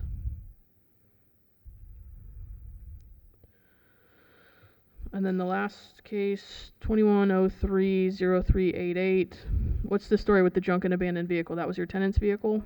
No. That was your vehicle? No, somebody parked the vehicle. I leave it there. So I have to be responsible. I have to pay that also. Nobody vehicle it. Why was it out of compliance for 407 days? No, that's not true. That's the problem. The problem is the officer never closed it. Well, sir, that's what I explained to you before. They don't have to close it. Once you're found in violation. And I call and I send a picture for the car to close it out. Not there. Yes, Okay. that's the problem. That's why I got it. When did you do that? Immediately, because he sent me a picture. The officer was there. He sent me a picture. The car was there, and we called the towing company and we removed it. You called the tow company and removed it? Yes, and there is a sign with the towing company there. Does the city have any response or any information on that? From my records, it looks like this was brought into compliance. It was ordered. It was cited, March 2021. It was ordered May 2021 and didn't come into compliance until August 2022. So for him, for a year, he didn't pass and he never saw the car again. He saw every day the car. That's what I'm asking. How it works. So he saw a car March 17. March 17, say, March 21? Well, that wasn't a repeat, was it? That was just a standard violation? Correct. So the way it works is you get cited for code enforcement, you get a notice of violation in the mail, notice of hearing, you come to a hearing like this one, you appear, the magistrate rules, and if you're found in violation, you typically get a certain amount of time to comply. You then leave the hearing, you should go back and fix whatever the violations are by that required time frame for compliance, but the code enforcement officer never goes back on their own accord to recheck your property. I think the only thing in bold on the orders is you are to call code enforcement when you've complied your property and request a compliance inspection. So there's no automatic re-inspection. Let me tell you something from our side. We don't know we have to come here. I beg Well, that's the first thing. You have been begging to come here for fine mitigation. Anytime, I just heard 54 cases, 52 cases in this morning's earlier hearing. The first thing I do is make sure that they have legal service and they've given you the legally required documents so that you have due process to come to a hearing and explain to me what's going on your property. So none of the orders in any of your cases would have been issued by the special magistrate without a finding that you were notified of the hearing and you were properly served with the paperwork for you to appear at that hearing. There would be no violations without those findings. Let me tell you something the people doesn't know. That's why nobody appear. The people doesn't know. And The not people, knowing the is people one doesn't thing. know, they can come in here and explain, because apparently we talk with the code of conformity. I talk many times and all during the year. So And let's go we back. don't know, I understand, we I can understand. come here. Let's go back to the dates. This was violated on August 19th, 2021, This particular case, March 17th, 2021. March 7th. I'm sorry. It was ordered March 19th, 2021 for 30 days, What $100 a date day. did you have the car towed, sir? I'm sorry again? What date did you have the car towed? Let me check. Can I check? Let me see. Yes. And the same day or the following day, because No, we sir. call the towing company immediately. The affidavit of noncompliance was submitted June 29th, 2021. June 29th? Yes, ma'am.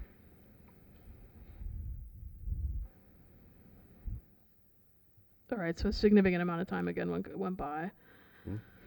And service on this case was achieved by certified mailing being received, as well as posting. The certified mail was signed for? Yes, ma'am.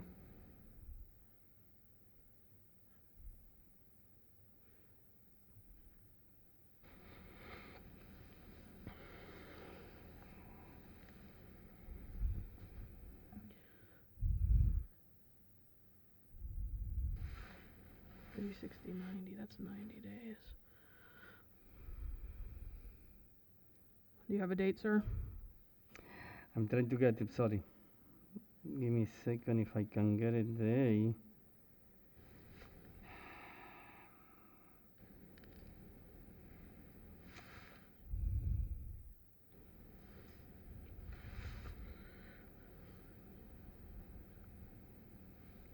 Was Mr. Patrick at that time?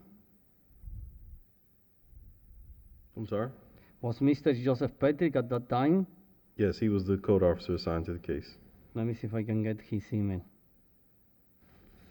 That was my problem. Yes, you are correct. We got with the code enforcement people, and we never knew I had a camera. If I knew it, I will come right away. But it's okay. That's my fault in that one. But no, in that one. I All right. understand. But really, thousand days I didn't do it. That's not true. All right, so you're admitting some fault on this one too. I'm going to reduce this one again to $1,000 payable within 60 days. Okay, sir? 1,000. You had the car removed.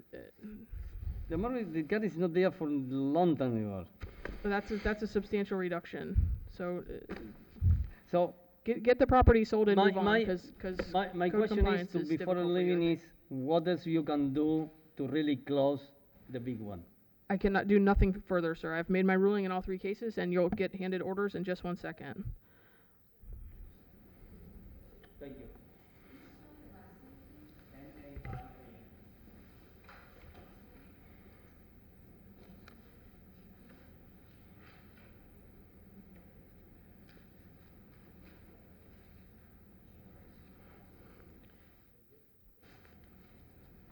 Good luck, sir.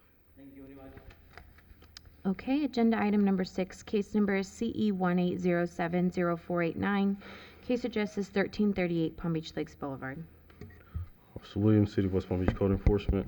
Case number CE 18070489 was originally cited on July 19th, 2018. That was ordered with the Magistrate September 5th, 2018. The fine was ordered to start October 8th, 2018 for $100 a day. It ran for 483 days. That was complied February 3rd, 2020 for a total of $48,300. This was under the previous owner. They had 5 code cases under their ownership. For this case, service was achieved by posting, and that affidavit was prepared and placed with the case file. They were cited for garbage can placement, unpaved parking, clean and sanitary conditions, as well as rental license and certificate of use violation.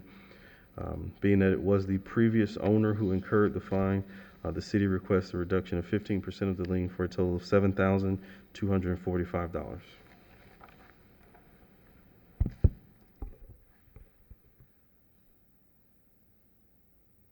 Thank you. All right, your name, ma'am? Okay, I'm Ana Lumanent. I'm representing the owner. I'm sorry, what was your I name? I'm an illuminant, and I'm representing the owner, Solen LLC. I have a power of attorney. The city has it in the lien Okay. reduction. So the city Okay? has, I the city's always in agreement have. with that? Yes. Okay. Okay. So, two things. The first thing that I have is the summary of all the development of the case on Okay. the city. As Marcus very nice introduced it, this was the previous owner. My I don't know if I can call it my client or or I can call we because I'm representing. Acquired the property in March 2020, and it was never aware. We were never aware of this issue or this lien. Or no, there was not a lien at the time. We were never aware of this. How do you say? Violation that it is a rental. It was not. It was not. It is a rental violation. The rental certificate violation. So we were never aware. Let's Until make sure I'm clear on that. It was more than that, right? It was multiple code sections? No, it was only the only violation here is the rental certificate. So we were not aware until this year in March that we were trying to sell the property, and in the lien search we discovered there was a lien on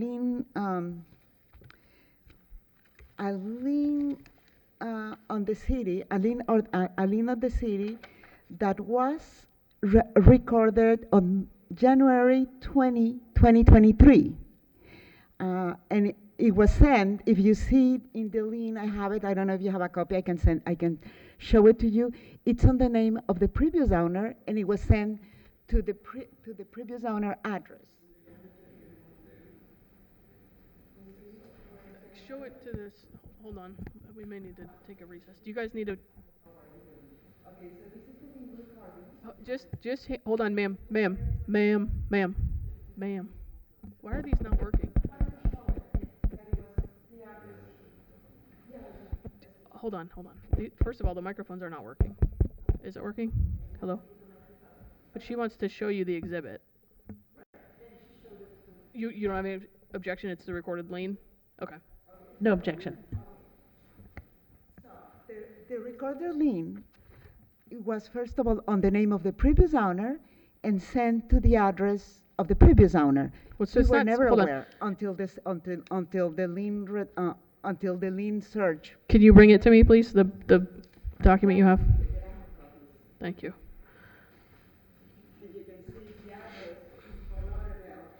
Can you pull up the NOV? for Our this, please? address, our official address. Okay, so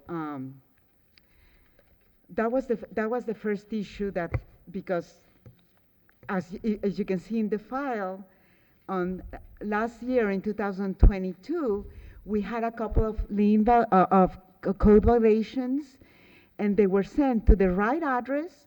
And of course, I was dealing with Valerie Luster at the time.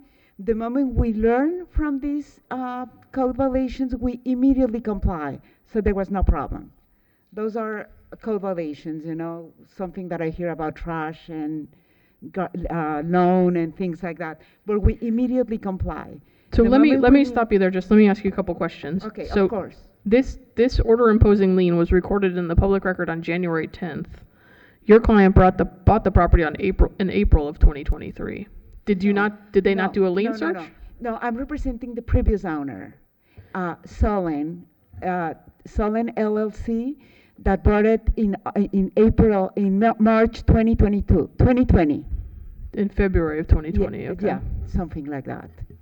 So, now we sold it in April, but the lien is still there. We are supposed to close it because we're still responsible for this. So you're responsible under the contract for the lien amount? Lien, yes. Okay.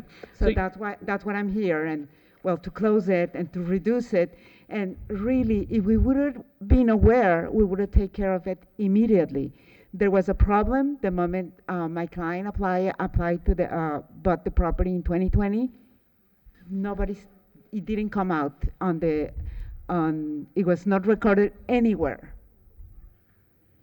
And if you see the summary of development on the city, the last time there was something on the record was October 13, 2018, and there's nothing else written in the record until January 10, 2023, that the lien was recorded. So there was no way that we knew anything. Even when I was dealing with Valerie Luster last year for the code violations that were on the property, and we took care immediately of everything, and we repaired everything. We even have a new roof and everything. We put a new roof and everything. There's nothing on the city, and nobody ever told us about this issue. Does the city have anything to add about why the lien was recorded so late? And why we were never advised, because we were still owners. Well, like I explained to the gentleman before you, there never would have been any orders without a finding of that you had been properly noticed of the hearings, but. Yeah, and it was coming from the previous owner, so, you know, the real problem was from the previous owner, the land trust. Well, they're not, yeah, the land trust, yeah. Land trust, in the lien record, in the lien recorder that I just gave you, it's the land trust, with an address in Fort Lauderdale, 805. Right. I have their warranty, I have a copy of their warranty deed here. Special Magistrate, the city would certainly say that, you know, the order that exists is still a cloud on title, and any title company doing their due diligence would have found that. We have many title companies that call into the city doing that due diligence to double check on code enforcement cases. It's still a cloud on title, even if that lien wasn't recorded until sometime later. Yes, ma'am. That's how we discovered it right now, because of the title company checked the lien, did a lien search, and find out the lien recorded at the city, the lien recorded. We were so surprised. And yes, I agree. In 2020, somebody should have found it, and nobody did. I don't know. Well, then perhaps that's an issue with your title company. Well, but the title company wouldn't, I mean, technically there's a prohibition on having ghost liens too, right? There's a prohibition on having ghost liens. So if there's a lien, it needed to have been recorded timely. Her issue is she's saying that she represents the owner who bought it in 2020, and had the lien been recorded sooner, they would have been on notice when they purchased it. Yes, yes. Wait a minute. She represents the, not... Nadia Delil, Solan LLC. Yes, Solemn LLC, who bought it in February 2020. Okay. The lien wasn't recorded until 2023, but she's contractually obligated to pay the lien. My point is that if the city had a lien, I agree with you that it's a cloud on title and they can do a municipal lien search, but the city also has a certain obligation to record the lien. So that was my question, was why did it take, what was the delay in recording the lien, I guess? And I guess knowing that, what's the city's response to reduction? Can I take a moment just to look at a different database? Sure.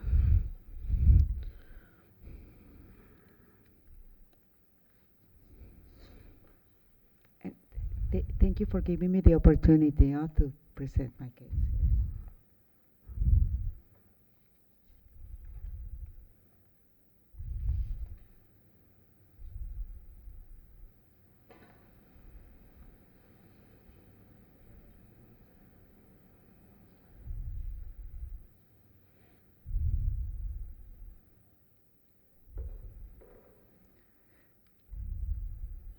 Somebody left this. Should I give it to you? I don't know, it was there. Should I just leave it there? Okay. Okay.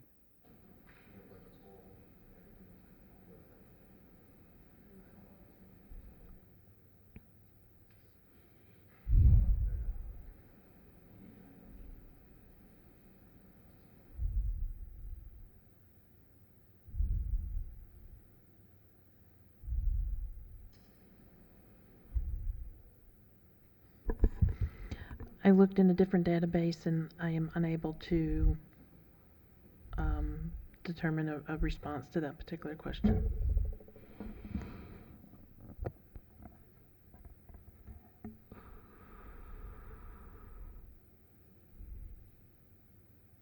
And you bought this, you bought it as a warranty deed, so you had title search. Was there a mortgage on the property? Excuse me? You had a title search done on the property when your client purchased it? I suppose so. You know, as they say, title companies do it. Do it. Otherwise, there wouldn't be a title insurance. I'm sure there's a mistake from somebody, you know, at that time, but obviously it's not really our fault.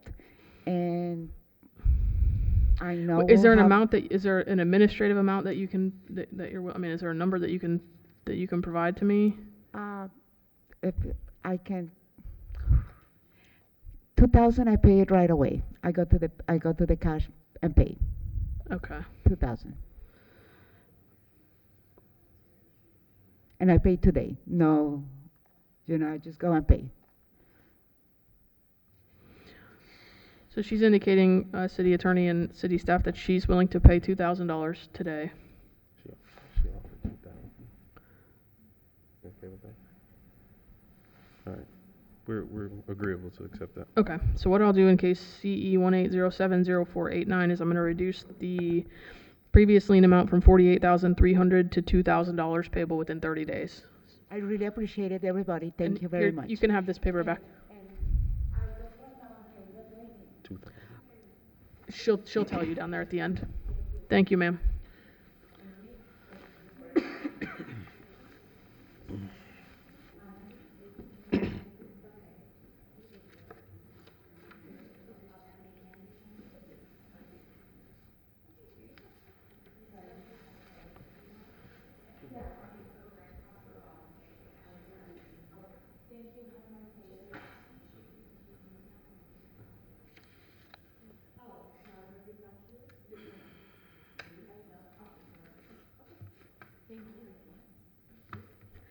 Okay, and finally, agenda item number 7, case number CE 1909090179, case address is 1487 North Mangonia Drive.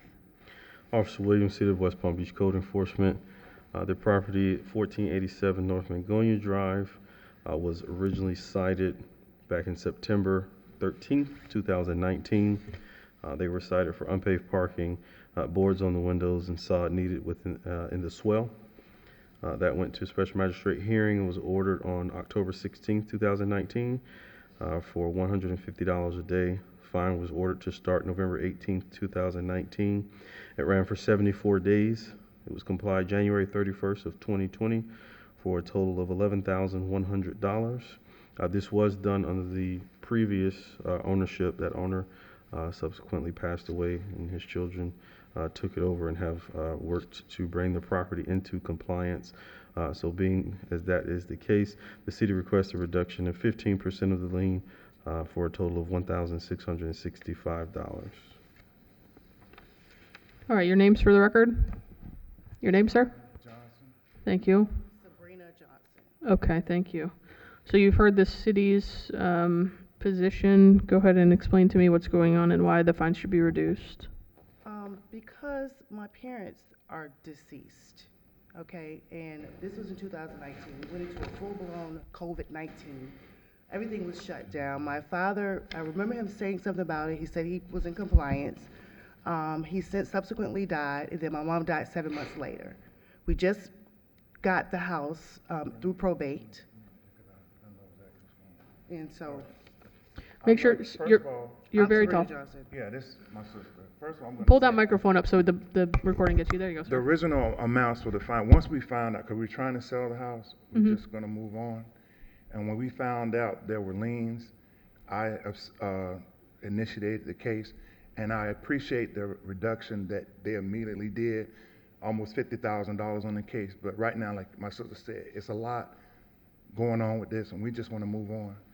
Monetarily, I'm spent. I resodded the lawn, everything they have asked to do. The water was off, so the grass died, and I tried to wait to see if I could bring it back once I got the utilities restored. It didn't happen, so I had it resodded last month.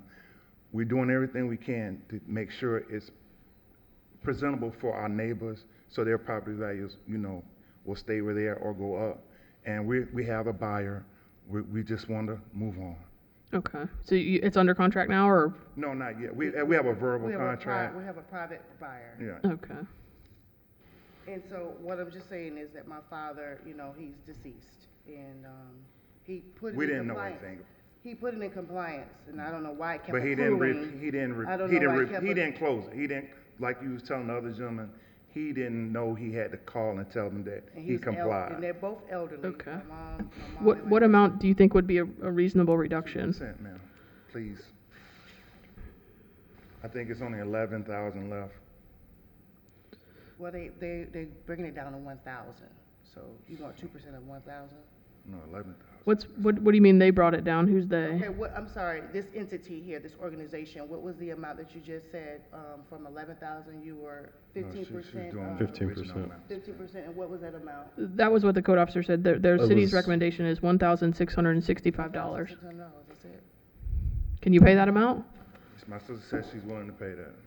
All right, for consistency purposes, I'll reduce it down to further from that. I'll reduce it to $1,000. Can you pay that within 30 days? I can We're pay it gonna, now. she said she's gonna take care of it now. Okay, within 30 days. Thank And just, it doesn't, you can't pay late. You have to do it now. So if you need more time, tell me now and I'll give you more time. I'm gonna go right now, use my card and pay it. Okay. Will I be able to get a notice of clearance so we can give it to the person for prospective buyer so we can move on? She got us. Okay, thank you. All right, thank you. Special Magistrate, I that appreciate everything that y'all have done. Thank you. Good luck to you guys. Thank you. All right, thank you. That concludes the agenda today, Special Magistrate. Okay, thank you. With that, we'll stand adjourned at 1:29. Okay, sir.